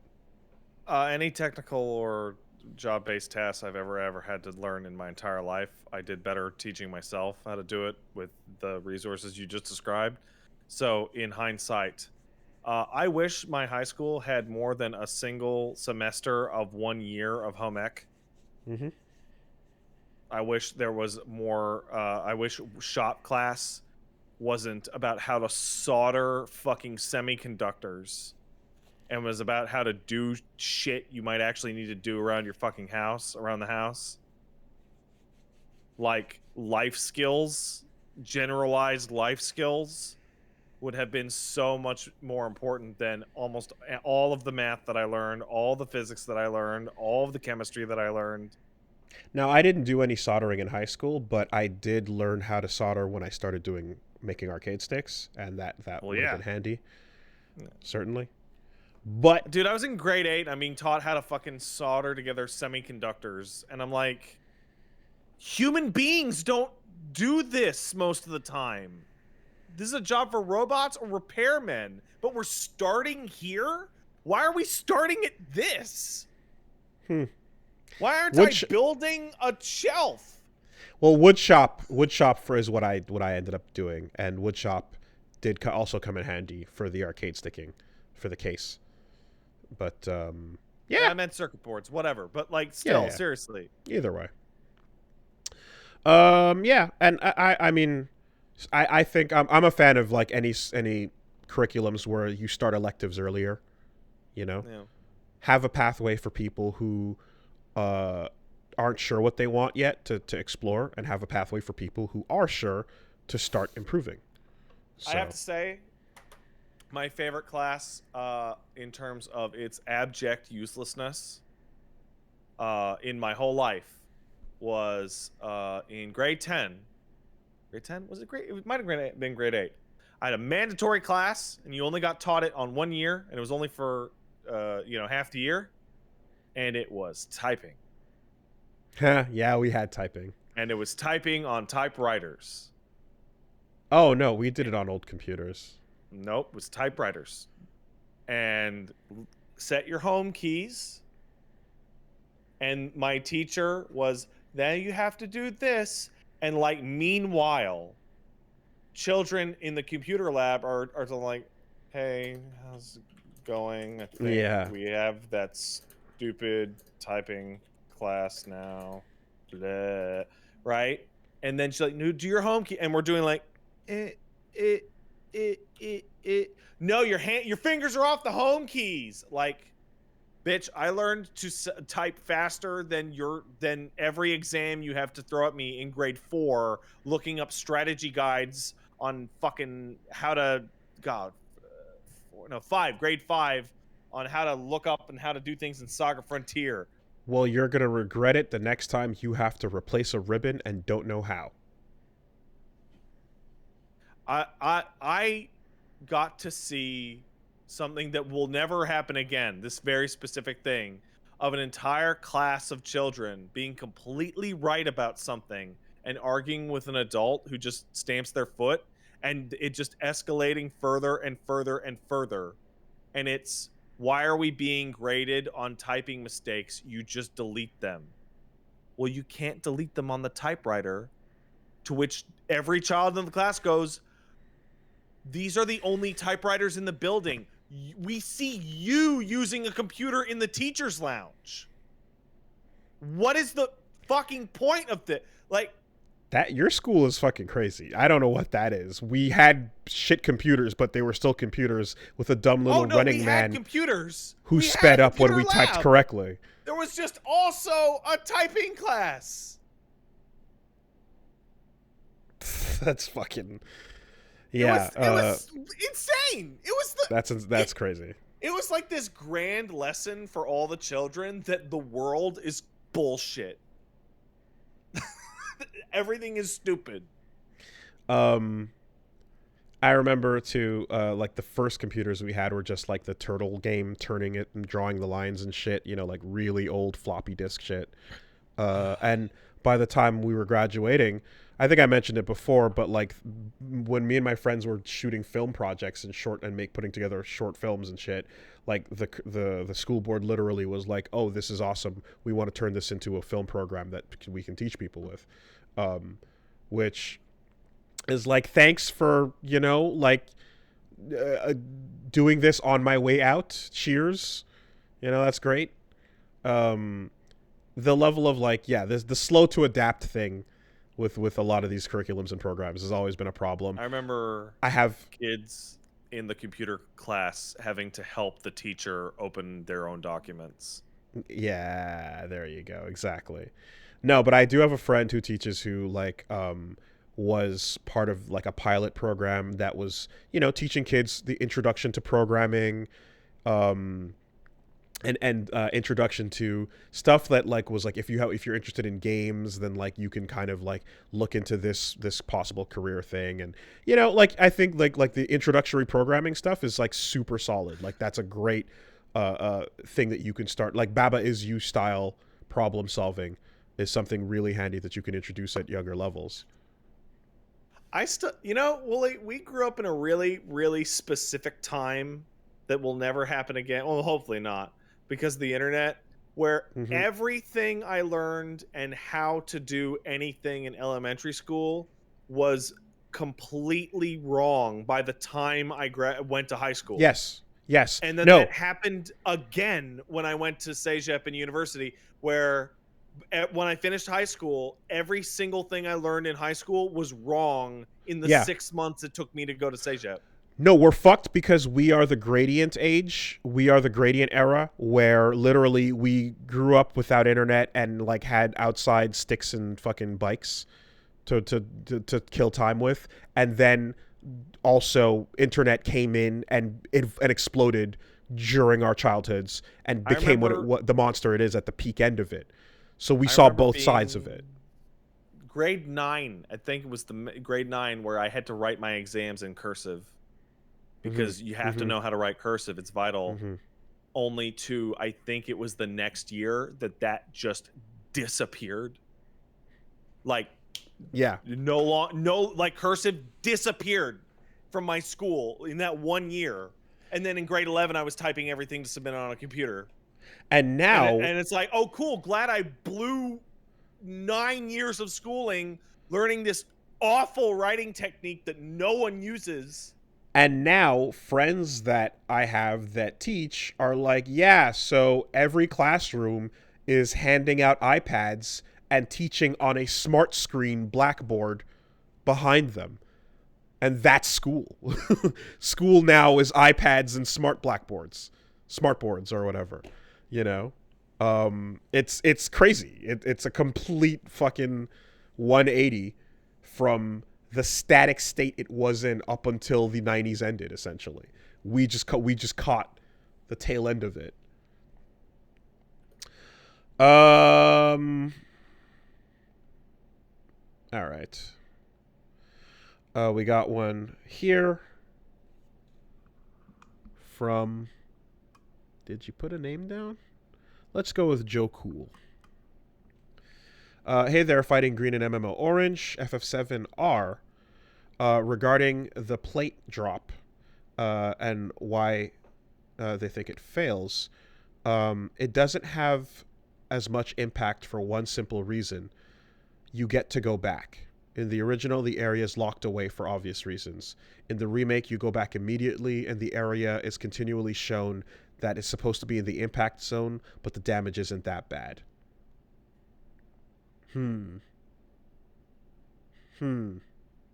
Yeah, I think the implication of what you don't see comes across as really dire. I'd have to go back and like compare the moments exactly, but I can accept that hypothesis. Sure. Yeah, because when you wanted to go back, you couldn't. It was just a wall of metal. A wall of debris. And I was like, everyone's pancaked. That's that, man. Mm-hmm. And you're left to your inferences about how bad it is in there. And if you really want to think about it, you're lucky if you got pancaked. Right? What if you didn't and you're in there? Well, you're dead. Yes, except in a way worse way. You somehow got knocked 10 levels deep into the secret deep alternate ground! Or deep ground! All right. And, last one here. Jennifer says, Dear Punch Girl enthusiast and bitchy redhead sommelier, this isn't as much a question as much as a small bit of insight. Watching your recordings of the last Nintendo Direct, I was surprised you guys weren't familiar with Live Alive, considering how much you like Chrono Trigger. The easiest comparison to their connection is how Pat points out RE4 gave us DMC. When CT blew up, Live Alive remained in the shadows. It's a Square RPG that came out a year before, and lots of its concepts carried over to CT. You play through time, but you don't time travel. You select different time periods to enter. And playing through all of them leads to ones that lead to different endings. Characters are placed on a grid-like battle where you move in LAL. I don't know what LAL means. Live Alive. Oh. Okay, right. Yes, of course. I was thinking of like a battle system. Anyway, some scenarios have elaborate tech-based skills and allow you to enter the grid space. Music is done by Yoko Shimomura, and each time period is designed aesthetically by a different artist, including those of the manga profession. So, Square took what they learned and their artistic collaboration ideas and carried them over to Chrono Trigger. There's others out there that can give better breakdowns and similarities of the details, but I hope you give it a chance. Who knows, between this getting a 2D HD remake and Chrono Trigger remaster, or Chrono Cross remaster, maybe Trigger will get a 2D HD remake to fill out the trilogy. Like I said, that's cool to know. I just wasn't informed on the history. I don't think we need to see like the lighting treatment of the 2D HD stuff, but perhaps the pixel remaster treatment, which is what the FF stuff's been doing. When I was looking into the 6 remaster, I did see like the comparisons of like same pixel artist of back then touching up and improving the sprites across the board. Is like, yeah, that is the least like memory corrupting improvement you can do, as opposed to dropping a blur filter on the whole thing and calling it a day, you know? Cool.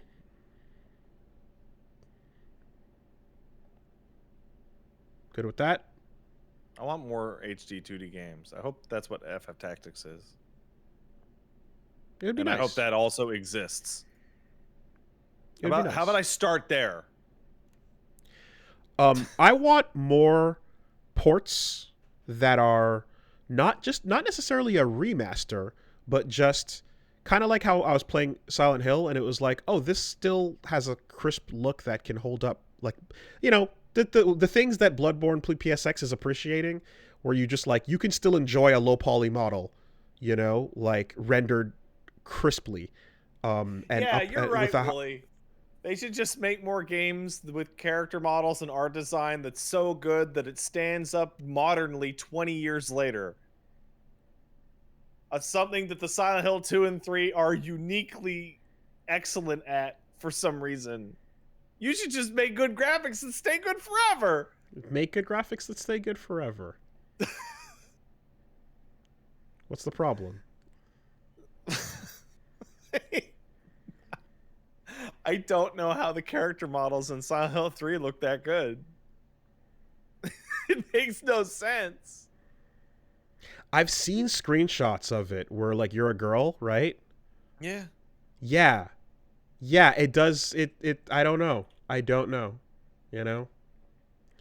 But anyway, all of that is just like embrace the aged and the fact that people playing this, you know, are probably still going to be okay with the these types of models instead of fucking with the fog and fucking with the lighting and like goddamn Judge Eye's Judgment couldn't go one generation half skip later.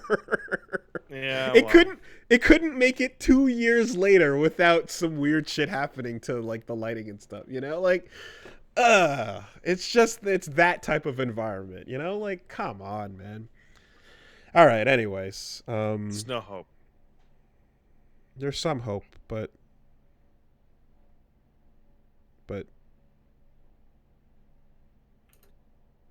I got nothing. Yeah, me either. All right, it's been a long one, folks. Leave us alone. Bye.